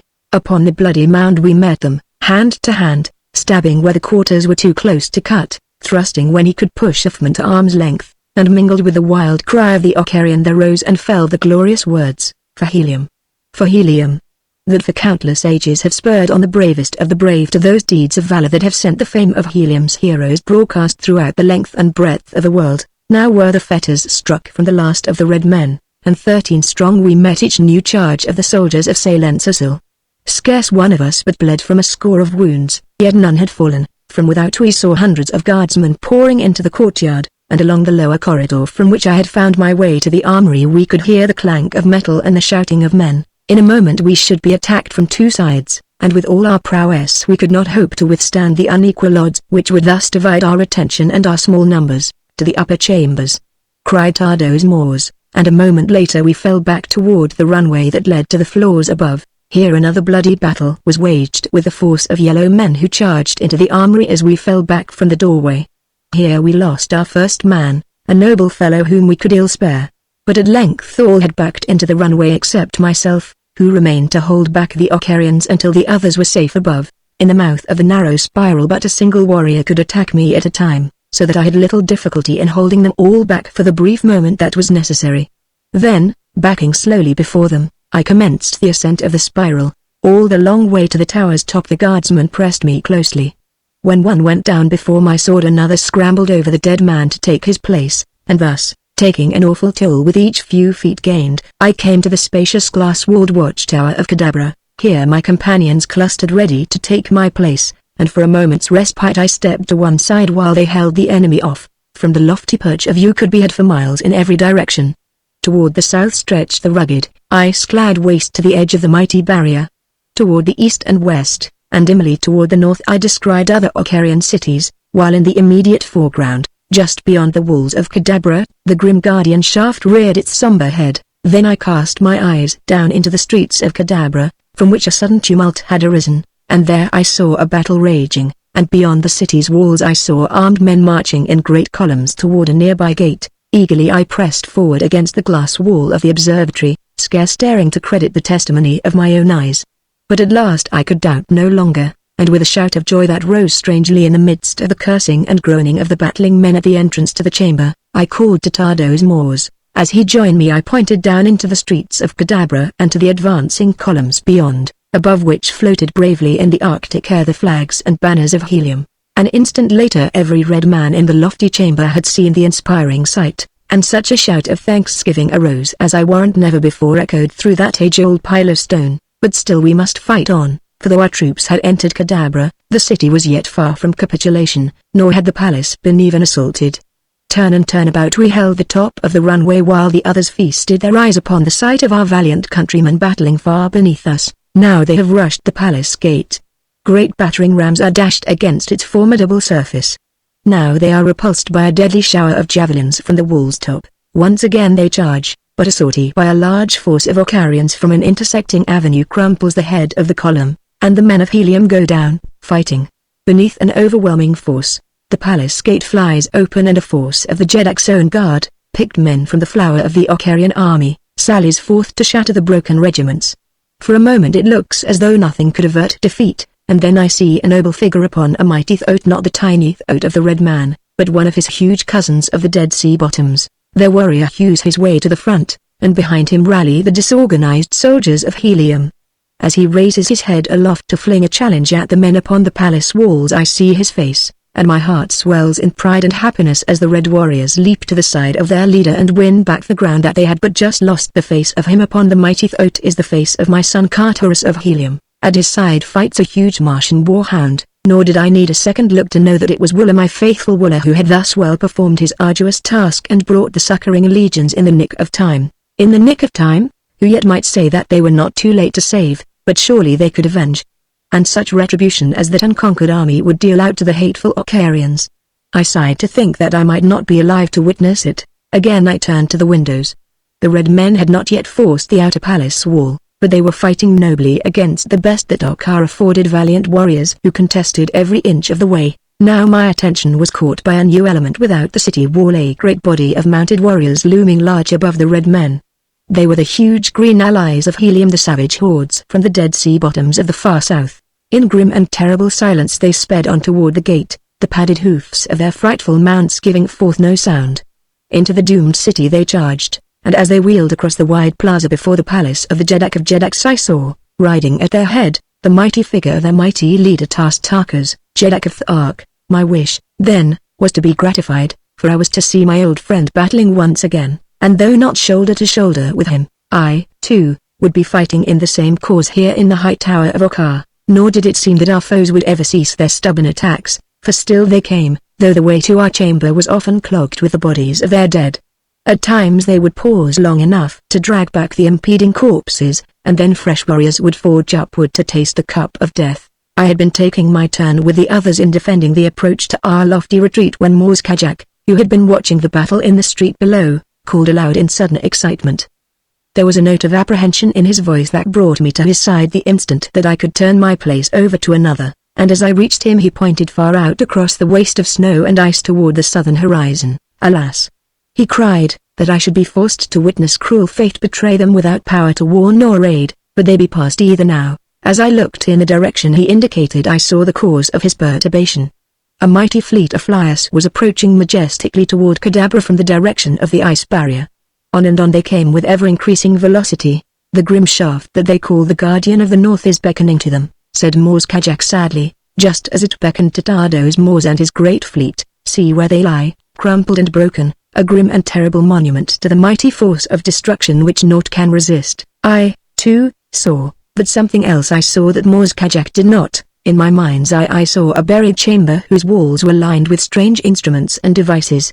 In the center of the chamber was a long table, and before it sat a little, pop-eyed old man counting his money. But, plainest of all, I saw upon the wall a great switch with a small magnet inlaid within the surface of its black handle. Then I glanced out at the fast-approaching fleet. In 5 minutes that mighty armada of the skies would be bent and worthless scrap, lying at the base of the shaft beyond the city's wall, and yellow hordes would be loosed from another gate to rush out upon the few survivors stumbling blindly down through the mass of wreckage. Then the apartments would come. I shuddered at the thought, for I could vividly picture the whole horrible scene. Quick have I always been to decide and act. The impulse that moves me and the doing of the thing seems simultaneous, for if my mind goes through the tedious formality of reasoning, it must be a subconscious act of which I am not objectively aware. Psychologists tell me that, as the subconscious does not reason, too close a scrutiny of my mental activities might prove anything but flattering, but be that as it may, I have often won success while the thinker would have been still at the endless task of comparing various judgments, and now celerity of action was the prime essential to the success of the thing that I had decided upon. Grasping my sword more firmly in my hand, I called to the red man at the opening to the runway to stand aside. Way for the Prince of Helium, I shouted, and before the astonished yellow man whose misfortune it was to be at the fighting end of the line at that particular moment could gather his wits together, my sword had decapitated him, and I was rushing like a mad bull down upon those behind him. Way for the Prince of Helium, I shouted as I cut a path through the astonished guardsmen of Salensisil.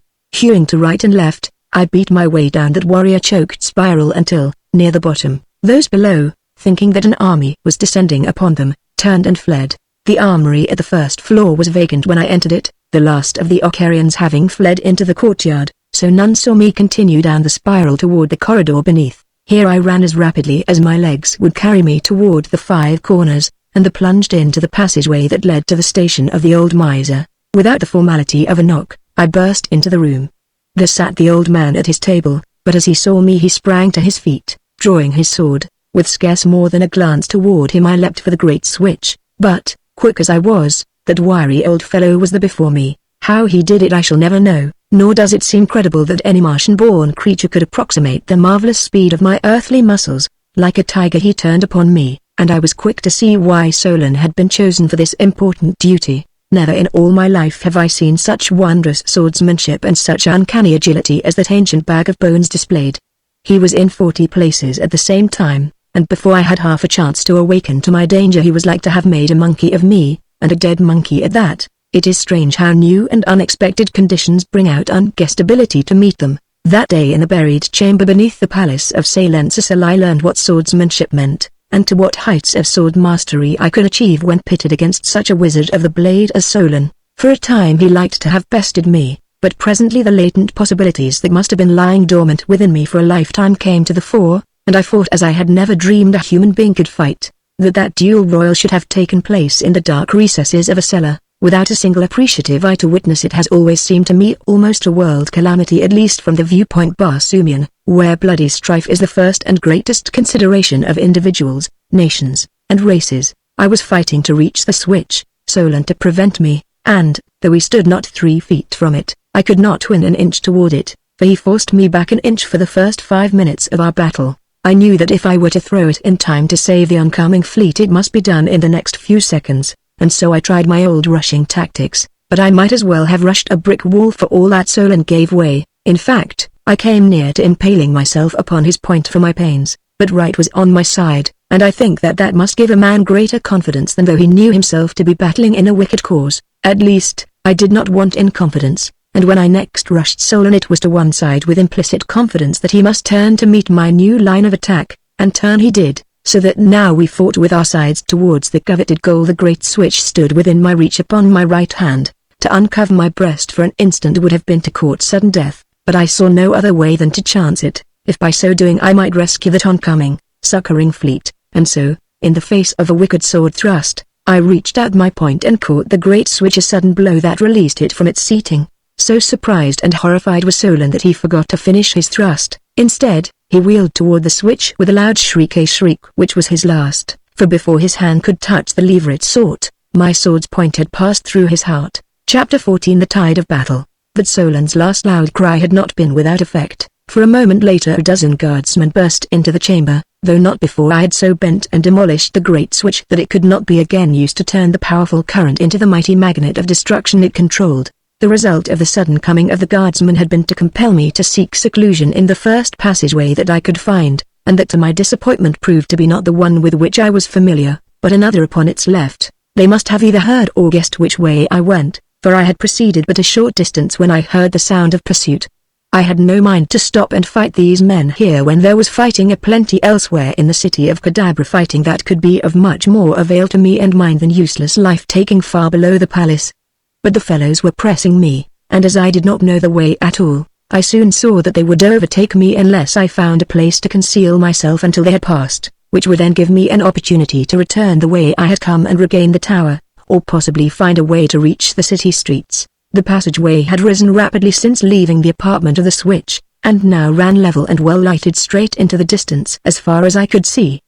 The moment that my pursuers reached the straight stretch I would be in plain sight of them, with no chance to escape from the corridor undetected. Presently I saw a series of doors opening from either side of the corridor, and as they all looked alike to me I tried the first one that I reached. It opened into a small chamber, luxuriously furnished, and was evidently an antechamber of some office or audience chamber of the palace. On the far side was a heavily curtained doorway beyond which I heard the hum of voices. Instantly I crossed the small chamber, and, parting the curtains, looked within the larger apartment. Before me were a party or perhaps 50 gorgeously clad nobles of the court, standing before a throne upon which sat Salencesil. The Jeddak of Jeddaks was addressing them. The allotted hour has come, he was saying as I entered the apartment, and though the enemies of Okkar be within her gates, naught may stay the will of Salencesil. The great ceremony must be omitted that no single man may be kept from his place in the defences other than the 50 that custom demands shall witness the creation of a new queen in Okkar. In a moment the thing shall have been done and we may return to the battle, while she who is now the Princess of Helium looks down from the Queen's tower upon the annihilation of her former countrymen and witnesses the greatness which is her husband's. Then, turning to a courtier, he issued some command in a low voice. The addressed hastened to a small door at the far end of the chamber and, swinging it wide, cried, "Way for Digithoris, future Queen of Okkar." Immediately 2 guardsmen appeared dragging the unwilling bride toward the altar. Her hands were still manacled behind her, evidently to prevent suicide. Her disheveled hair and panting bosom betokened that, chained though she was, still had she fought against the thing that they would do to her. At sight of her Salencesil rose and drew his sword, and the sword of each of the 50 nobles was raised on high to form an arch, beneath which the poor, beautiful creature was dragged toward her doom. A grim smile forced itself to my lips as I thought of the rude awakening that lay in store for the ruler of Okkar, and my itching fingers fondled the hilt of my bloody sword. As I watched the procession that moved slowly toward the throne, a procession which consisted of but a handful of priests, who followed Digithoris and the 2 guardsmen, I caught a fleeting glimpse of a black face peering from behind the draperies that covered the wall back of the dais upon which stood Salencesil awaiting his bride. Now the guardsmen were forcing the Princess of Helium up the few steps to the side of the tyrant of Okkar, and I had no eyes and no thoughts for aught else. A priest opened a book and, raising his hand, commenced to drone out a sing-song ritual. Salencesil reached for the hand of his bride. I had intended waiting until some circumstance should give me a reasonable hope of success, for, even though the entire ceremony should be completed, there could be no valid marriage while I lived.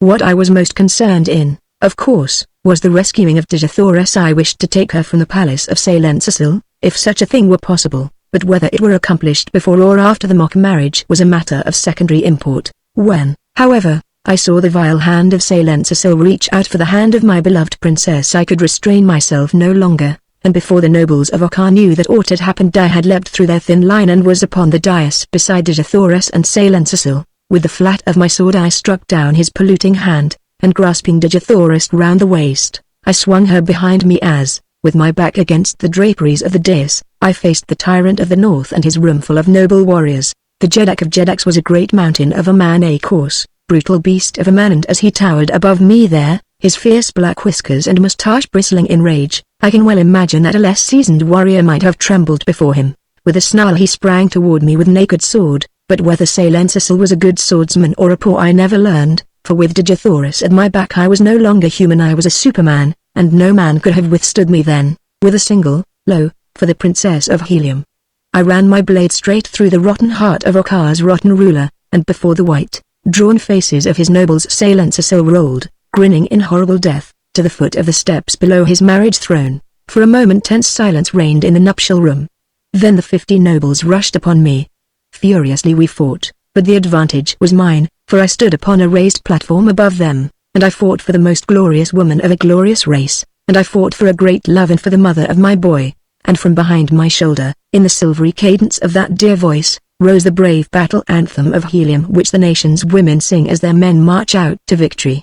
That alone was enough to inspire me to victory over even greater odds, and I verily believe that I should have bested the entire roomful of yellow warriors that day in the nuptial chamber of the palace at Kadabra had not interruption come to my aid. Fast and furious was the fighting as the nobles of Silencer sprang, time and again, up the steps before the throne only to fall back before a sword hand that seemed to have gained a new wizardry from its experience with the cunning Solon. Two were pressing me so closely that I could not turn when I heard a movement behind me, and noted that the sound of the battle anthem had ceased. Was Digithoris preparing to take her place beside me, heroic daughter of a heroic world? It would not be unlike her to have seized a sword and fought at my side, for, though the women of Mars are not trained in the arts of war, the spirit is theirs, and they have been known to do that very thing upon countless occasions. But she did not come, and glad I was, for it would have doubled my burden in protecting her before I should have been able to force her back again out of harm's way. She must be contemplating some cunning strategy, I thought, and so I fought on, secure in the belief that my divine princess stood close behind me. For half an hour at least I must have fought there against the nobles of Okkar ere ever a one placed a foot upon the dais where I stood, and then of a sudden all that remained of them formed below me for a last, mad, desperate charge. But even as they advanced the door at the far end of the chamber swung wide and a wild-eyed messenger sprang into the room. "The Jeddak of Jeddaks!" he cried. "Where is the Jeddak of Jeddaks? The city has fallen before the hordes from beyond the barrier, but now the great gate of the palace itself has been forced and the warriors of the south are pouring into its sacred precincts. Where is Silencer? He alone may revive the flagging courage of our warriors. He alone may save the day for Okkar. Where is Silencer?" The nobles stepped back from about the dead body of their ruler, and one of them pointed to the grinning corpse. The messenger staggered back in horror as though from a blow in the face. "Then fly, nobles of Okkar!" he cried, "for naught can save you. Hark! They come!" As he spoke we heard the deep roar of angry men from the corridor without, and the clank of metal and the clang of swords. Without another glance toward me, who had stood a spectator of the tragic scene, the nobles wheeled and fled from the apartment through another exit. Almost immediately a force of yellow warriors appeared in the doorway through which the messenger had come. They were backing toward the apartment, stubbornly resisting the advance of a handful of red men who faced them and forced them slowly but inevitably back. Above the heads of the contestants I could see from my elevated station upon the dais the face of my old friend Kantos Khan. He was leading the little party that had won its way into the very heart of the palace of Silencer. In an instant I saw that by attacking the Okkarians from the rear I could so quickly disorganize them that their further resistance would be short-lived, and with this idea in mind I sprang from the dais, casting a word of explanation to Digithoris over my shoulder, though I did not turn to look at her, with myself ever between her enemies and herself, and with Kantos Khan and his warriors winning to the apartment. There could be no danger to Digithoris standing there alone beside the throne. I wanted the men of Helium to see me and to know that their beloved princess was here, too, for I knew that this knowledge would inspire them to even greater deeds of valor than they had performed in the past, though great indeed must have been those which won for them a way into the almost impregnable palace of the Tyrant of the North. As I crossed the chamber to attack the Cadabrans from the rear a small doorway at my left opened, and, to my surprise, revealed the figures of Matai Shang, father of Thurns and Fader, his daughter, peering into the room. A quick glance about they took. Their eyes rested for a moment, wide in horror, upon the dead body of Silencer, upon the blood that crimsoned the floor, upon the corpses of the nobles who had fallen thick before the throne, upon me, and upon the battling warriors at the other door. They did not essay to enter the apartment, but scanned its every corner from where they stood, and then, when their eyes had sought its entire area, a look of fierce rage overspread the features of Matai Shang, and a cold and cunning smile touched the lips of Fader. Then they were gone, but not before a taunting laugh was thrown directly in my face by the woman. I did not understand then the meaning of Matai Shang's rage or Fader's pleasure, but I knew that neither boded good for me. A moment later I was upon the backs of the yellow men, and as the red men of Helium saw me above the shoulders of their antagonists, a great shout rang through the corridor, and for a moment drowned the noise of battle. "For the Prince of Helium!" they cried. "For the Prince of Helium!" And, like hungry lions upon their prey, they fell once more upon the weakening warriors of the north. The yellow men, cornered between two enemies, fought with the desperation that utter hopelessness often induces. Fought as I should have fought had I been in their stead, with the determination to take as many of my enemies with me when I died as lay within the power of my sword arm. It was a glorious battle, but the end seemed inevitable, when presently from down the corridor behind the red men came a great body of reinforcing yellow warriors. Now were the tables turned, and it was the men of Helium who seemed doomed to be ground between two millstones. All were compelled to turn to meet this new assault by a greatly superior force, so that to me was left the remnants of the yellow men within the throne room. They kept me busy, too, so busy that I began to wonder if indeed I should ever be done with them. Slowly they pressed me back into the room, and when they had all passed in after me, one of them closed and bolted the door, effectually barring the way against the men of Kanto's can. It was a clever move, for it put me at the mercy of a dozen men within a chamber from which assistance was locked out, and it gave the red men in the corridor beyond no avenue of escape should their new antagonists press them too closely. But I have faced heavier odds myself than were pitted against me that day, and I knew that Kanto's can had battled his way from 100 more dangerous traps than that in which he now was.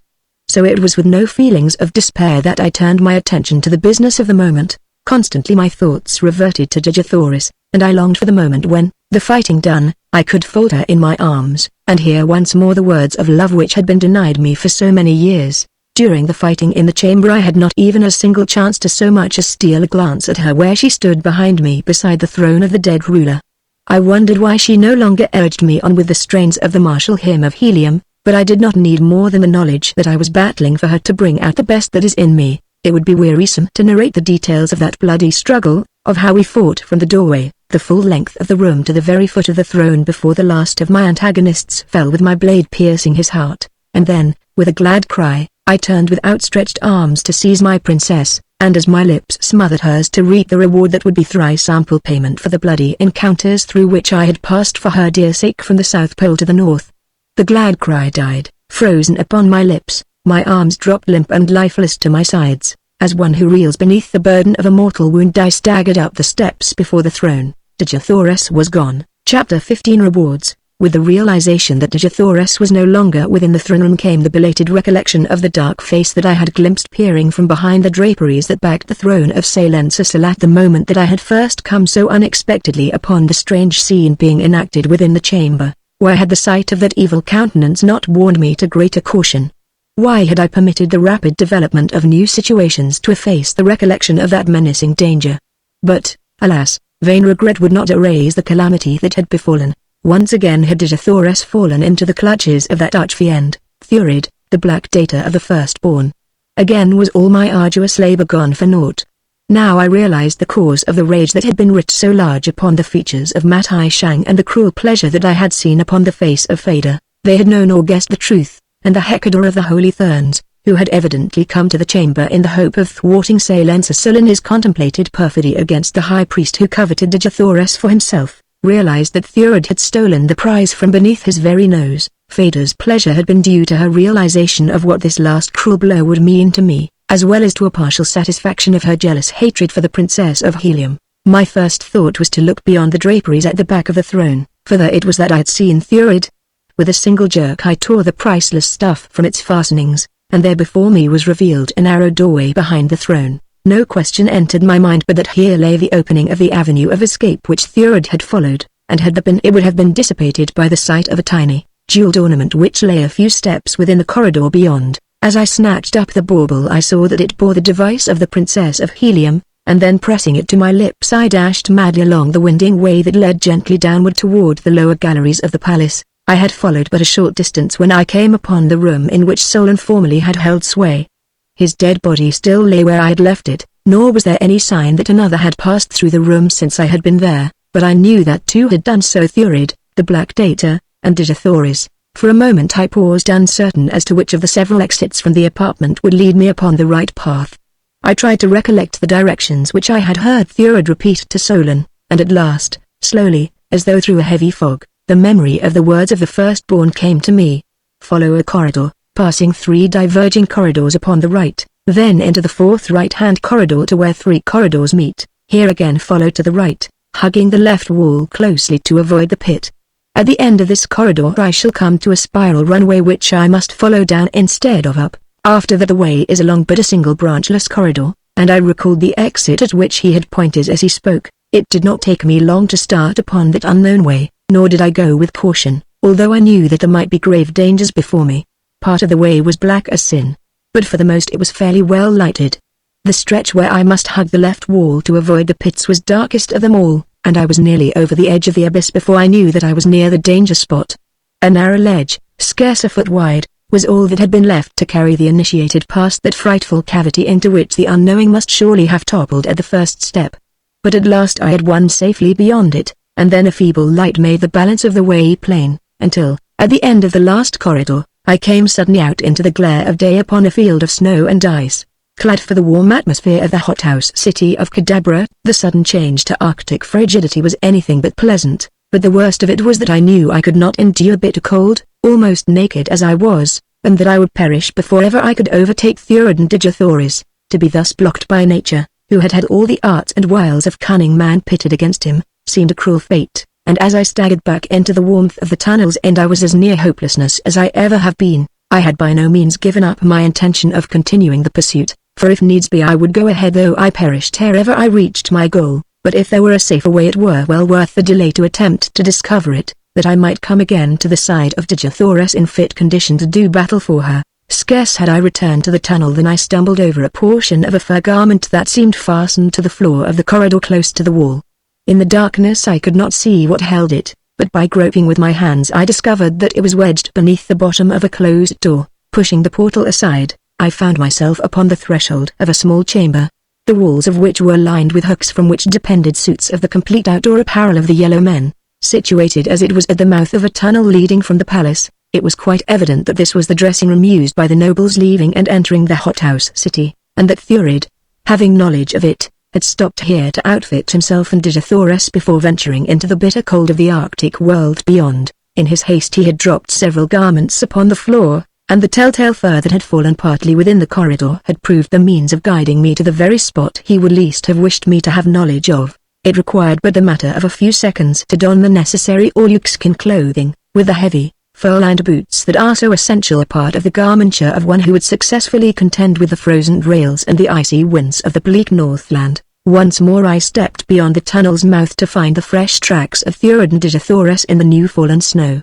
Now, at last, was my task an easy one, for though the going was rough in the extreme, I was no longer vexed by doubts as to the direction I should follow, or harassed by darkness or hidden dangers. Through a snow-covered canyon the way led up toward the summit of low hills.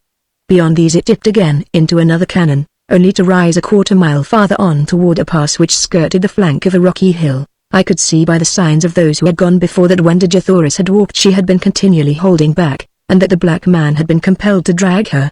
For other stretches only his footprints were visible, deep and close together in the heavy snow, and I knew from these signs that then he had been forced to carry her, and I could well imagine that she had fought him fiercely every step of the way. As I came round the jutting promontory of the hill's shoulder I saw that which quickened my pulses and set my heart to beating high, for within a tiny basin between the crest of this hill and the next stood 4 people before the mouth of a great cave, and beside them upon the gleaming snow rested a flower which had evidently but just been dragged from its hiding place. The 4 were Digithoris, Fader, Thurid, and Matai Shang.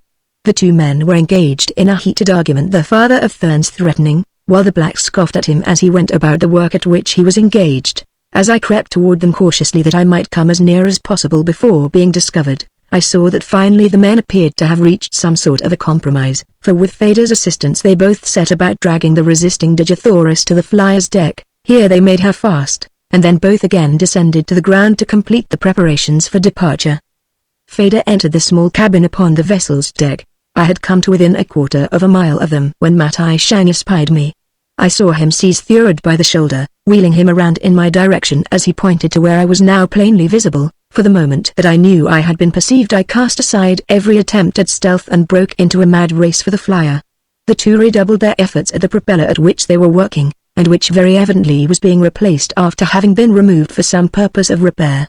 They had the thing completed before I had covered half the distance that lay between me and them, and then both made a rush for the boarding ladder. Thurid was the first to reach it, and with the agility of a monkey clambered swiftly to the boat's deck, where a touch of the button controlling the buoyancy tanks sent the craft slowly upward, though not with the speed that marks the well-conditioned flyer. I was still some 100 yards away as I saw them rising from my grasp. Back by the city of Kadabra lay a great fleet of mighty flyers, the ships of Helium and Tath that I had saved from destruction earlier in the day, but before ever I could reach them Thurid could easily make good his escape. As I ran I saw Matai Shang clambering up the swinging ladder toward the deck, while above him leaned the evil face of the firstborn. A trailing rope from the vessel's stern put new hope in me, for if I could but reach it before it whipped too high above my head there was yet a chance to gain the deck by its slender aid. That there was something radically wrong with the flyer was evident from its lack of buoyancy, and the further fact that though Thurid had turned twice to the starting lever the boat still hung motionless in the air, except for a slight drifting with a low breeze from the north. Now Matai Shang was close to the gunwale. A long, claw-like hand was reaching up to grasp the metal rail. Thurid leaned further down toward his co-conspirator. Suddenly a raised dagger gleamed in the upflung hand of the black. Down it drove toward the white face of the father of Therns. With a loud shriek of fear the holy Hector grasped frantically at that menacing arm. I was almost to the trailing rope by now. The craft was still rising slowly, the while it drifted from me. Then I stumbled on the icy way, striking my head upon a rock as I fell sprawling but an arm's length from the rope, the end of which was now just leaving the ground. With the blow upon my head came unconsciousness. It could not have been more than a few seconds that I lay senseless there upon the northern ice, while all that was dearest to me drifted farther from my reach in the clutches of that black fiend, for when I opened my eyes Thurid and Matai Shang yet battled at the ladder's top, and the flyer drifted but 100 yards farther to the south but the end of the trailing rope was now a good 30 feet above the ground. Goaded to madness by the cruel misfortune that had tripped me when success was almost within my grasp, I tore frantically across the intervening space, and just beneath the rope's dangling end I put my earthly muscles to the supreme test. With a mighty, cat-like bound I sprang upward toward that slender strand, the only avenue which yet remained that could carry me to my vanishing love. A foot above its lowest end my fingers closed. Tightly as I clung I felt the rope slipping through my grasp. I tried to raise my free hand to take a second hold above my first, but the change of position that resulted caused me to slip more rapidly toward the end of the rope. Slowly I felt the tantalizing thing escaping me. In a moment all that I had gained would be lost. Then my fingers reached a knot at the very end of the rope and slipped no more. With a prayer of gratitude upon my lips I scrambled upward toward the boat's deck. I could not see Thurid and Matai Shang now, but I heard the sounds of conflict and thus knew that they still fought the thin for his life and the black for the increased buoyancy that relief from the weight of even a single body would give the craft. Should Matai Shang die before I reached the deck my chances of ever reaching it would be slender indeed, for the black data need but cut the rope above me to be freed from me forever, for the vessel had drifted across the brink of a chasm into whose yawning depths my body would drop to be crushed to a shapeless pulp should Thurid reach the rope now. At last my hand closed upon the ship's rail and that very instant a horrid shriek rang out below me that sent my blood cold and turned my horrified eyes downward to a shrieking, hurtling, twisting thing that shot downward into the awful chasm beneath me. It was Matai Shang, holy Hector, father of Therns, gone to his last accounting. Then my head came above the deck and I saw Thurid, dagger in hand, leaping toward me. He was opposite the forward end of the cabin, while I was attempting to clamber aboard near the vessel's stern. But a few paces lay between us. No power on earth could raise me to that deck before the infuriated black would be upon me. My end had come. I knew it, but had there been a doubt in my mind the nasty leer of triumph upon that wicked face would have convinced me. Beyond Thurid I could see my Digi-Thoris, wide-eyed and horrified, struggling at her bonds. That she should be forced to witness my awful death made my bitter fate seem doubly cruel. I ceased my efforts to climb across the gunwale. Instead I took a firm grasp upon the rail with my left hand and drew my dagger. I should at least die as I had lived fighting. As Thurid came opposite the cabin's doorway a new element projected itself into the grim tragedy of the air that was being enacted upon the deck of Matai Shang's disabled flyer. It was Fada, with flushed face and disheveled hair, and eyes that betrayed the recent presence of mortal tears above which this proud goddess had always held herself. She leapt to the deck directly before me. In her hand was a long, slim dagger. I cast a last look upon my beloved princess, smiling, as men should who are about to die. Then I turned my face up toward Fada waiting for the blow. Never have I seen that beautiful face more beautiful than it was at that moment. It seemed incredible that one so lovely could yet harbor within her fair bosom a heart so cruel and relentless, and today there was a new expression in her wondrous eyes that I never before had seen there, an unfamiliar softness, and a look of suffering. Thurid was beside her now, pushing past to reach me first, and then what happened so quickly that it was all over before I could realize the truth of it. Feda's slim hand shot out to close upon the black stagger wrist. Her right hand went high with its gleaming blade, "That for Matai Shang," she cried, and she buried her blade deep in the data's breast. "That for the wrong you would have done to Jathoris." And again the sharp steel sank into the bloody flesh. "And that, and that, and that," she shrieked, "for John Carter, Prince of Helium," and with each word her sharp point pierced the vile heart of the great villain.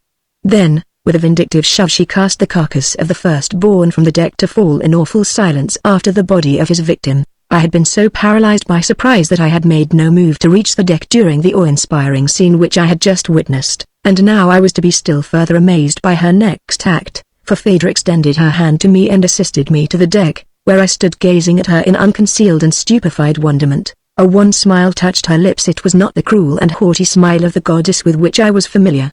"You wonder, John Carter," she said, "what strange thing has wrought this change in me? I will tell you. It is love of you." And when I darkened my brows in disapproval of her words, she raised an appealing hand. "Wait," she said. "It is a different love from mine. It is the love of your princess, Jathoris, for you, that has taught me what true love may be, what it should be, and how far from real love was my selfish and jealous passion for you. Now I am different. Now could I love as Jathoris loves, and so my only happiness can be to know that you and she are once more united, for in her alone can you find true happiness. But I am unhappy because of the wickedness that I have wrought. I have many sins to expiate, and though I be deathless, life is all too short for the atonement.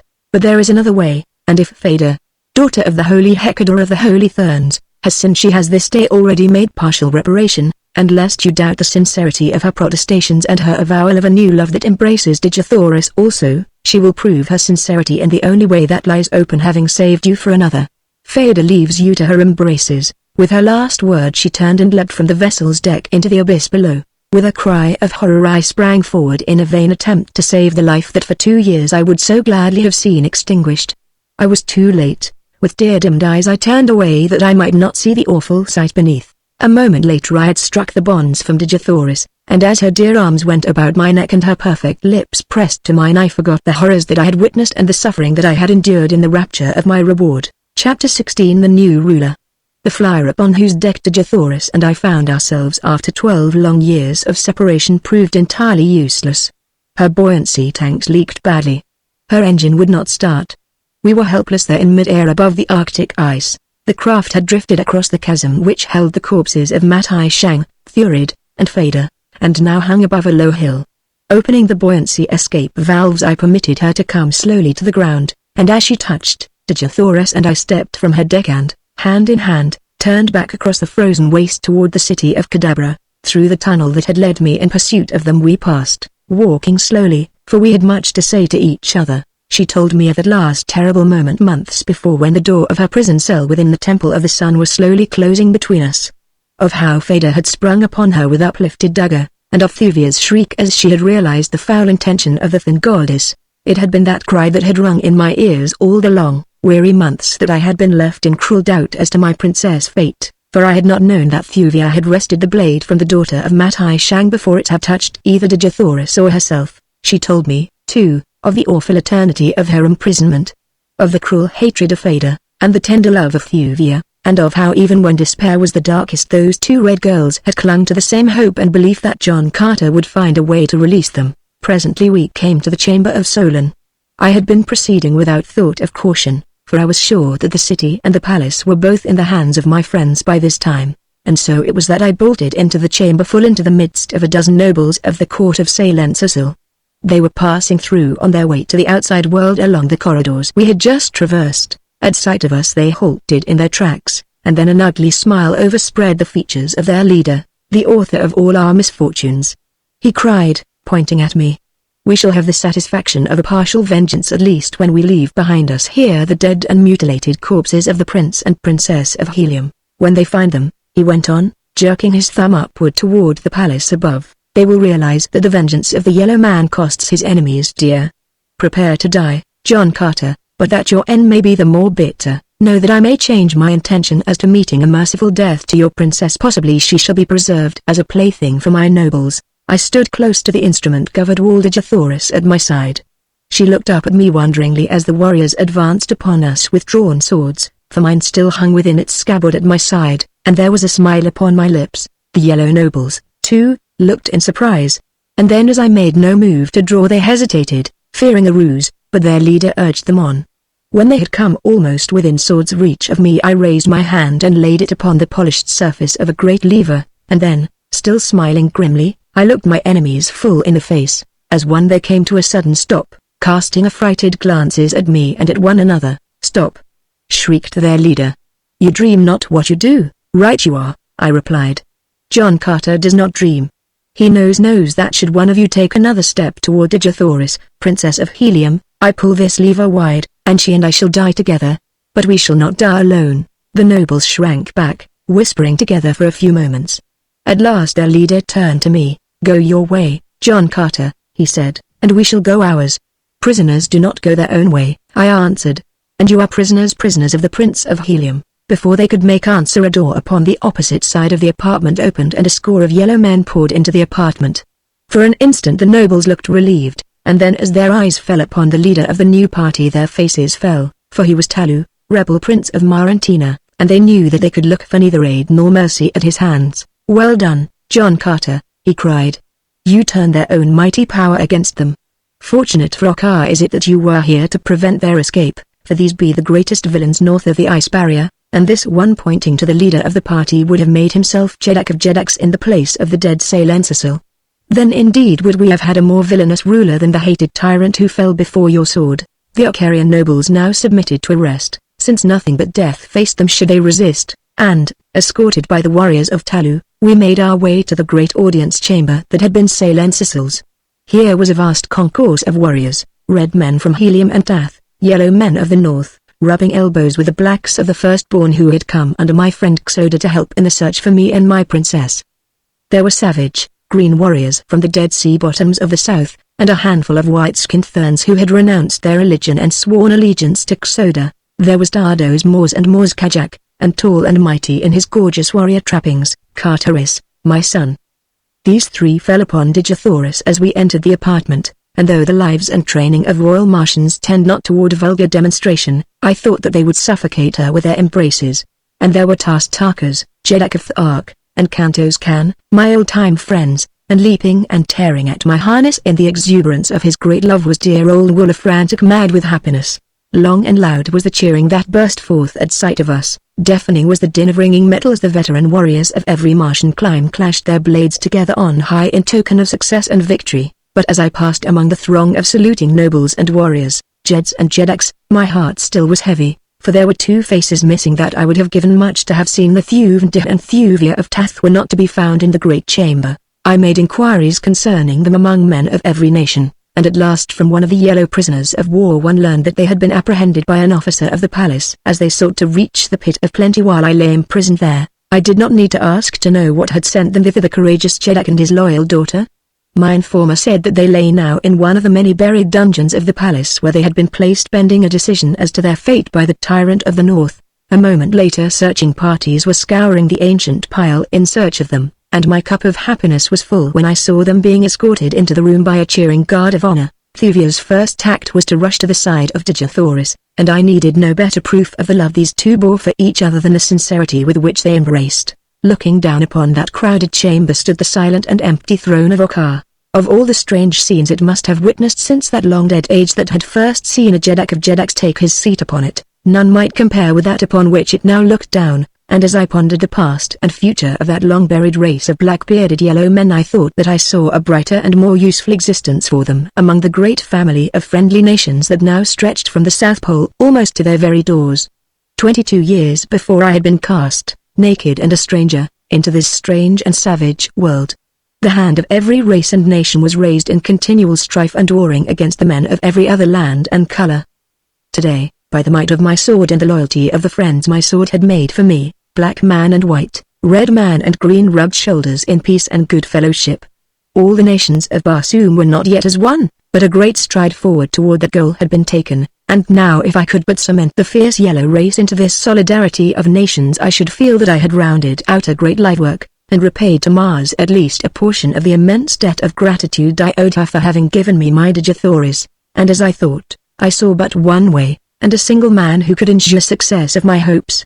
As is ever the way with me, I acted then as I always act, without deliberation and without consultation. Those who do not like my plans and my ways of promoting them have always their swords at their sides wherewith to back up their disapproval. But now there seemed to be no dissenting voice, as, grasping Talu by the arm, I sprang to the throne that had once been Salensisal's. "Warriors of Barsoom," I cried, "Kadabra has fallen, and with her the hateful tyrant of the north, but the integrity of Akar must be preserved. The red men are ruled by red Jedaks, the green warriors of the ancient seas acknowledge none but a green ruler. The firstborn of the South Pole take their law from black soda, nor would it be to the interests of either yellow or red man were a red Jedak to sit upon the throne of Akar. There be but one warrior best fitted for the ancient and mighty title of Jedaks of the North. Men of Akar, raise your swords to your new ruler Talu, the rebel prince of Marantina." And then a great cry of rejoicing rose among the free men of Marantina and the Kadabran prisoners, for all had thought that the red men would retain that which they had taken by force of arms, for such had been the way upon Barsoom, and that they should be ruled henceforth by an alien Jedak. The victorious warriors who had followed Carterus joined in the mad demonstration, and amidst the wild confusion and the tumult and the cheering, Digithoris and I passed out into the gorgeous garden of the Jedaks that graces the inner courtyard of the palace of Kadabra. At our heels walked Wooler, and upon a carved seat of wondrous beauty beneath a bower of purple blooms we saw two who had preceded us, Thuvia of Tath and Carterus of Helium. The handsome head of the handsome youth was bent low above the beautiful face of his companion. I looked at Digithoris, smiling, and as I drew her close to me I whispered, "Why not? Indeed, why not? What matter ages in this world of perpetual youth?" We remained at Kadabra, the guests of Talu, until after his formal induction into office, and then, upon the great fleet which I had been so fortunate to preserve from destruction, we sailed south across the ice barrier, but not before we had witnessed the total demolition of the grim guardian of the north under orders of the new Jedak of Jedaks. "Henceforth," he said, as the work was completed, "the fleets of the red men and the black are free to come and go across the ice barrier as over their own lands.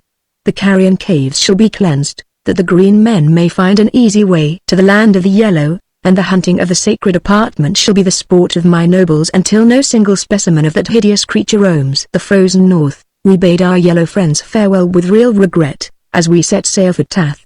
Though we remained, the guest of Thuvnda, for a month, and I could see that Carterus would have remained forever had he not been a prince of Helium. Above the mighty forests of Gale we hovered until word from Kulantith brought us to his single landing tower, where all day and half a night the vessels disembarked their crews.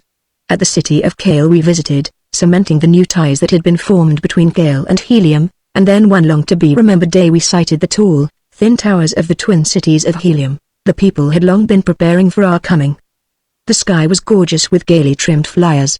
Every roof within both cities was spread with costly silks and tapestries.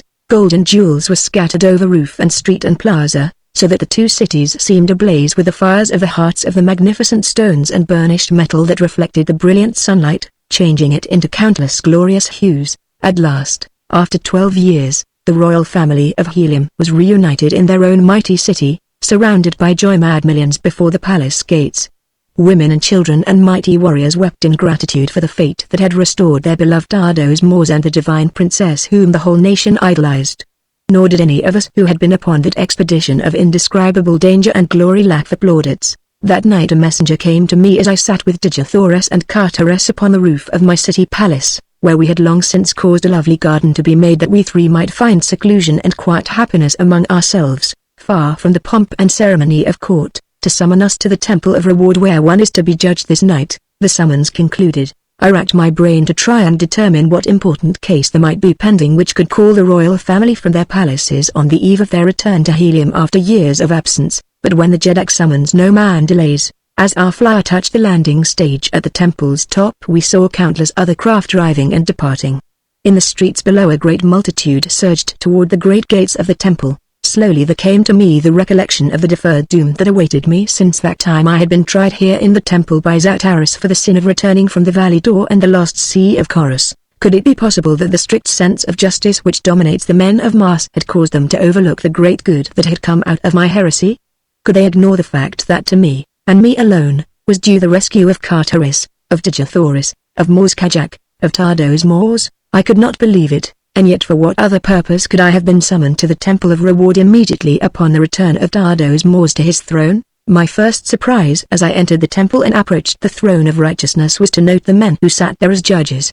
There was Kulan Tith, Jeddak of Kale, whom we had but just left within his own palace a few days since. There was Thuvendin, Jeddak of Tath. How came he to Helium as soon as we? There was Tars Tarkas, Jeddak of Thark, and Xoda, Jeddak of the Firstborn. There was Talu, Jeddak of Jeddaks of the North, whom I could have sworn was still in his ice-bound hothouse city beyond the northern barrier, and among them sat Tardos Mors and the Mors Kajak, with enough lesser Jeds and Jeddaks to make up the 31 who must sit in judgment upon their fellow man. A right royal tribunal indeed, and such a one, I warrant, as never before sat together during all the history of ancient Mars. As I entered, silence fell upon the great concourse of people that packed the auditorium.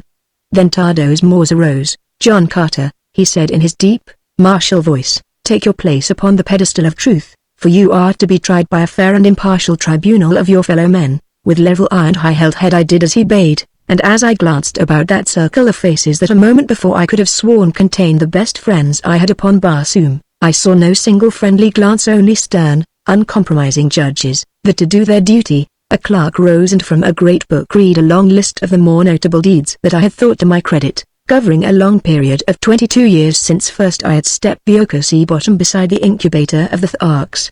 With the others he read of all that I had done within the circle of the Ots Mountains where the Holy Therns and the Firstborn had held sway. It is the way upon Barsoom to recite a man's virtues with his sins when he is come to trial, and so I was not surprised that all that was to my credit should be read there to my judges who knew it all by heart even down to the present moment.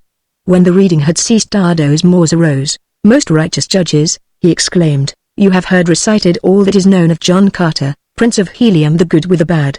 What is your judgment?" Then Tars Tarkas came slowly to his feet, unfolding all his mighty, towering height until he loomed, a green bronze statue, far above us all. He turned a baleful eye upon me, he, Tars Tarkas, with whom I had fought through countless battles, whom I loved as a brother. I could have wept had I not been so mad with rage that I almost whipped my sword out and had at them all upon the spot. "Judges," he said, "there can be but one verdict.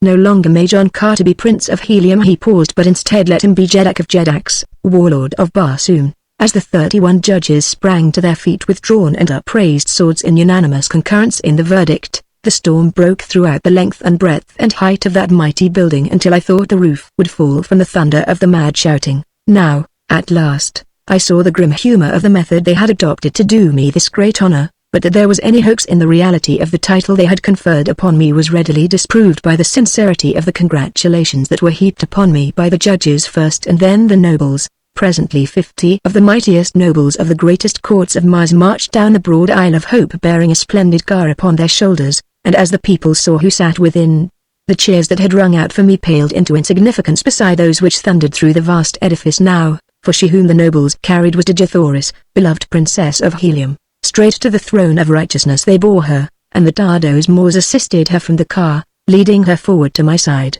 "Let a world's most beautiful woman share the honor of her husband," he said. Before them all I drew my wife close to me and kissed her upon the lips,